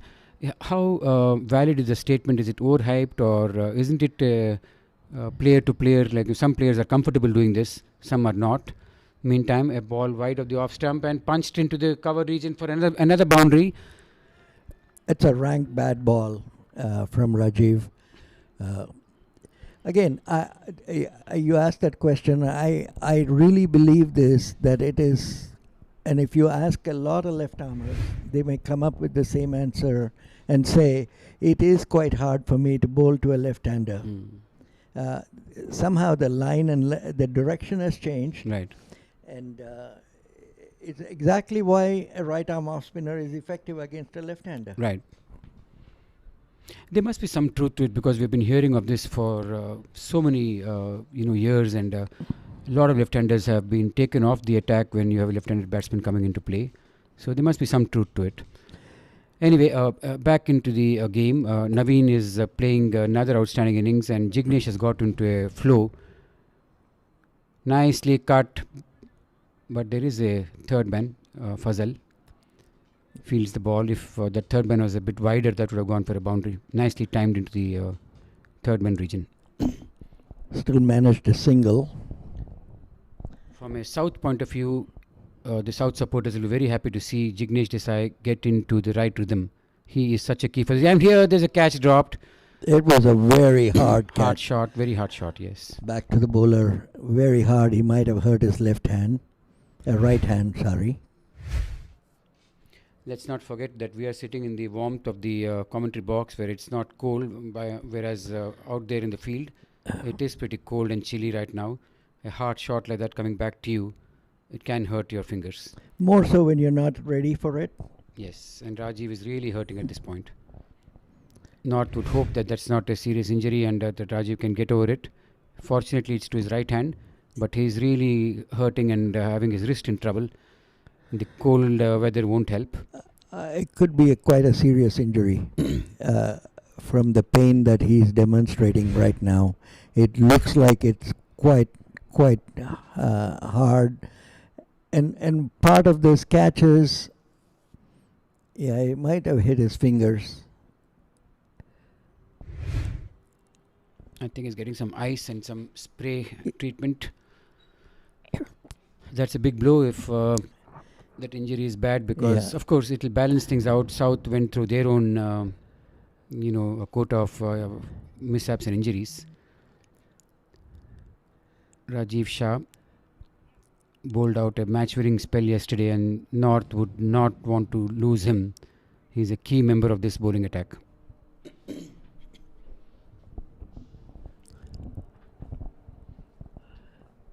If at this stage Rajiv is unable to bowl, he's coming back though, but if he's unable to bowl, I think they're at least one or two bowlers short as long as the left-handers are there. Yeah. True. I'm trying to see who their right arm off. Nazir Islam is a medium pacer. They don't have a right arm off spinner, looks like. Maybe Parag Ananta comes Parag in. can come in, yeah. Parag may not be a bad option at this game because they do have Sanjay to keep. Sanjay Patel is an excellent keeper. And is Sanjay Pandya playing in this? Yes, Sanjay Pandya is there. So He hasn't bowled till now, but Sanjay Pandya is playing. Yes.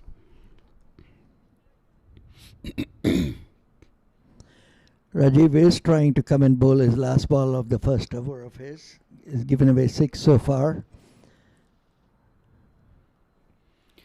This game is so eerily following the patterns of yesterday.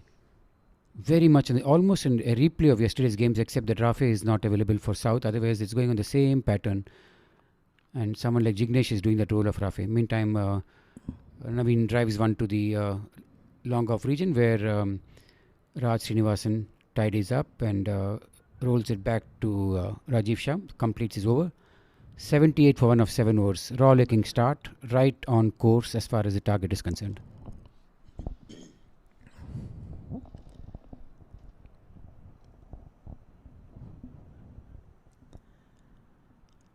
Arun, I always wanted to ask this question of you. It is so interesting to see you and a few others like Vinod and Sushil. I will talk to them when I get the opportunity. But you three specifically have no skin in the game, so to say, because you all don't play at these events, at these tournaments. Yet you turn up, whether it's 40s playing, 50s playing, 60s playing, 70s playing. What makes you do this for Masters? I think it's a loaded question, Ravi, but I think the first thing is this is an absolutely incredible body. And when you have a body such as that, where everything is transparent, and I use this line that I know Parag doesn't like me to use, but I use this line, this body is cancer-free. And that gives any person who's in... Meantime, there's a big run out here, huge wicket. Sorry, Arun, to disturb you, but I have to come in. We were talking about Raj coming in and creating some kind of a a disturbance, and that's exactly what has happened here.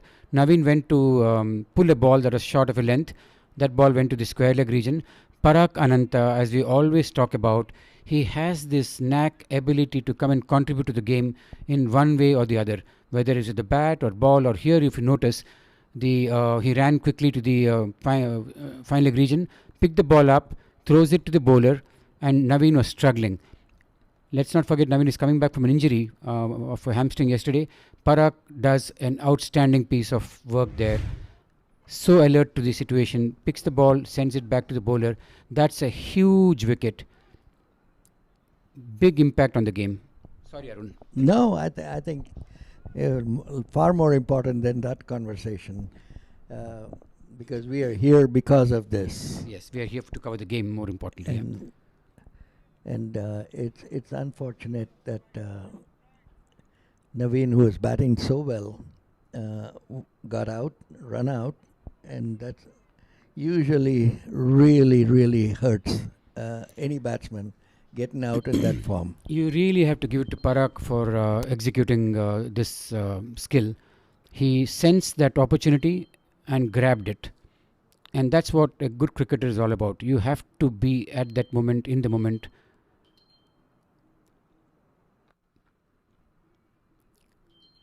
Loopy ball, and Jignesh will not miss on that any day. In his sleep, he'll hit that ball to a boundary.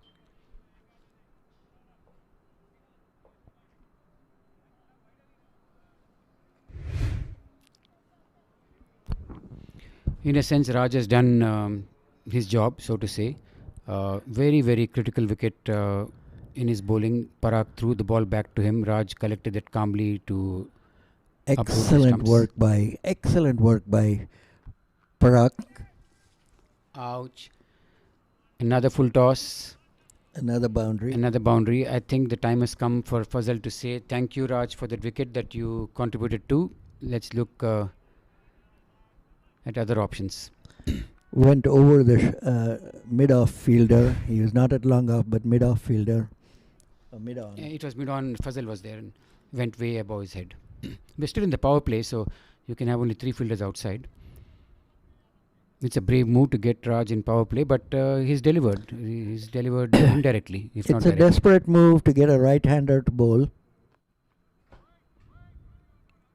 That's driven to the mid-on region where Fuzzel does a tidy job of fielding. Back to Raj Srinivasan. It is the due. These bowlers are really struggling to pitch the ball. A lot of these balls are full tosses. Smashed again to the mid-on region. Fuzzel fields.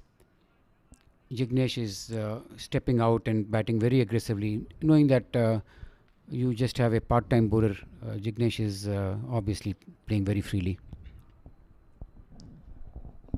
1 ball to go. 8 of the over. This is a better ball.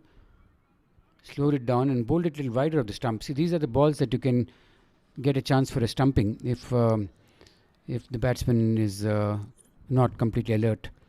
But Jignesh obviously is. That's the beauty. And if you noticed how Jignesh, he covered the line. He went to the line of the ball and played straight, didn't play across. All these are attributes of a good bat. Yes. Especially when you step out, you have to cover the line. True. Do not allow the ball to be seen outside the off stump.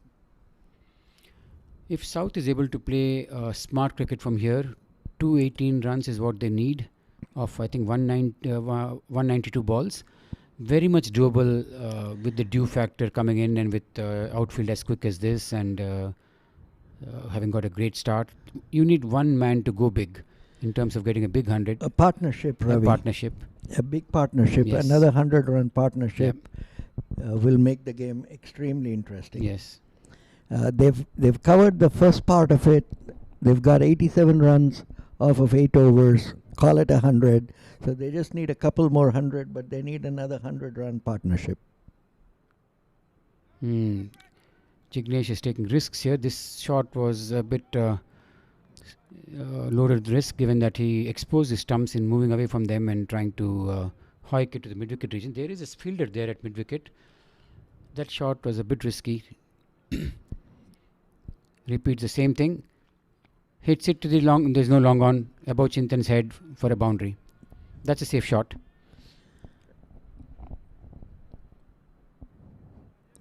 This is Rajiv Shah in his second Rajiv Shah, over. second over. Look at the confidence of Jignesh, exposing all his 3 stumps. He's sensing that Rajiv Shah is going to bowl outside the off stump. A quick ball on his stumps would be the best option for Rajiv. The next time Jignesh exposes his stumps, what Rajiv could do is bowl a flat, quick ball on his stumps and see what Jignesh will do with that. And Parag being Parag, as exciting as he is in every aspect of what he does, here he is quickly adjusting fields. As a keeper, that's something that we always notice. Yes. Parag has a good sense of the game and he's always on the button. He's always having a finger and the pulse of the game is... He's good at that. He reads the game well. This time Jignesh steps away from the stumps on the leg side. Earlier he was moving towards the offside and exposing his stumps. This time he moves away to the leg side. That is smart thinking. You're keeping the bowler guessing with all this footwork. But he's taken a lot of risk, Ravi. Beautiful There's shot. a beautiful cut, square cut. Half fielded by the point fielder. Not sure who it was, but whoever it is made a half stop, maybe Monty. Otherwise, that was racing to the fence. Suhas Naik is the new batter in.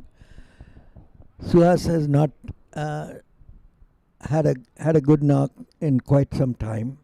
There may be a time today that he probably comes up with a knock.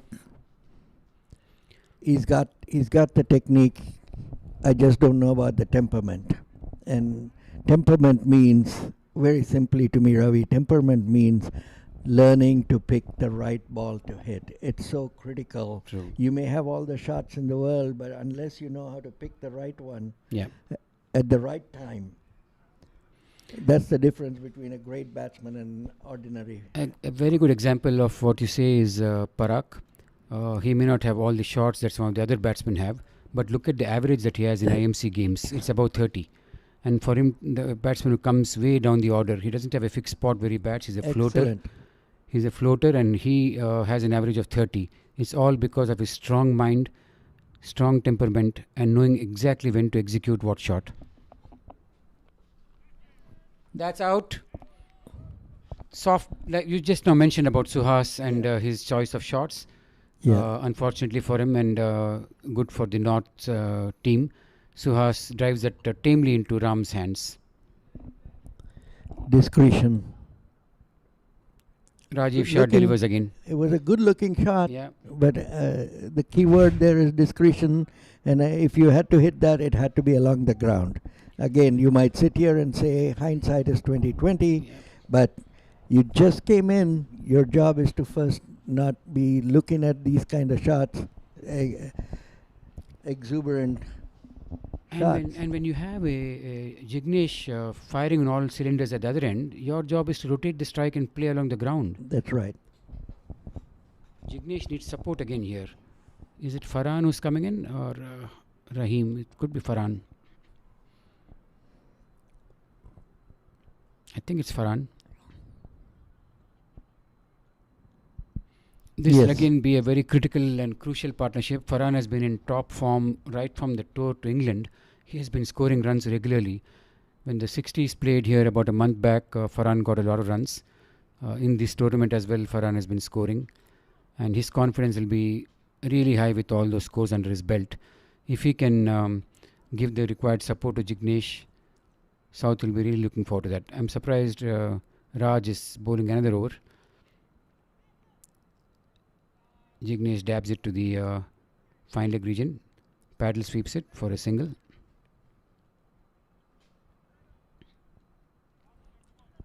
Fuzzel has the runs to play with in terms of the gamble he's taking with Raj. But at some point, you need to, not take too many chances. If you see the snake, these guys are way ahead of the ball game. Yep. But 3 wickets lost is the key word. Yep. With especially without the depth that they are so badly missing. a Rafe, an Ayaz, and a Mohsin would be such incredible batters in the lineup. Now imagine Jignesh batting like this, and then you have Rafe and Ayaz and Mohsin in your lineup all available. Rafe is a big miss. His Yeah. being injured is a huge miss because he's again a man with temperament. He knows how to stitch and build innings.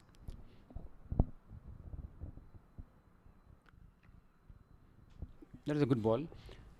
Raj to Farhan, and a better ball that was pitched on a length and came into the batsman. Farhan of the backwood punched it back to the bowler. Very interesting game developing here. 93 for 3 of 9 overs, 9.2 overs. Another good ball, very good ball in fact. Flighted ball dipping into the batsman. Farhan of the front foot defends it to the cover region where Fuzzel fields and hands it back to the bowler. As much as he looks like a part-time bowler, I like what he's doing. Caught and ball chance, missed there. Ball hit very hard, hit Raj on the chest. Wow, that is a tough shot on the chest. And in the heart region.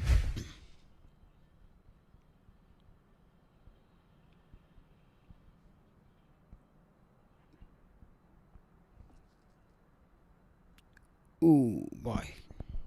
Nasty blow. Right in the rib cage. Right in the rib cage. Hard shot. Farhan hit it from the length, reached the pitch of the ball and hit it hard. So one of the things that these two guys need to be doing is talking to each other. Yeah. Very important, talking to each other and understand that if you're at the wicket for another 15 overs or 20 overs, you will get the game in your hand and you have to stay long. It's so critical to stay long at the wicket. It's too early to be playing big shots for Farhan. In the meanwhile, 4 dot balls, which has been a rarity ever since this inning started, and that coming from a bowler whom you were expecting to be hit a bit, and he comes in, bowls 4 dot balls. This game has a way of getting back to you. Commentators are better off not commenting too much about which bowler can do what. Good ball for a single.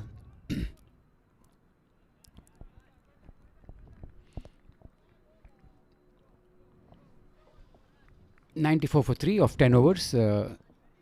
Probably the over with the least number of runs.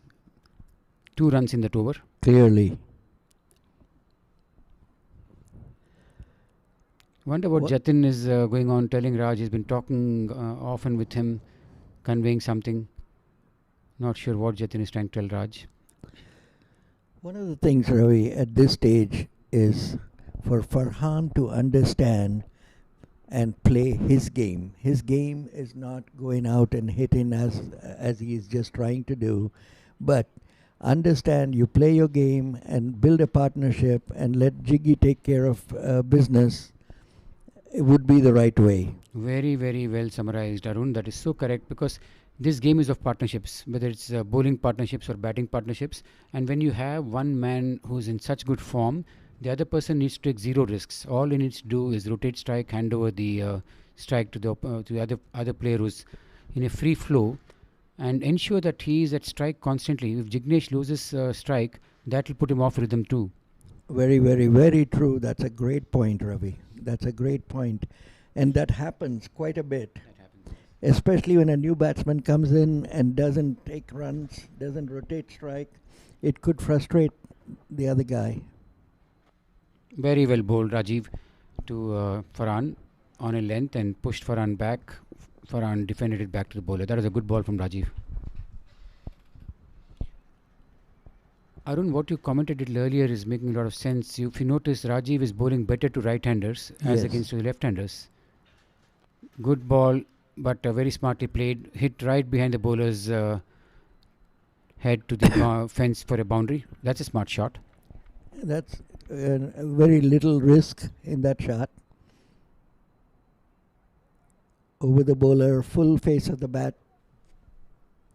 Full face of the bat facing the ball. And that's technically a very good shot.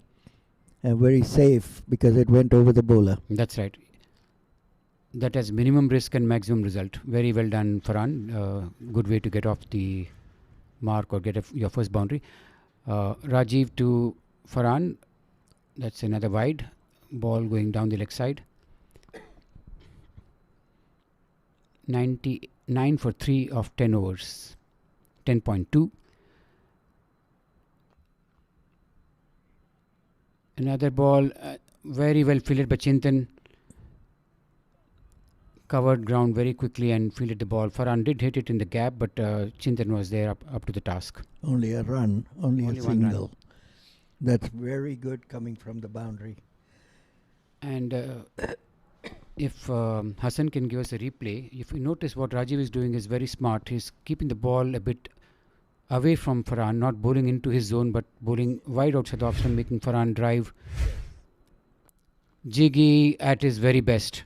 Brilliant execution of a shot, using his feet, going down the wicket, driving it past the bowler. That's 50 of 29 balls. Jignesh 52. Outstanding batting. Incredible innings. I absolutely was surprised, dumbfounded to know that he got a 50. I wasn't following it. It didn't even look like anything, and he's already got a 50, and that's fantastic. That is the hallmark of top quality batsmen, Arun. As you know, some of these guys, whether it's Virat, Rohit, Zahir Abbas, go back to Javed Miandad, you hardly, Arvind De Silva, some big names, you never realize what score they're on till you look up the scoreboard or someone is clapping saying 50. Yep. I mean, that's exactly kind of what happened. Well bowled and very well played. Even though he made some room, he was still watching the ball like a hawk to the last minute. And it was well bowled because he stepped out on the leg side to play that ball, and Rajiv followed him. The ball followed where he went to, so there was no room for him to swing his bat. As commentators, we enjoy seeing such a run of play where you're watching a batsman make a move, the bowler countering that move, and the batsman again ensuring that he counters what the bowler has given him. It's wonderful to watch such cricket. 10 runs off that over.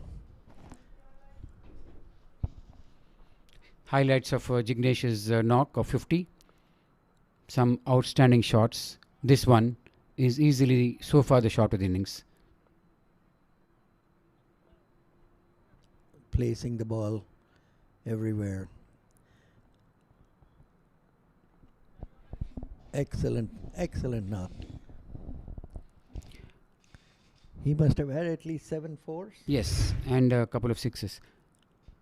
Farhan drives Raj Srinivasan back to the bowler. Raj is bowling pretty well to Farhan. I must say that he's coming back strongly to right-handers.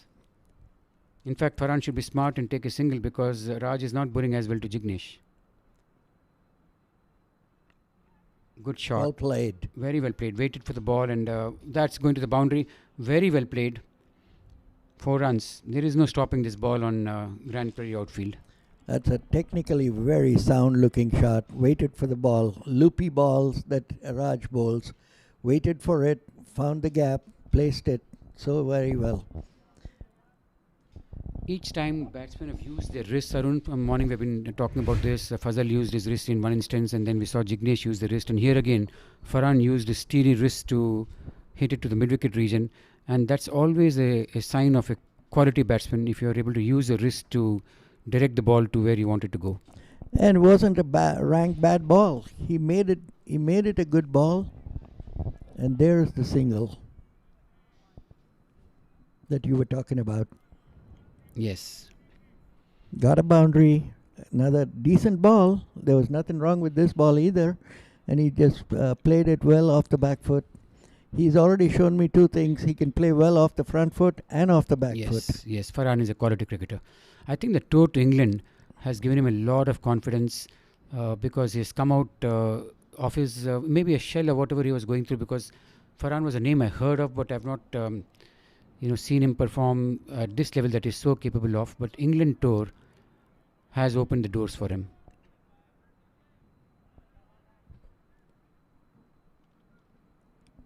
So 5 off the first 4 balls, which is pretty decent for Raj, who's bowling quite well. Nice shot. Straight to the field for Arun. Don't you feel South is playing like cornered tigers because so much going against them in this game, Yes. and they've come out with the positive intent. They have not given up the game in spite of all the difficulties they are having to go through. And you corner a tiger, you can be rest assured it will hit you back. Very well said, Ravi. And they're playing like that. And there's another shot for a single. Chintan is the fielder. Fascinating game to call and observe and watch. We are really fortunate to see some of these games. We had some close games right from the start of this tournament. We had a lot of close games. Even the one that was played this morning in the semi-finals. At an outset, it looked one-way traffic where West was trampling all over the East. But the way East fought back and put West really under the hammer. And it was only Ashish Poddar's nerves of steel that saw them through. Ashish played a very, very calm innings under extreme pressure because West were the favourites to win that game, a favoured team, and East were fighting a losing battle in a sense. But Ashish played a very, very calm innings. I will give all credit to East for fighting and almost defending a score of just about 160, which was way below par score of at least 200. And still to come back and fight tooth and nail and give West a real scare.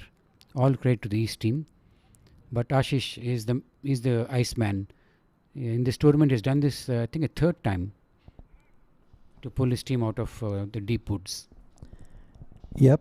And this was their second close game, wasn't it? It was. And both times Ashish is the one who came to the rescue.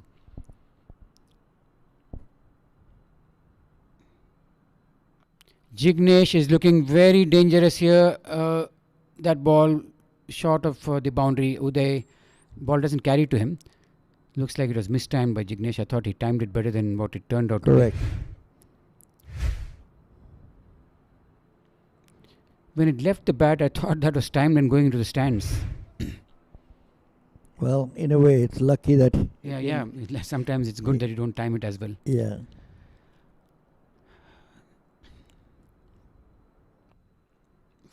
Farhan steps out, drives it past the mid-on fielder. That's a boundary.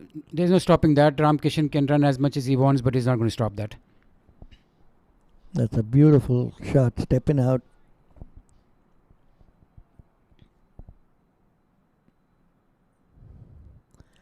There's a long off and a mid-on, correct? Yes, long off, long on also is there. Yeah, he beat both of them. He beat both. This is the 13th over. The power play is still on. Rajiv to Farhan. Full toss. Oh, that's a cotton ball chance again. That ball dipped a bit on Rajiv. I'll not blame the fielder there. The ball dipped. Rajiv is a tallish man. He had to bend quite a bit. He hurt himself again. Catchable. Ankle height, catchable. That hit him slightly high on the palm. Fingers are not in the ball. Luckily, not his fingers. Out. Stumped. Parag comes up with a beauty. That ball was going down the leg side. Parag, outstanding keeping there. Very well done. So Rajiv picks up 2 wickets now.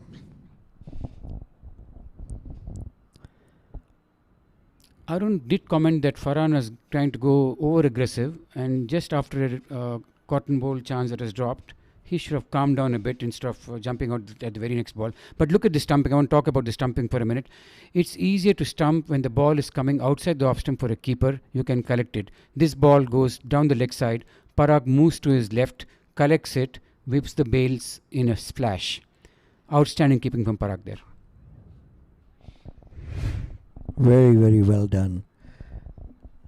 Already the hero of the day for the North team, getting Naveen run out, and this one, and good this point, one is Parag. stumping. That's a very good point. And I would like to repeat that observation again, which is any time the ball comes into the batsman and goes down the leg side and you have a keeper collecting that ball, that's never an easy stumping. So true. Outside the off stump, ball going away from the batsman is easier than a ball that comes into the right-hander and goes past the leg stump. You have to have an eye of a hawk to be able to catch and effect a very smooth stumping there. There you go. Outstanding work from Hassan, our magician with the cameras. And the beauty of this stumping was technically so correct, where he waited for the ball. Yes. He saw it all the way through. He wasn't rushing. He just waited, and it was quickly taking the bails off in a flash. And let's not forget, Arun, when that ball is coming in towards you, there is at least a millisecond where you are blindsided. You're not correct. going to see the ball for at least that split second. Yeah, you're just following a direction and Yes. hoping it's in your glove. Right. Well, neither of us are wicket keepers, but from whatever we're observing, we're able to make that call. Rahil comes in, replacing Farhan. Arun read that script very well. He was a bit concerned that for the south at least, that Farhan was going a bit over aggressive, and when Jignesh is there, you don't need the other batsman to go that aggressive.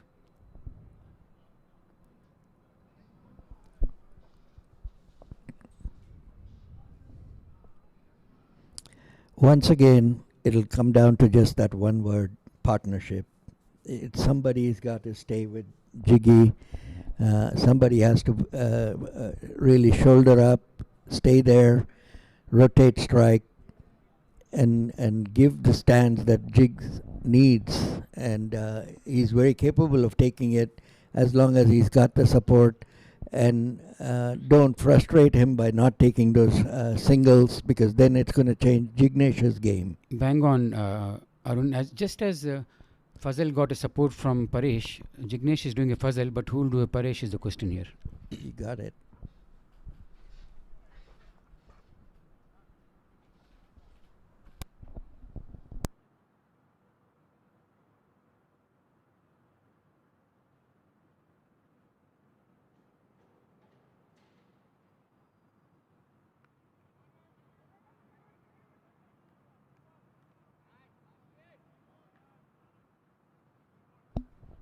Back again, Raj Srinivasan is doing a good role for his captain, who trusted him with a gamble, and that gamble is not going too haywire. 30 runs of 40.1 overs, but an important run out. And Jignesh uses his feet, hits it to where no fielder is placed, which is straight behind the bowler.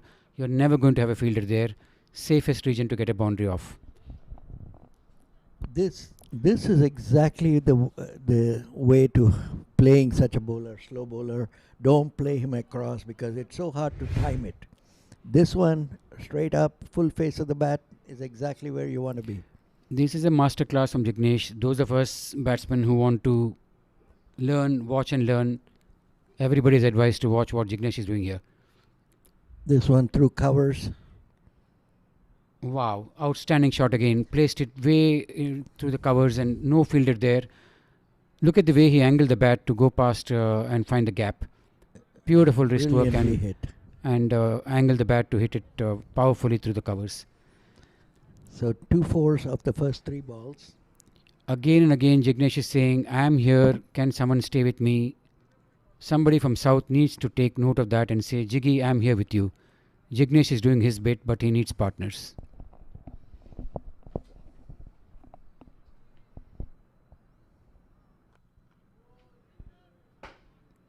Jignesh, Another boundary. another boundary this time, falls within the boundary. Went a little high. It was hit pretty high in the sky, but I thought that way up. I think more elevation than distance. But away from the fielder. Away, safe shot away from the fielder.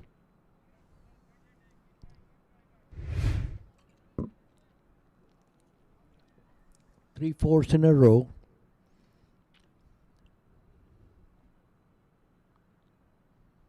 Well bowled. Raj Srinivasan and me are having a tough time, because every time I say he's bowled badly, he's come and bowled well. Every time I say he's bowling well, he's come and bowled badly. I have no further comments, please, for the day as far as Raj is concerned.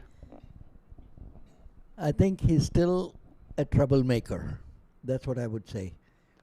Whatever he does, he's a troublemaker, because it's tempting and you can easily get suckered into that temptation. Yep. Drinks break. We'll all take a break and come back to you all in a few minutes. The score is 130 for 4.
Yash Technologies is among the largest independent global technology providers, with headquarters in the United States.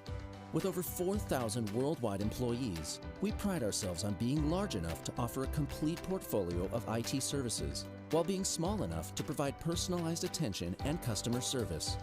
Yash strives to provide excellent IT support by partnering with our clients to build lasting relationships and transform their business. Yash Technologies, more than what you think.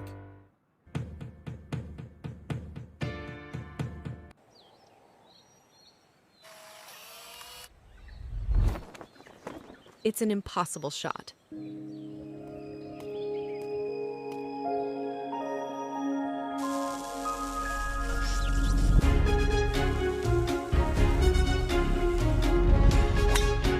Sometimes creativity and innovation are all it takes to achieve the impossible. Yash Technologies, more than what you think.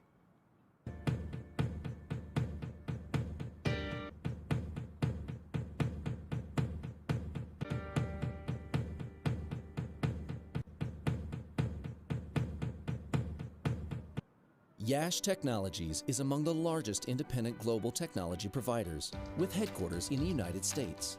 With over 4,000 worldwide employees, we pride ourselves on being large enough to offer a complete portfolio of IT services, while being small enough to provide personalized attention and customer service. Yash strives to provide excellent IT support by partnering with our clients to build lasting relationships and transform their business. Yash Technologies, more than what you think. Back live after the break. This game is getting us to our seat's edge, and it's again shaping up to be a humdinger. The worms are, of course, at this point, the blue worm is way above the yellow worm. 175 runs needed of 156 balls, which is so doable as long as you have wickets in hand, as long as somebody is willing to bat sensibly with Jignesh. As long as Jignesh is there at the wicket, South is in a comfortable phase as far as this chase is concerned.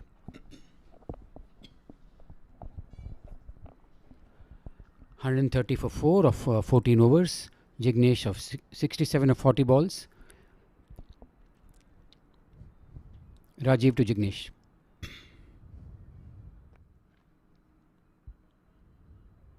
Pulls it towards the wide long on region. Chintan fields there and bowls it back to Rajiv Shah. Rahil Khan needs to keep a calm head. That's all his job is. Rotate the strike, get away from his end, pass it on to Jignesh, who will take care and do the needful. They have to read the script and play to that part now, both these batsmen.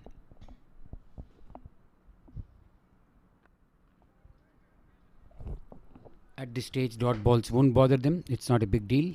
With a batsman of the caliber of Jignesh at the wicket, the odd dot ball is not going to be a problem at all. Nicely played. Sorry, Arun. Nicely played to the cover region for a single.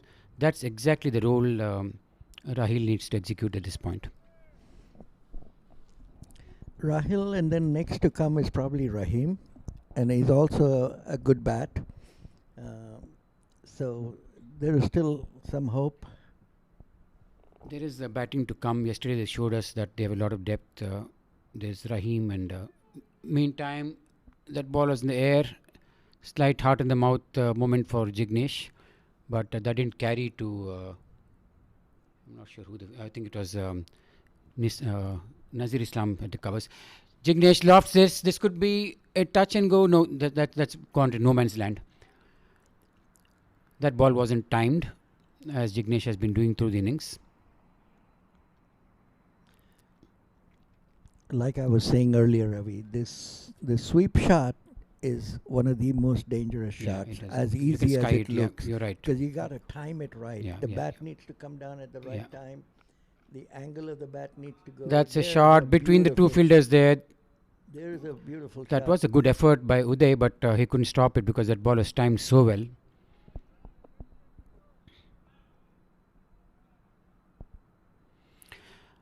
I can sense what Jignesh is doing here. He is taking the risk, but he's trying to get that run rate under run a ball, and then let the other batters probably take over from there. But you can clearly see there's a plan to which Jignesh is playing. I've noticed that's how he approaches his game. Every innings that he bats, it's not without a proper plan in his head. Rajiv shot 2 for 36 in 5 overs. So it's going up 7.5 and over. A chase of 304 is never going, that too just 40 overs, is never going to be achieved without that element of risk. It's about the risk coming off and percentages come into play, how much risk at what time, and Jignesh is doing a perfect balance act between risk and reward. Here comes Nasir Islam, another experienced cricketer, just like Jignesh. Right arm over.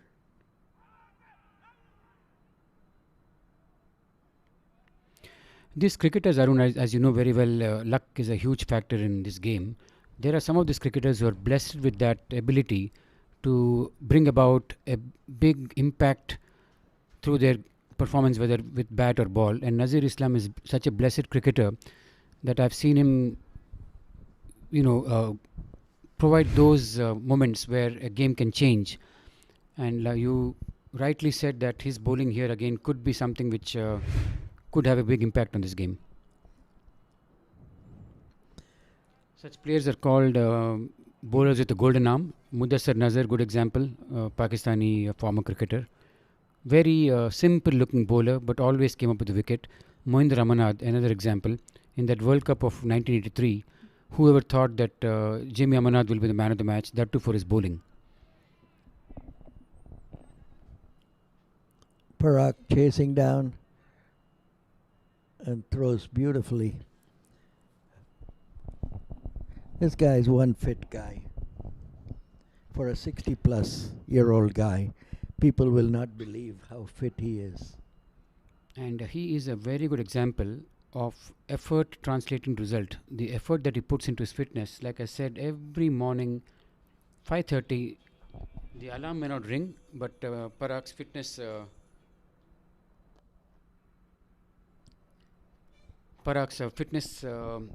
WhatsApp message will ring every day, day after day, week after week, month after month, year after year. Puts, I don't know if you're part of that WhatsApp group, but he puts his workout session every day, unfailingly, That's right. like the old geezer. Yep.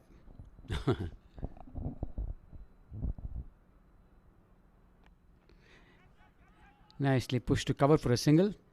Smart batting by Rahil. That's exactly the need of the hour. This is Rahil's role. Keep getting Jignesh back on strike as often as you can. Here is a battle within a battle, game within a game, so to say. Nazir Islam bowling to Jignesh. Two smart, street smart cricketers going against each other. Well bowled. Very good ball. Jignesh pushes it to the long on region for a single. This is about, like I said yesterday too, it was a similar situation. Who can handle the pressure better and who can be calm to the end. That's the team that's winning. Because the way I always look at it is, it says required run rate 6.71. I don't worry about the 7-1. Yep. 6 is what I would look at. You'll get the extras. The gravy will come somewhere or the other. Some bad over, couple bad overs. So just focus on run a ball and you're there. And then the way you think is going to be very different if you think run a ball. I'm a little surprised, and would you agree with this, Arun? Ramkishan should be given the ball fairly soon, before it becomes too late, because you're at the halfway mark in the chase, 144 at the 16 over mark. Things are slowly getting out of hand as far as North is concerned, because someone like Jignesh, once he settles down, he's not going to miss on this. I think it's time for Ramkishan to come, and Ram did get him. If you remember, Arun, you were there in that Atlanta Nationals. Jignesh hit Ram for a couple of boundaries, a 6, but then Ram got to him with an outstanding ball, which Jignesh had no answer for. This is the moment crying for Ram to come into bowl. But at this stage, Ravi, I'll let Rajiv continue. I don't know that he can come back in a second spell. As we are talking, Jignesh hits another boundary. This one off of Rajiv. Of Rajiv. The ease at which he's getting it, that's a beautiful looking shot. Arun, why I'm saying Ram should come now is it will make Jignesh think differently. He's playing with ease against these bowlers who are not, a challenge to him. This is the time to throw a challenge at Jignesh. He's an 82. Remember, he's nearing his 100. This is the best time for Ram to come.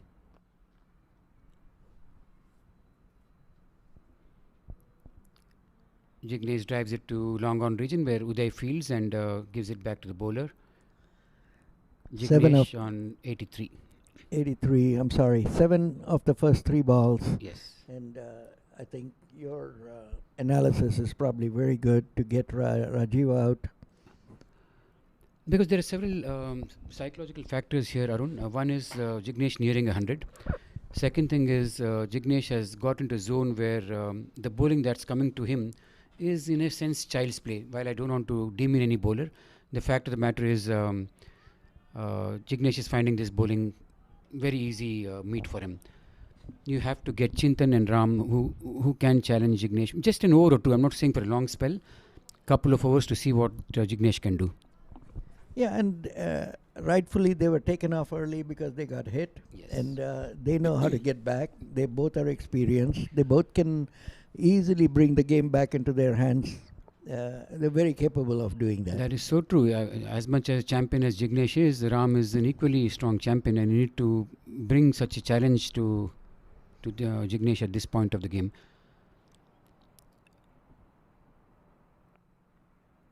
Rahil hits it to the mid-wicket region for a single. That's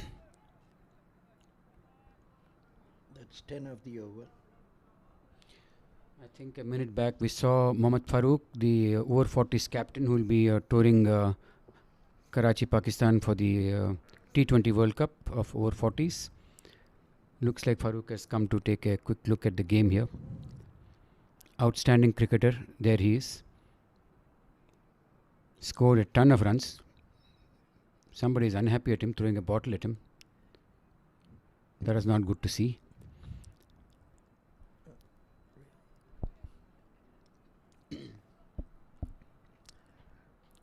Probably passing him a bottle of water. Yeah, it could be. It could be in jest, nothing serious, just out of fun. Nazir to That's a good ball. Rahil, good ball. Smartly played to the third man region for a single. This is the partnership that we've been talking about, Arun. They have already added about 30 or 40 runs with not too much of a risk.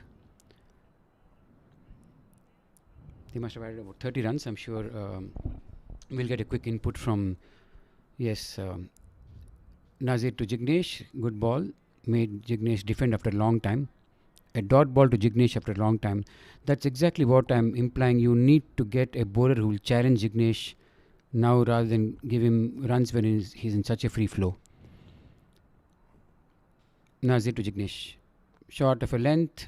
Jignesh goes back and punches it to the long on region for a single.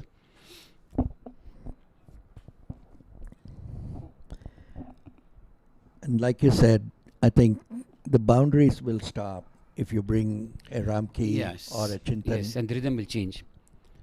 And once the boundaries stop, I think the It's a game different completely game. changes. Yes. Nazir is doing a good job.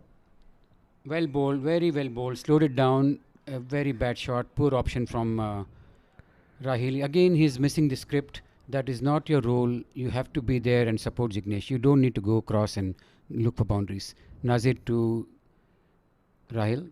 That's a better shot. That's a good shot. For a single. Keep doing this, Rahil. That's your job.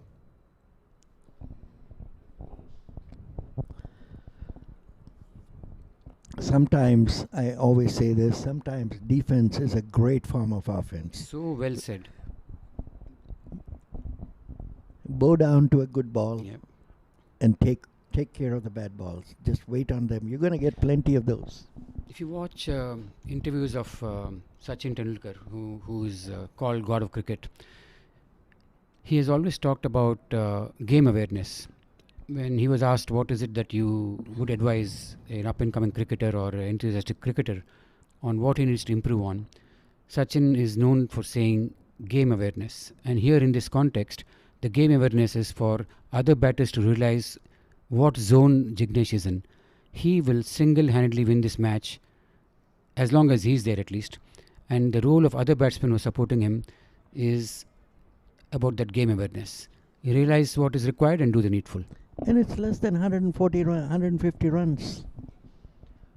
Look at Jignesh Desai on this tour, and this is what I always talk about champions. They will deliver when their team needs the most.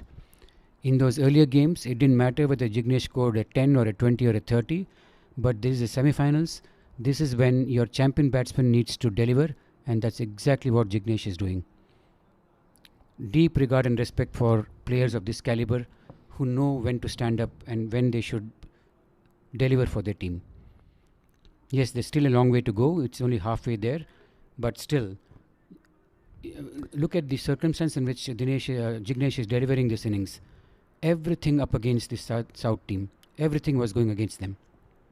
And he made the bowling look so easy. Very well Can bowled. be out. No, outside the leg stump. Again, Rahil is going and trying to make a shot out of nothing. Well, here comes this pressure situation, Ravi. Yeah. 3-dot balls. Yes, they always tend to go for a wicket. 3-dot balls can lead to a wicket-taking ball. Yeah. Do not get frustrated. No, that's down the leg side. That's down. Another dot ball. Arun bhai, this is where I feel, yes, that's exactly what I was going to say. Jignesh going down and talking to Rahil. I was asking how come Jignesh is not talking to him. One word from Jignesh at this point would make a big difference, and that's exactly what Jignesh is doing. Went and had a word with him.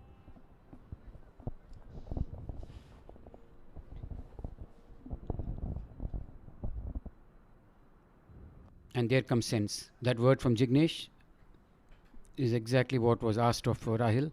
Can they run two? And they run No. one.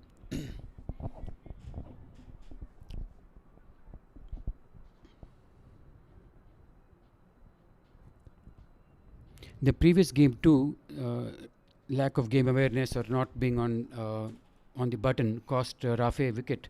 After a break, when you come back from a drinks break, is when you are most vulnerable to lose your wicket.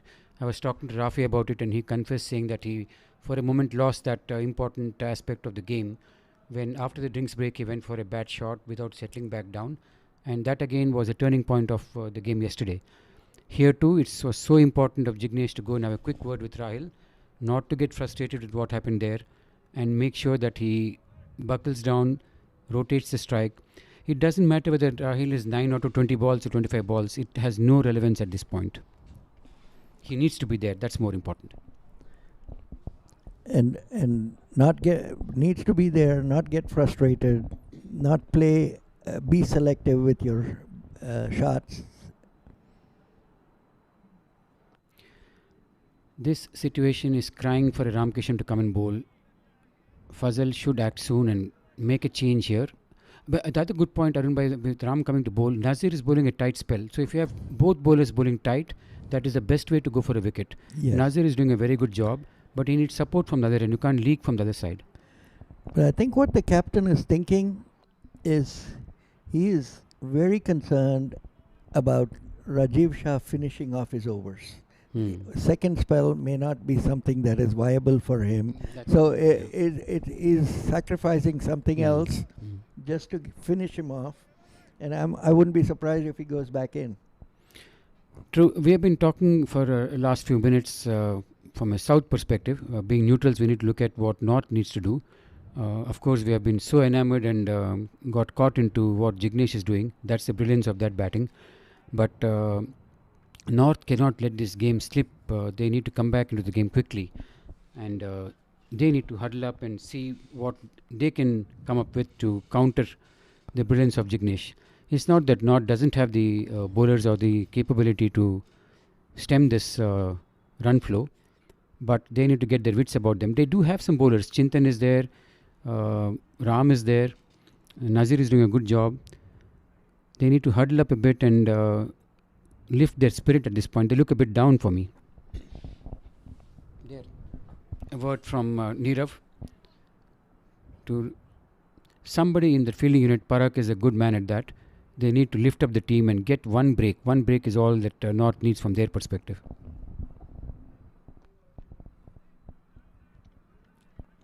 nicely pushed to the long off region for a single. Jignesh on 86 of 56 balls. Rahil for now giving him good support. The best thing I like about this over is 5 singles. Yes. And that's exactly how you want to play it. You will get those rank bad balls. There's no question. Well played again. That's another single. Ouch. That's bad fielding. Very poor fielding That's the from Paresh. That's the pressure that the batsman put on him, them while taking the single. And one of those fundamental things that I keep telling people about, teaching people, is do not think of the throw until you pick up the ball. That is so well said. And again, you pull the words out of my mouth. I was just going to say, if you look at the replay, if it comes up, Paresh had his head up before fielding the ball. Yeah. Took the eyes off the ball and then misfielded it.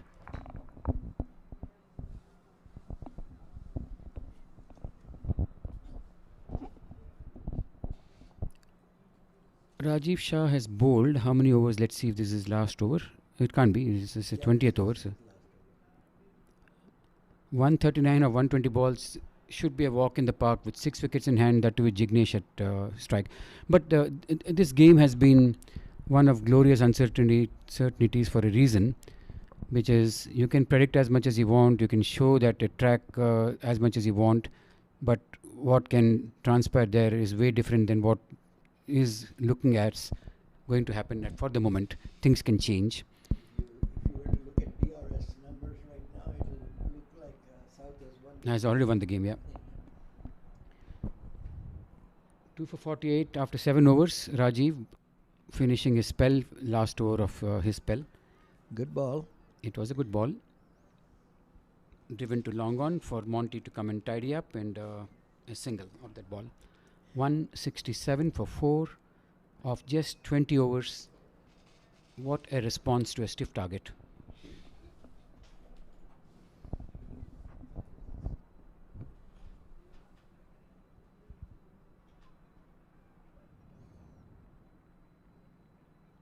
Jignesh on strike, batting on 88. The current run rate has always been high above the required run rate. That's out. Big wicket there. Rajiv, like you said, Arun, he has done the job for his team. That is a turning point again.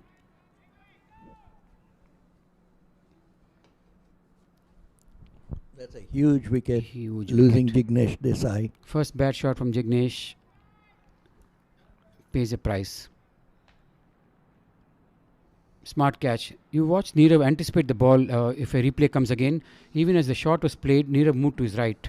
That is superb anticipation from the fielder. Good. Very, very well done. Good Neerav. observation.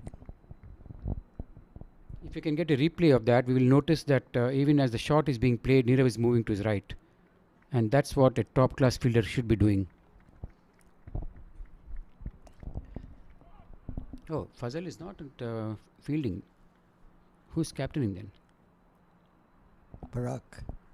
Must be. Chintan, huh? Oh yeah, Chintan is the vice captain. Maybe he is fielding. Let's watch this and see what Neerav is doing here.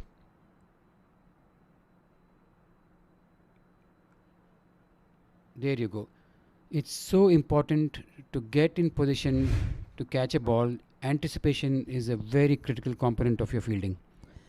And just to support your point, I always believe, and I always say that, keep remembering one word: the ball is always coming to you. Yes. And when you do that, you generally are on the. His first step was to the left, but he kept his eyes on the ball, which made him go to his right again and then field the ball. That was a lucky stop. Dharma, with some football skills, was able to save a boundary. But whichever way it is, whether you use your feet or your hands, the point is to be effective. And let's give Dharma the credit to save a boundary. The game has changed a bit again with Jignesh out. The run rate is still very much in control. It's just about a little more than run a ball, 7 runs per over. As long as Jignesh has set up the game for South, they do bat deep. If these guys can bat sensibly and use their wits about them and not panic, they can still make a match out of this. But the North has come back into the game. As we were commenting a little while ago, what should North do to ensure this game doesn't slip from their grasp was to get Jignesh's wicket. That's exactly what they've done. Don't go by that scorecard because Ayaz is not playing in this game.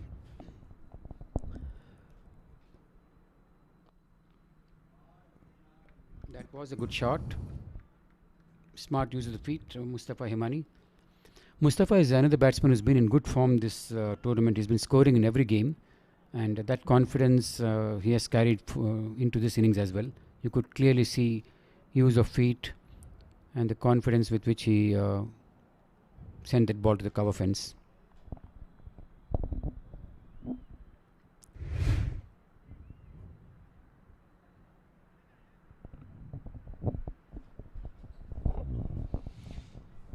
South still has Rahim, who has done very well for them.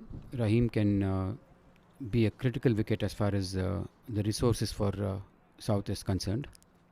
And Shahnawaz, who can hit the ball. Shahnawaz can hit the ball. Mohsin is also there to I don't know if he's coming into bat. I saw him just now. The clip showed that he's padded up. Okay. Mohsin is padded up.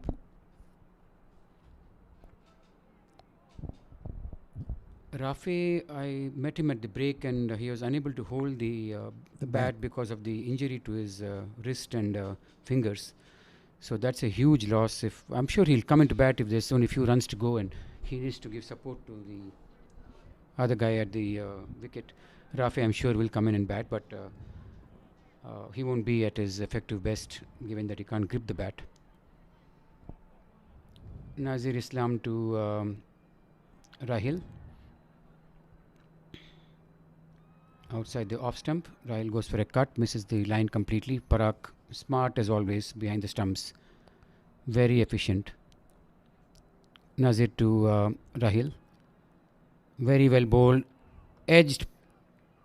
Sanjay Pandya tries to use his feet but unable to stop the ball. Parag gives the glare. The glare from Parag's eyes can be as hard as the one from the lights.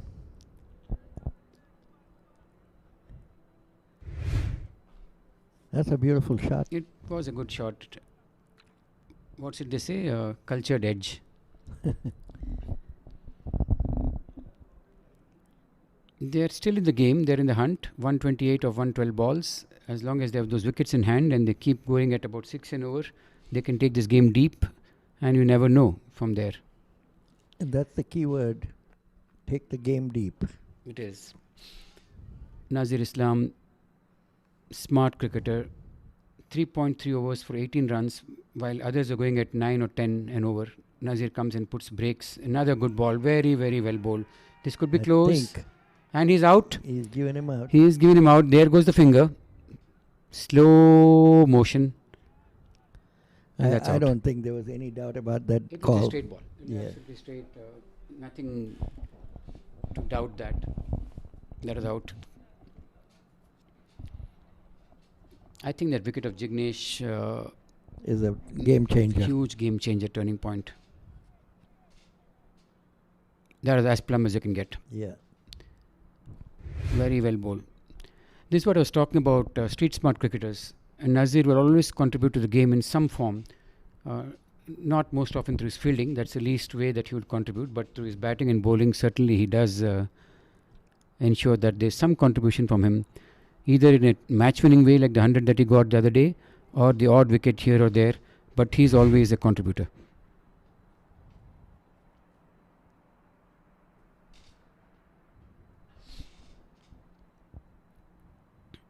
Good call from Jatin, as he most often does. Get it right.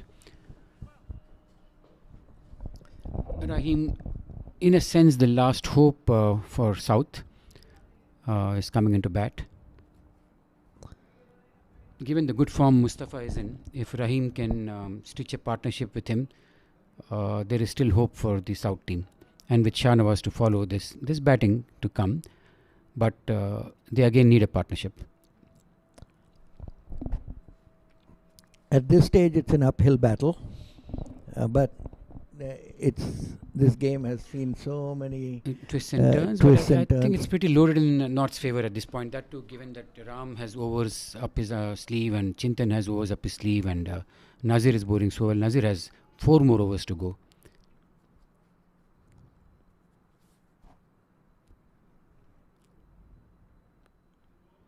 Nicely bowled into the pads, deflected by Rahim for a brace, 2 runs.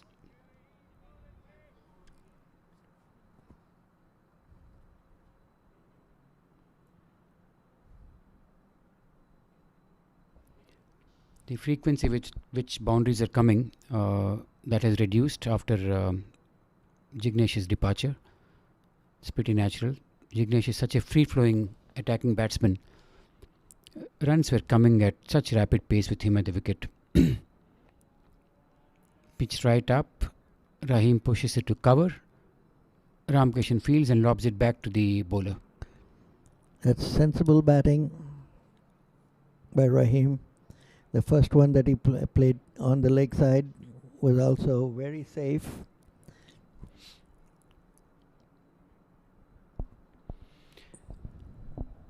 These white ball games are so fascinating. A run rate that can look very achievable can change in no time. 2 or 3 good overs, the same run rate which is looking at 6.94 can go to 8 and upwards if you are not getting those boundaries regularly. And on the other side, if you get 2 or 3 boundaries, then that run rate from 6.94 can come down to 6. That's the fascination of this white ball game. The score the target needs to come down to 60 with this partnership. Yes. That's when they are in the game. That's right. And here are some analyses which literally are seen like once in a blue moon. 3 overs for 36 runs from Ramkishan. At least I have not seen this ever in all my time of playing or with Ram or watching him bowl. 3 overs for 36 runs is not a typical Ramkishan day. Anyway, he comes back into the attack. The first ball is top edge to the mid-wicket region for a single. Ramkishan into Mustafa Hemani. This is an important spell from Ram. Can he come back strong? Very well bowled. Quicker ball on the stumps and they take a single there. That was a good ball.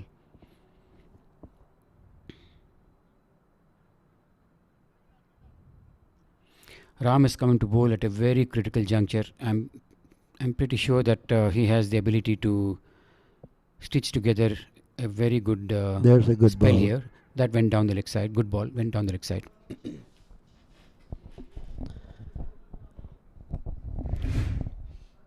Ram will not leak runs here.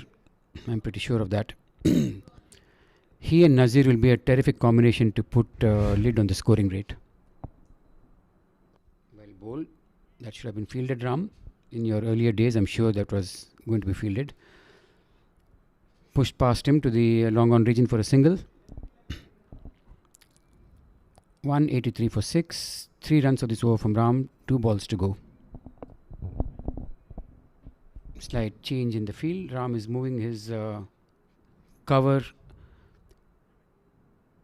point to cover, and the person who has that short cover is going towards point.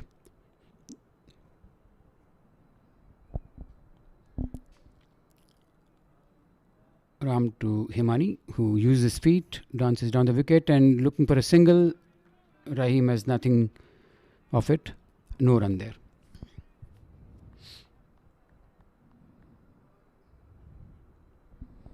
Dot ball. 3 runs of the over so far with 1 ball to go. Ram into Mustafa Hemani. Short of a length. Nicely fielded by Gada for a single. And I don't know if you observed this or not, but again, if you've played the game long enough, the first thing Ram did, if you could see the replay, the first thing he did was run right behind the stumps when Parag had the ball, so that he was ready for the run out. Yes. Not many people go and do that. That's right.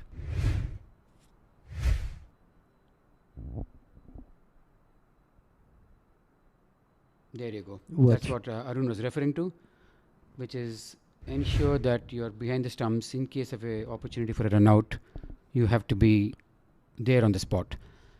Nazir Islam into Mustafa. Nicely bowled. Almost Mustafa tries bowled. to cut and misses the line. This is what I meant by two seasoned operators bowling at in tandem, and that builds pressure on the batsman. I can see the pressure build here. 121 of 101 balls. Another good ball that could be wide. Ball moved after pitching and was pretty wide. I think Nasir's intent is to bowl outside the off stump Yes, and just keep it there. that's right. And he has the field. He has a deep point and a cover and a long off to cater to the line that he's bowling. Very well bowled. Cut to Chintan. No run. This is top class bowling. Very smart, intelligent bowling. Bowling to your field and bowling to your plan. What's sensible about what Nazir is doing here is he's not trying to become a hero. He's just trying to bowl to the situation. As I said, the word game awareness. At this point, what's important is to let the run rate climb a bit.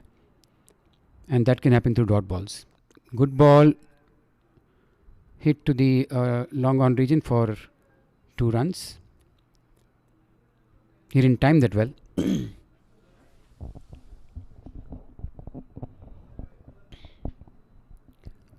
3 runs of 3 balls, 1 wide and a double of the last ball.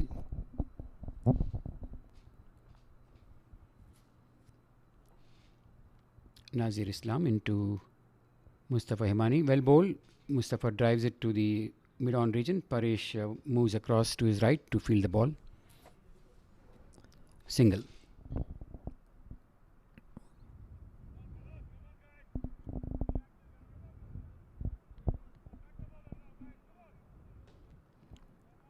.16 run rate climbing steadily. Definitely climbing. Very well bowled, beautifully cut, but there's a third man there. As long as you bowl to your field, these singles won't hurt North at this point. Yes. It's the boundaries that North has to protect. While Jignesh was batting, we talked all about South and their perspective. With Jignesh out and North getting back in the game, as commentators, we are now talking about North's perspective. Nicely bowled, beautifully hit, very smart batting from Mustafa Himani. That's a smart shot. I'm surprised they're bowling without a long on. You definitely need a long on at this stage. Right. I mean, he kind of strayed on his length a little. Made it a half volley. Very well played. He played the field. That was a good shot because he realized there's no long on there as long as you beat the mid on. And he used the angle. It was a ball outside the off stump. He hit it to the long on region. Very smart batting from Mustafa. Mustafa has been batting very well all through this tournament. That's correct.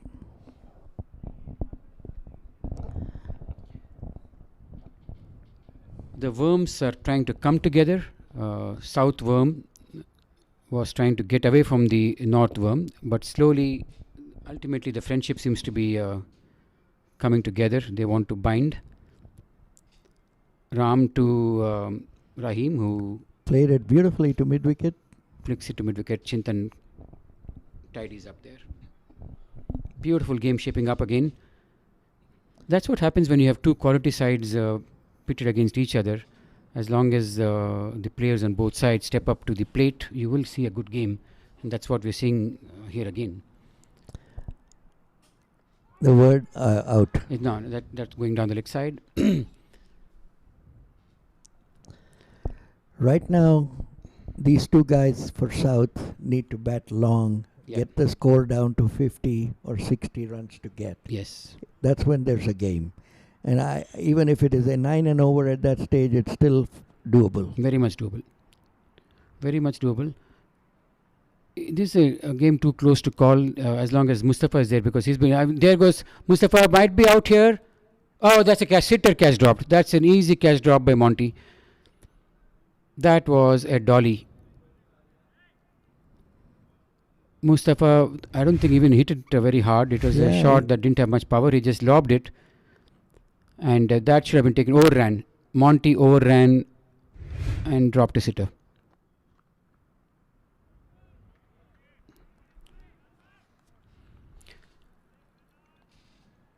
When you're approaching a catch like that, you have to be steady when the ball reaches you. You can't be still running when the ball is reaching you. Monty was still running as the ball was reaching him. That's a great stop by Ramki. Yes.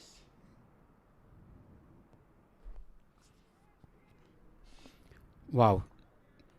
Dropped catches from both teams.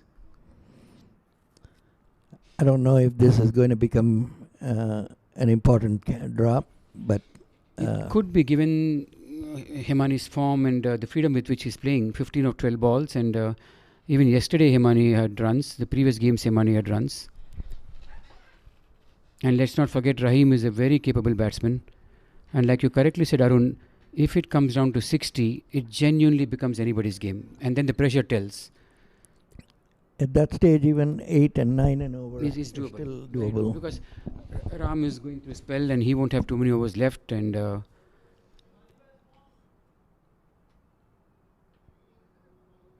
Mustafa Imani's current form, 51 in game 1, 47 in game 3, and now in game 4 he is in real good shape. Himani has been doing. Rahim's form is not as as impressive as it was in Atlanta. There's one innings of 26 of 33 balls, but he's much more capable than what that sheet shows. Chintan Patel into the attack. Much like Nazir Islam, Chintan is again a very street smart, good thinking cricketer. Again with that blessed skills where he has always contributed to games.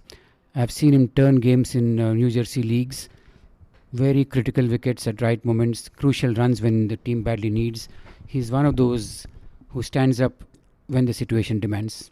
And yesterday he bowled a phenomenal last over. That's right. Let's not forget that is as fresh as yesterday.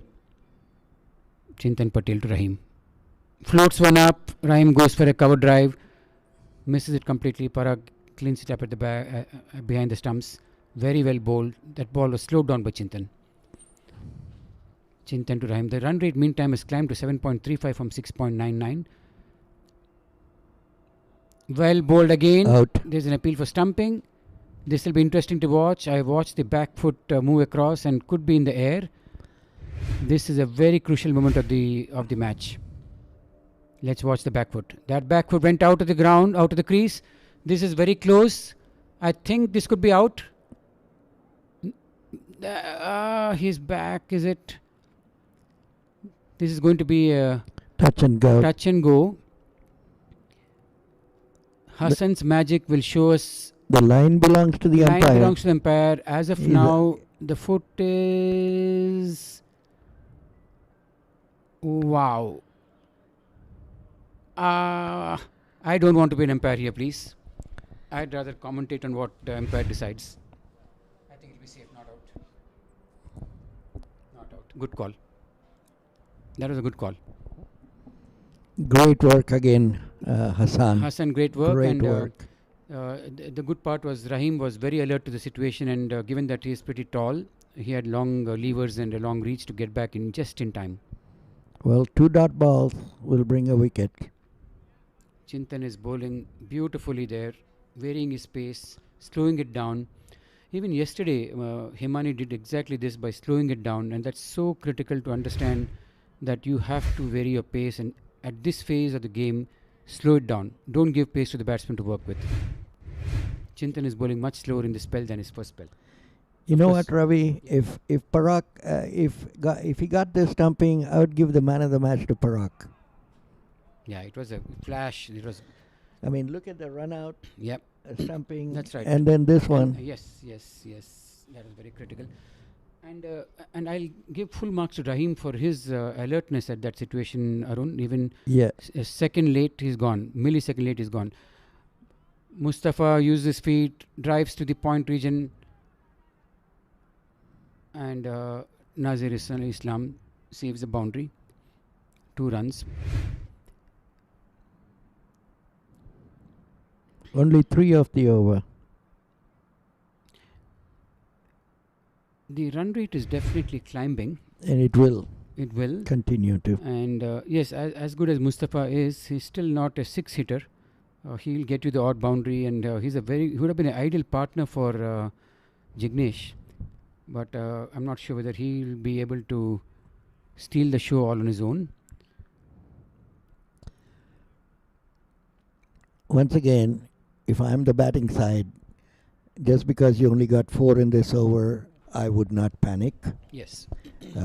You just have to believe in yourself and believe that you will get 1 or 2 odd bad overs. Yes. And you yes. got to wait for them and not attack the rest of them. A good ball is a good ball. It'll be very interesting to see how the captain handles his resources now in terms of that's a good chart to see. Thank you, Hassan.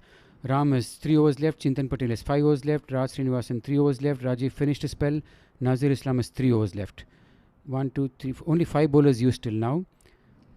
So there's plenty of bowling left. I'm surprised that Sanjay Pandya has not bowled even a ball till now. He hasn't bowled even in yesterday's game. Then what is he doing out there?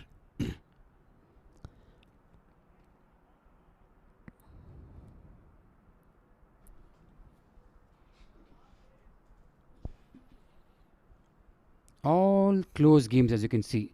The first game, West won by 1 wicket, North Zone by 10 runs, except one game which was won by 67 runs. Every other game is going to the wire, as will this, it appears. Monty, long on region.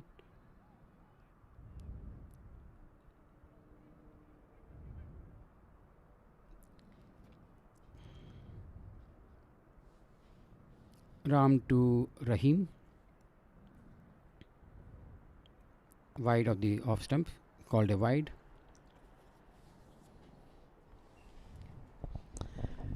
And 4 runs required of 83 balls. Ram Kishan to Rahim Ali. Uses his feet and drives it to the cover region where Uday fields the ball safely. Hands it back to Ram Kishan. Extras, that's too many wides. 7.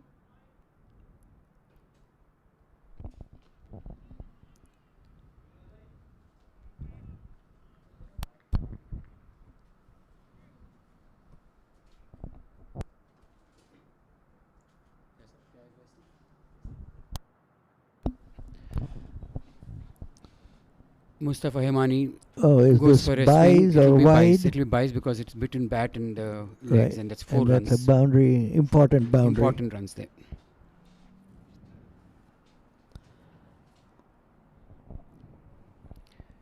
What a seesaw game we are witnessing. Each time you feel one team is having the upper hand, the other team claws back.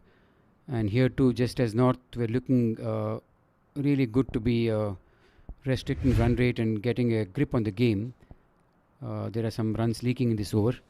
7 in this over so far.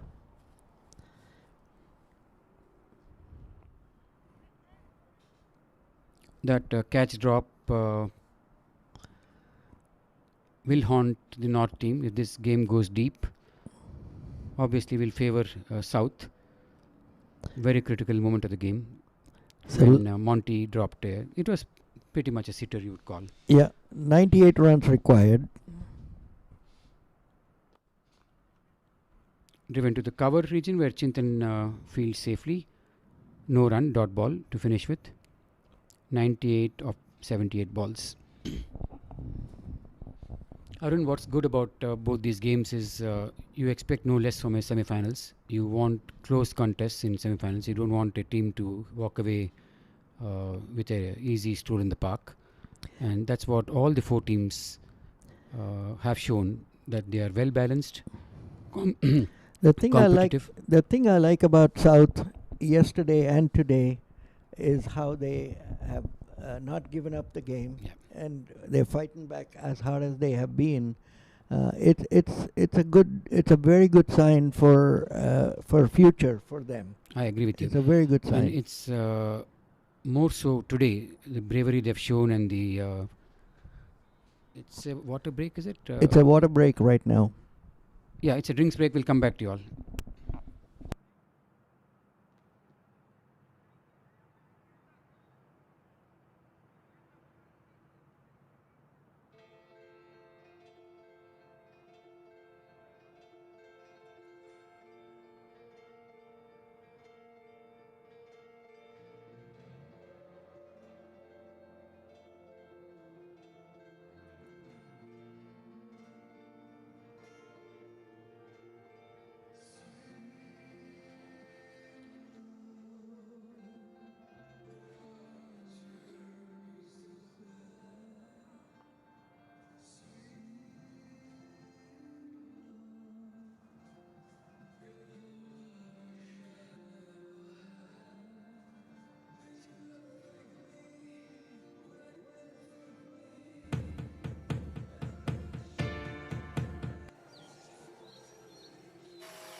It's an impossible shot.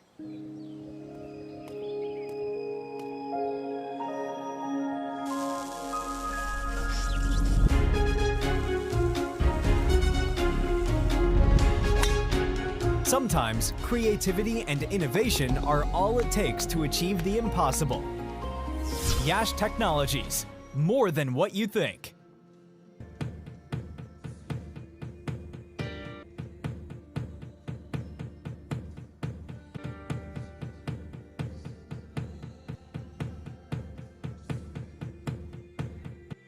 Yash Technologies is among the largest independent global technology providers, with headquarters in the United States. With over 4,000 worldwide employees, we pride ourselves on being large enough to offer a complete portfolio of IT services, while being small enough to provide personalized attention and customer service. Yash strives to provide excellent IT support by partnering with our clients to build lasting relationships and transform their business. Yash Technologies, more than what you think.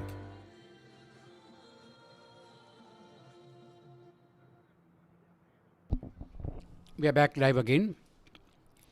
A fascinating game is unfolding in front of our eyes. During the break, I just paid a thought to see or feel what the players are going through. Imagine the stakes at hand, the pressure each of these players who are exhibiting their skills, what they must be going through. That's not easy to go and perform at a game which is a knockout game, which is a semi-final game. What is at hand is a spot in the finals. The West have already reached there. North and South are fighting out to see which of them can go and meet West tomorrow in the finals. And you have the last session of the innings coming up. You need 7.54 runs in over, 4 wickets in hand. 98 runs required in 78 balls. The next hour or so will tell us whom West will meet tomorrow. And that's the best part that's about to unfold here. Fall of wickets.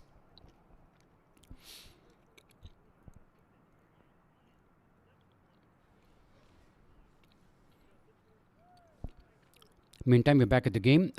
Chintan Patel into Rahim. First ball is driven to the long on region for a single. Good way to start off the last session.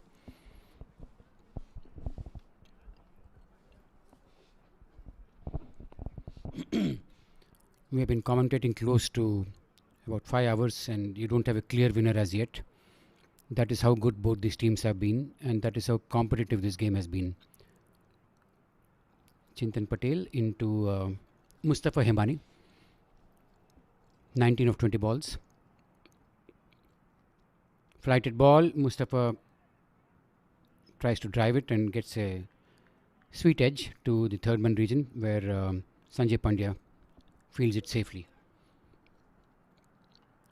There is a square third man, so good chance that ball would have been stopped if it was timed better.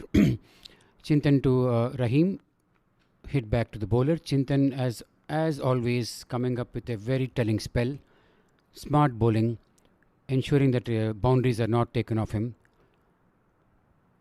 Dot balls are gold dust at this point.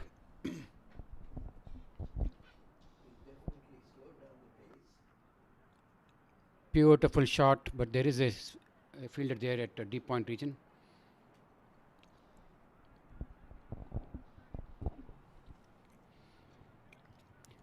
Saving these boundaries is extremely critical as far as North is concerned.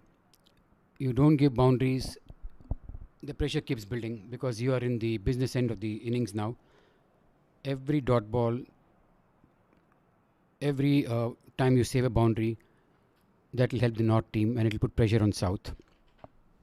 Chintan to Rahim, ball pitched up. Rahim hits it to the square leg region where Uday Patel fields and throws it back to the bowler. 2 runs. 6 runs in the over so far with 1 ball to go. Current run rate is 7.56. Every time you give less than 7.56, that run rate keeps mounting. And psychologically, as long as these boundaries are not coming, you always feel that you have got 1 over through without too much damage.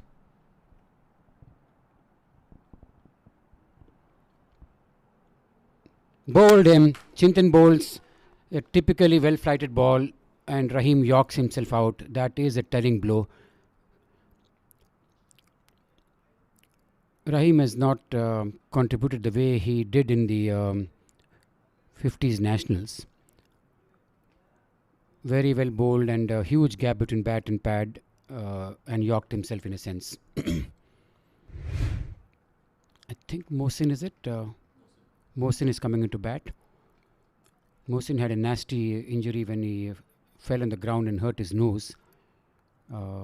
He slipped and fell on the ground, and when I met him in the break, he was talking about the dew and just forming during that time, and he lost his footing. Very capable all-rounder. Mohsin bowled well throughout this tournament.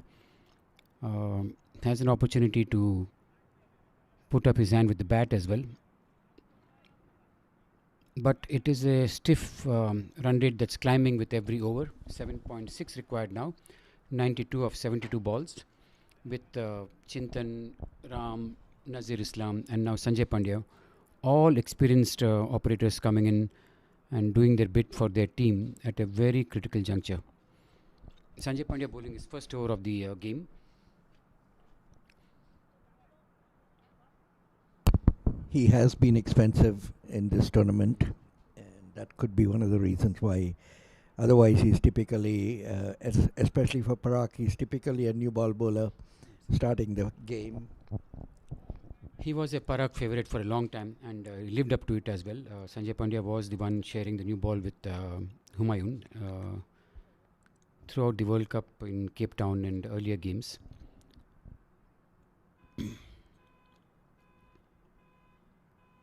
Short of a length, extremely short ball. There was nothing behind that ball. It was an effortless ball. There was no shoulder, no body. Just came and pitched without any confidence.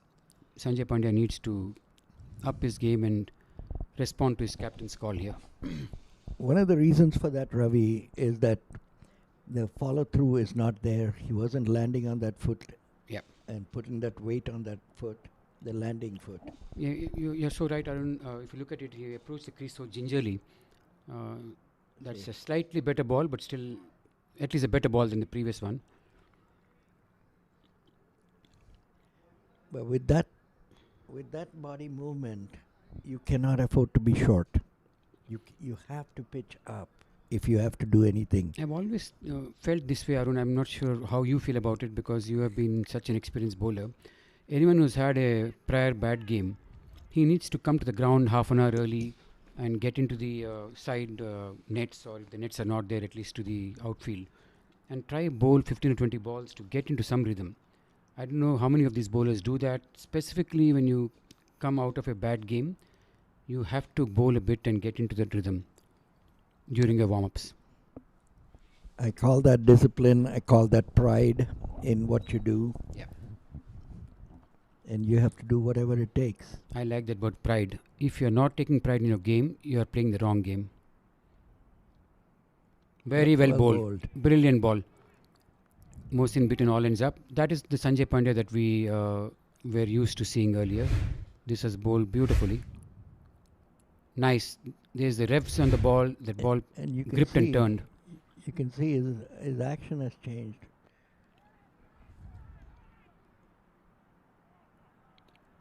When someone is this capable, it is a sin if you're not executing your skills. I like the fact that he's turning the ball. He obviously slowed down considerably to what he used to bowl. And most of his balls in the past were arm balls. But now, maybe because he's bowling the older ball, that he's turning more. Again, well bowled.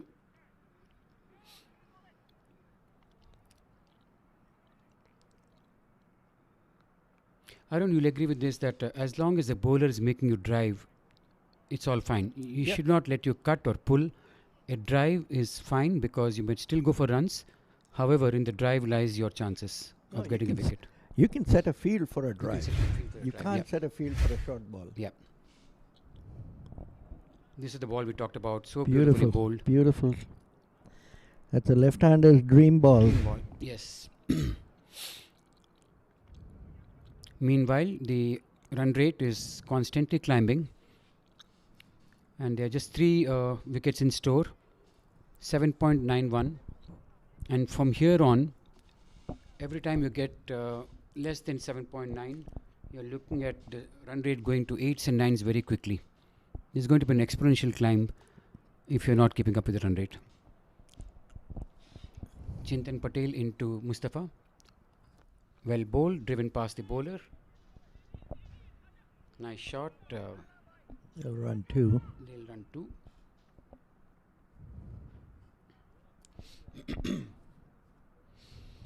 Obviously some dew. Chintan wiping the dew off the ball. Ball is getting wet and not easy to grip. But interestingly, Ravi, the balls have held up. Yes, the quality of balls have been very good. And I think that was very smart of you all, the organizing committee, to play with 2 balls. There has been some reservations, criticism of using 2 white balls in the game. But you all anticipated the dew factor and made the right move.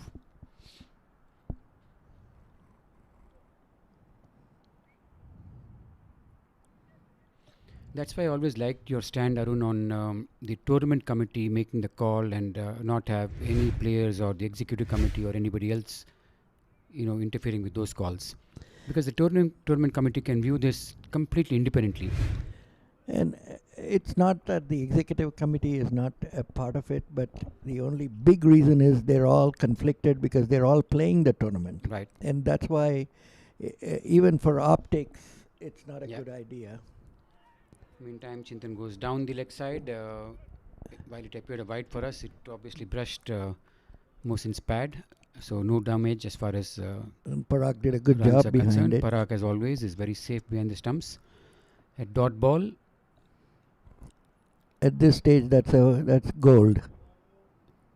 Chintan, very well bowled, beautifully flighted ball. No room for Mohsin to work with. Had to tap it back to the bowler. Interesting that Chintan bowled that last over yesterday, 18 runs to go, Yeah. and he bowled medium pace. Yeah. That's because Fuzzel, being such a big hitter, you give him any flight, he That's can a beautiful ball. beautifully bowled. That's a beautiful ball. Chintan stitching together a spell that will really contribute towards North taking a firm grip on this game. There you go, 8.26. In no time, the run rate is climbing. This game is slowly but surely shifting towards the North zone team. Chintan to Mohsin, very well bowled. Mohsin flicks it to the mid-wicket region. Maybe a Gets single one or run. 2.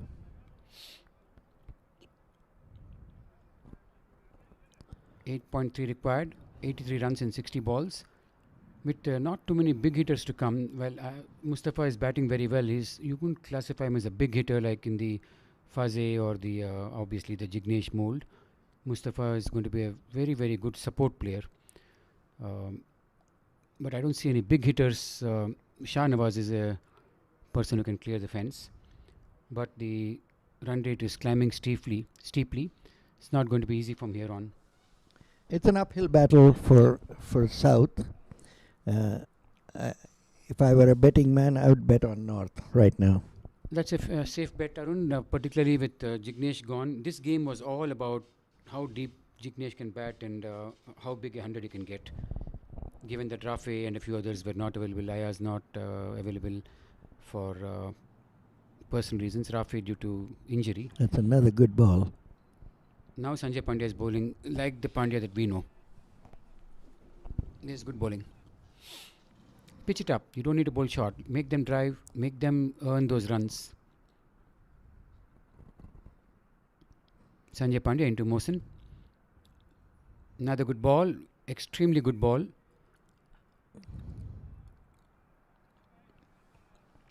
He's got into rhythm now. I think the first 2 balls he was a bit maybe nervous or uncertain. But he's getting his confidence back and bowling to good ball again. Very good ball. Very Lost good sight ball. of the ball due to the lights. I love the flight. I love the loop that he's given it, and the line that he's bowling. Yeah. He's not given it as No much room at all. outside the off No stump, room to cut or pull with Exactly. the length as well as the line. and making him play forward. Yeah. And unless you can step out like a Jignesh Desai, you're not going to be able to get runs out of it. Yeah.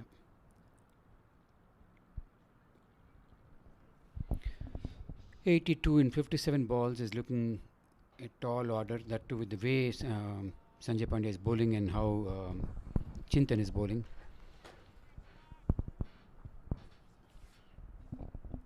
It'll be interesting, just in case North does win this game, Arun, to see a game between North and West. Again, two evenly balanced teams. Beautifully That's driven. what you got to do. Step out to play. Yeah. For a single, Uday Patel cleans it up on the cover fence. Yeah, we shouldn't be going too far ahead of our. No, but our we are brief right saying now, but if, in case, yeah, if. if North does win, it'll be a game between two evenly matched teams in a sense. The North's batting is Bull. very strong and deep, but West has a match winner in Sanjeeva, whom, like Jignesh, should never ever underestimate. And again, interestingly, Sanjeeva has not batted enough in this tournament and obviously didn't get the opportunities to score big. So there is a big score in store for him. And he's again a man who stands up when the occasion calls or demands for it. Cometh the hour, cometh Sanjeeva. Sanjeeva and Sajid has been bowling exceedingly well. If you try to cast your mind and look at the future of the next game, it's going to be North's batting against good bowling from the West that they've been doing well. Arun T is a known exponent of the in-swing ball, does bowl well with the new ball. And they have a secret weapon whom North has not faced till now, Sunil Singh, who has done exceedingly well with his leg spin. There you go. Chintan Patel clean bowls Mustafa Hemani. Quicker ball. Mustafa tries to go back to cut. Very well bowled by Chintan. Quicker ball right on the stumps. Now the writing is sort of on the wall. It is on the wall.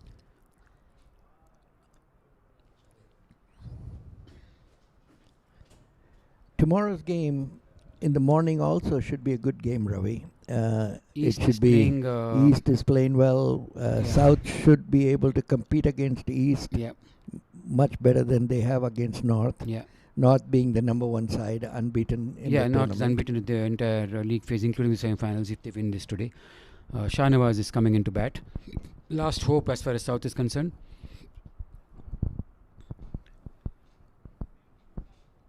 I think if the South team reflects back, Jignesh would feel extremely bad about his dismissal, and he will take responsibility for not completing the task and sort of doing it halfway.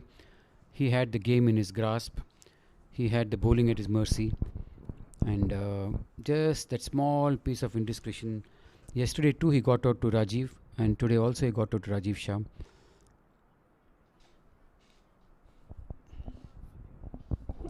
Rajiv Shah has been a silent contributor, giving small match-winning contributions. Yesterday, of course, he had a major role in that win. And today too, Arun, like you predicted, you said that Rajiv should complete his spell, and that's exactly what Fuzzel persisted with. And Rajiv repaid that confidence that Fuzzel showed in him. Chintan to Shahnawaz goes forward, and I think it deflects off his pad for a couple of runs. Parak runs to the fine leg boundary from his position as a wicketkeeper. One bounce throw, 2 runs to Shah. He inside edged, it looks like. That's right. That was an inside edge. I'm sure there's some needle going on there between Parak and Shah. They always go at each other at these games. Very close friends. Well bowled, Chintan. Extremely well bowled. Look at that use of the wrist, and the Shah goes for a big shot down the leg side, misses it, and it's a wide.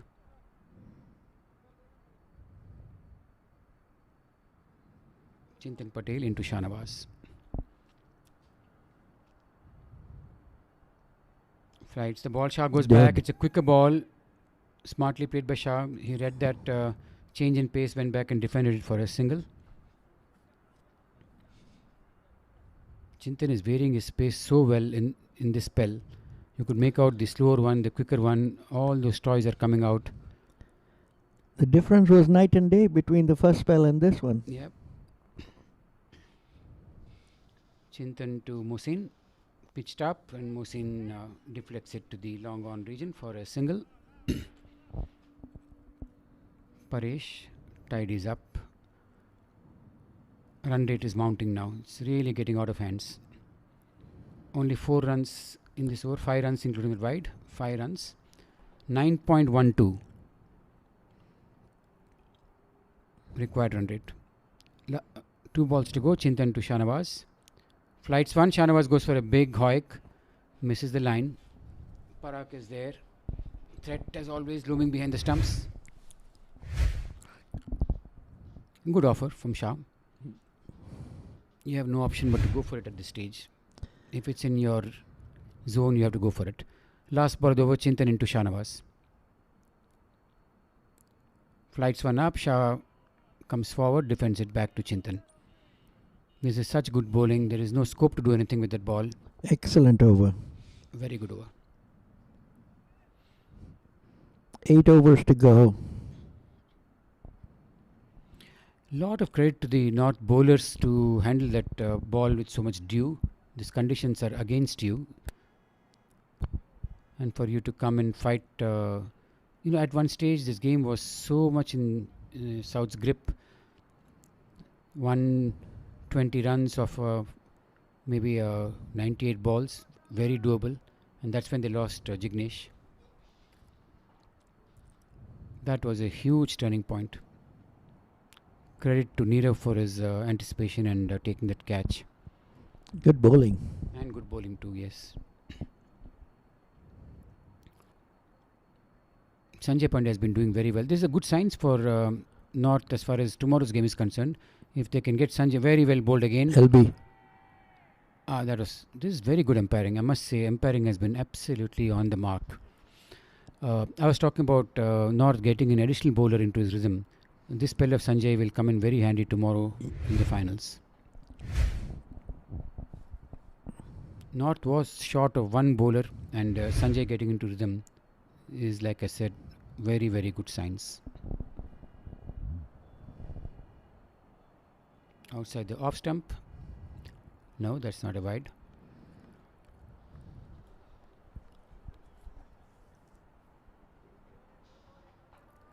The game is slowly drifting away from the grip of South and getting firmer and firmer into North's hands.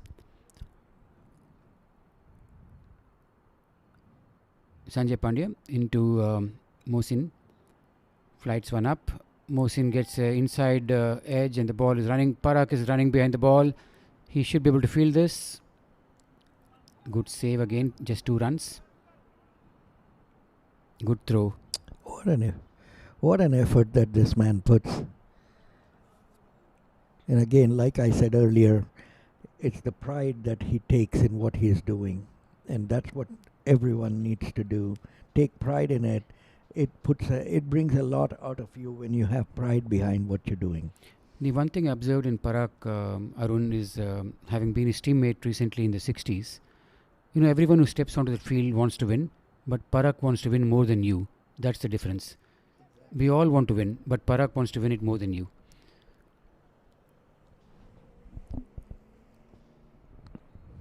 And that is what drives him to insane levels of fitness and effort that goes behind that fitness. His passion and love for the game are next to none. They are as good as any. So there's a saying that I've heard, ambition is made up of sterner stuff. Nice one, very good. And he's ambitious. Yeah. Shahnawaz facing up to Sanjay Pandya. Good shot from Shahnawaz. Hits the gap to the fine leg region for a boundary.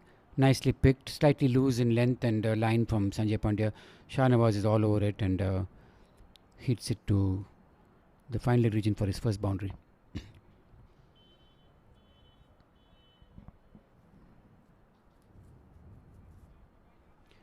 9.27 required run rate. Is looking very tough and sort of out of hands. The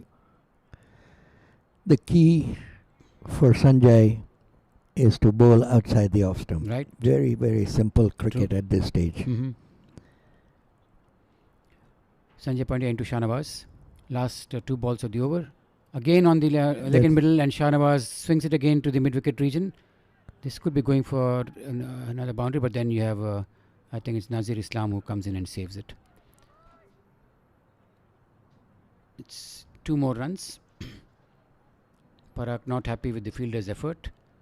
He's pulling him in and sending somebody else to the deep fence. Parag sets high standards and expects the same from all his 10 fellow teammates, which is how it should be. You set the standard, you can expect others to. Bad ball. Shahnawaz goes for a big hit, inside edges it onto his pads. No run, end of the over. 33 overs done, 7 overs to go. 66 runs required of the last 7 overs. Just 2 wickets in hand.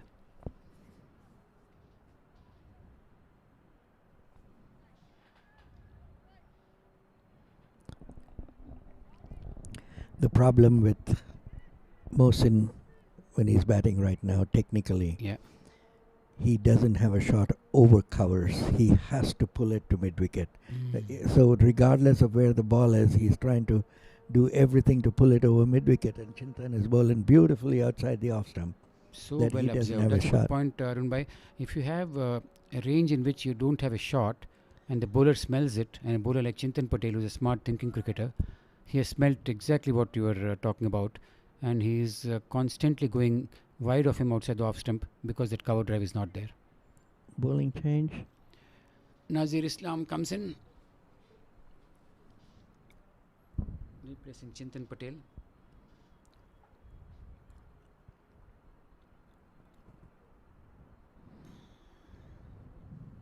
Parag taking charge. Did Chintan finish his overs? No, they are reserving him for the last over, just in case this game goes that deep. After yesterday's experience, they'll want Chintan reserved for the final over. That's a very good point. So Nazir Islam into Mohsin. Ball on the middle and leg stump. Mohsin nudges it to the mid-on region for a single. These singles won't help South, and they will not harm North. They are just, for the record, singles won't help the cause.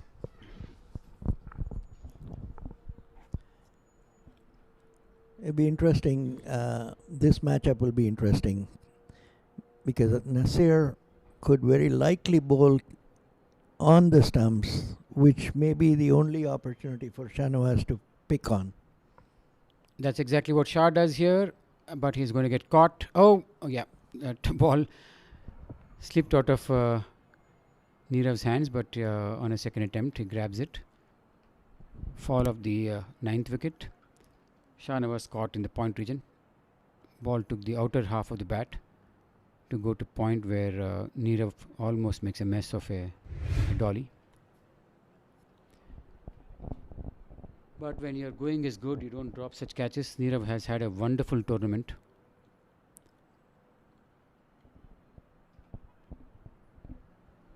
Is it Rafe who's coming into bat? Looks like that. Rafe will come in, and I feel sorry for a batsman of his caliber not to be able to bat in a semi-final in a match of such importance and significance.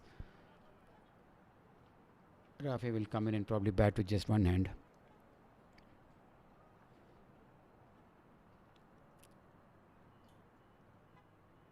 You have to give to the South team for the fight that they put up for a good part of this game of their chase. They were in command and must have put a fear into North's team. Despite all things that went against them, they put up a solid fight. In fact, Rafe, as you can see, has come with an inner glove and a regular batting glove. He's just not able to put a glove on. and he's going to bat with one hand, more or less. Sensible of Nazir Islam just to bowl from a pace or two, bowl it soft and with no pace at all. Wow, what a shot even with that one hand. Class batsman that Rafe is. He timed that cut so well, so full of class and style. Nazir Islam into Rafe. Rafe is one of my favorite batsmen. I love the cover drive. That's my favorite shot, and there is no better exponent of cover drive in Masters cricket than Rafe.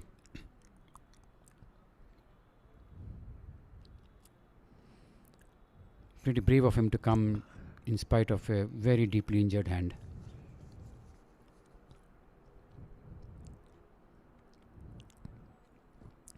Nazir into was it Mohsin. a webbing issue or? There's a wrist swelling. Mohsin swings it deep and to the long on region. The ball doesn't carry to Paresh. Rafi looking for a second run. I think that was non-existent. That would have been fraught with danger. 63 runs required of 37 balls. Don't see that happening, that too given the unfortunate injury to Rafi. And the last wicket. And the last wicket. This is now a matter of time before the game is done and dusted. Well bowled. Rafi goes back and cuts it to the third man region for 2 runs. Good running from Rafi.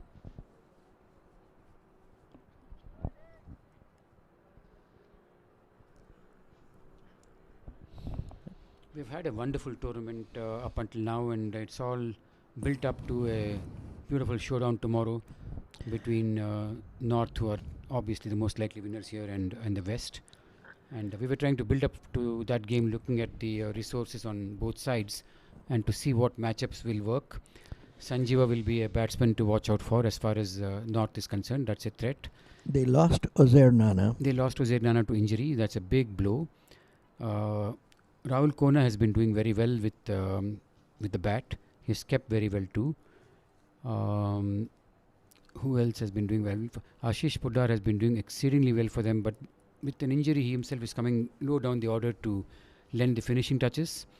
The top order, after the loss of Uzair Nana, will have a little bit of a challenge against this kind of bowling, but still they do have Ajay Garyali. They have Balbir Singh, who's been contributing his bits and pieces here. They have I don't think Srikant Satya is batting in the top order, though for 60s he's done very well. He's left. He had to go to India. Oh, I see. Srikant Satya is not here. Okay.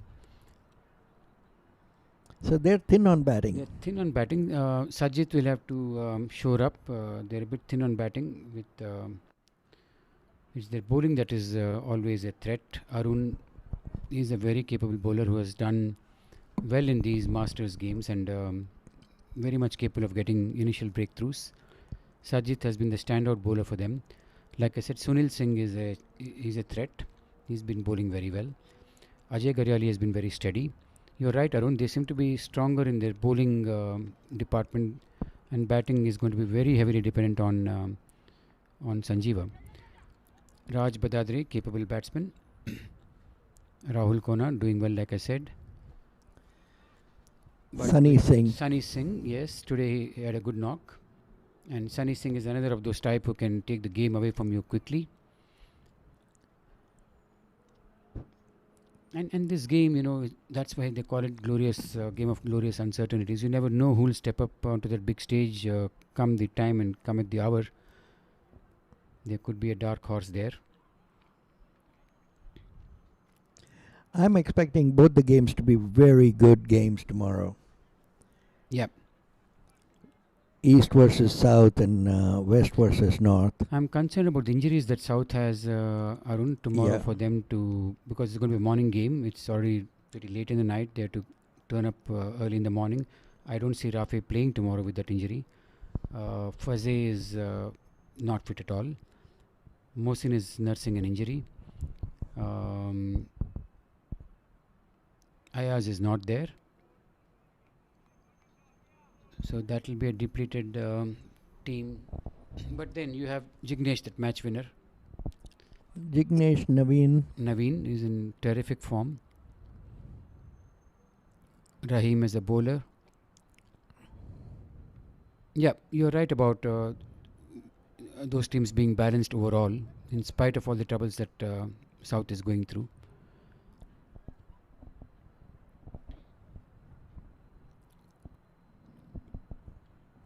Five more overs, 57 runs required in 30 balls. Sanjay Pandya, 4 overs for 21 runs, coming back strongly in this game. And I also think they brought him at the right time They when it was the tail enders, That so was a to speak. smart move to get him to Get build him- his confidence. Yes, Exactly, give him the confidence at this stage. very good point.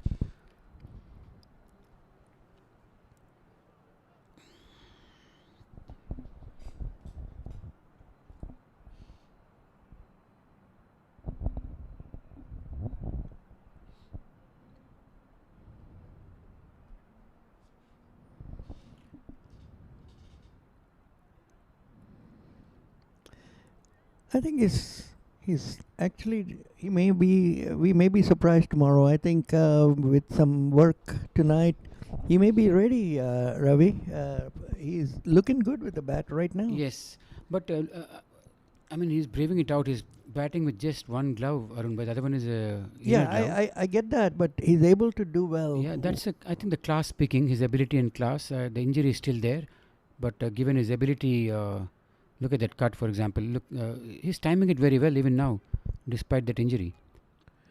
I think it was Mohsin who did that. No, that cut shot was from Rafi. He took a single. Mohsin has come to strike now. Okay. Oh, he was talking to Parag. That's what it was. Nasir to Mohsin, who deflects it to the mid-wicket region. Ram fields the ball at the 30-yard circle.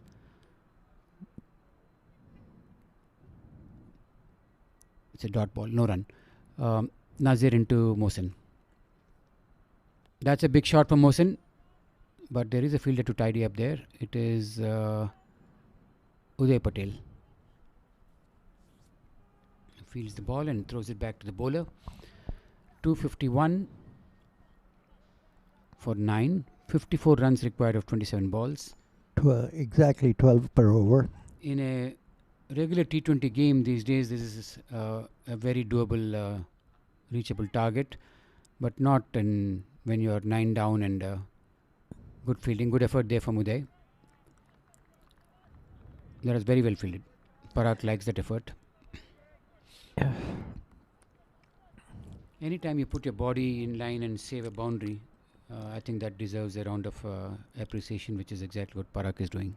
At the end, at this age. Yes, Well- let's always make that point and underline that. Nice cut shot from Mohsin.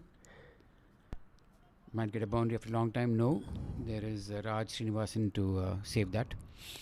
Only 1 run. Steady over in which no boundaries are scored. 6 runs of 5 balls.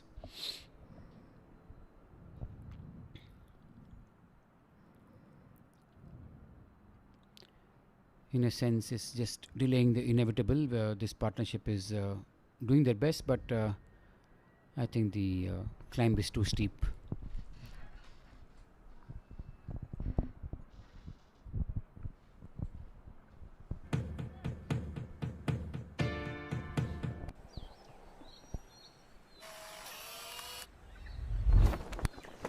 It's an Arun, given impossible the, shot. you do have to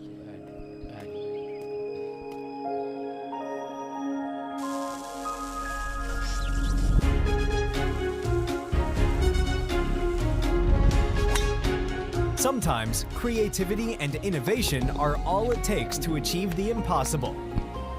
Yash Technologies, more than what you think. Arun, I was going to comment that given the first spot that I am on my food choices, the dinner today was very good. You and Sushil particularly have put tremendous efforts in trying to meet the expectations of players, trying to get us different types of cuisines on different days, not to repeat the same thing. And I think each day we've had good quality food and a variety of options. It calls for so much planning, effort, and thoughtfulness on your part. Just my job. Not everybody does it, but you do it. Back to the game again. Like I said, the inevitable is being delayed as much as possible. A brave effort from Rafe to come into bat with one hand. Sanjay Pandya using the opportunity to get into a smooth rhythm. Boundary after a long time. Cover driven by Mohsin to the fence. Good shot of a ball that's pitched up. This will be too little too late though. 12.82 runs required per over with just one wicket in hand, and one of those batsmen incapacitated to an extent. That target doesn't seem to be achievable. Flighted delivery, nicely driven past the bowler. They should get two here, and they do.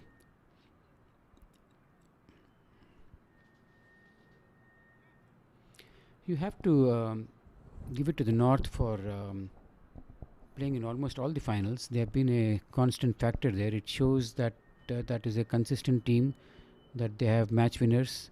They have a combination that delivers for them. They may not have done as well at the Nationals in recent past, but when it comes to zonals, this is a team that's almost a permanent fixture. That's the end of the game with the ball that Mohsin tried to pull, pitched up, and Mohsin misses the line completely to have his middle stump pegged back, which brings the game to a closure.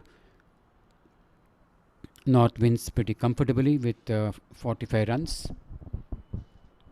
for players to shake hands and leave the field of play. I'll quickly summarize the game before we take leave of you and join you all back tomorrow. North won the toss, batted first. An outstanding 100 from Fuzzel. Set a stiff target. In response, Jignesh was outstanding in his effort. Unfortunately, it was a job half done. And apart from his innings of 88, Naveen Perez was shaping very well before he was run out, unfortunately.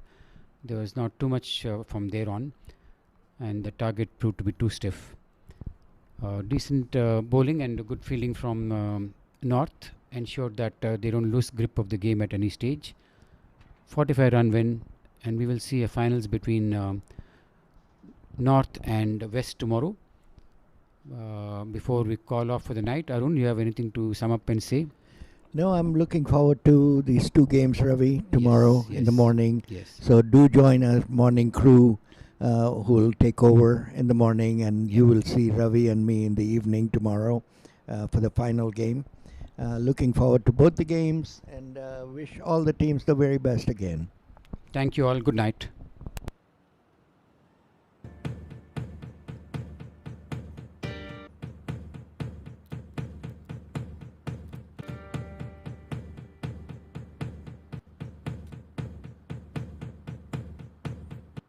Yash Technologies is among the largest independent global technology providers, with headquarters in the United States. With over 4,000 worldwide employees, we pride ourselves on being large enough to offer a complete portfolio of IT services, while being small enough to provide personalized attention and customer service. Yash strives to provide excellent IT support by partnering with our clients to build lasting relationships and transform their business. Yash Technologies, more than what you think.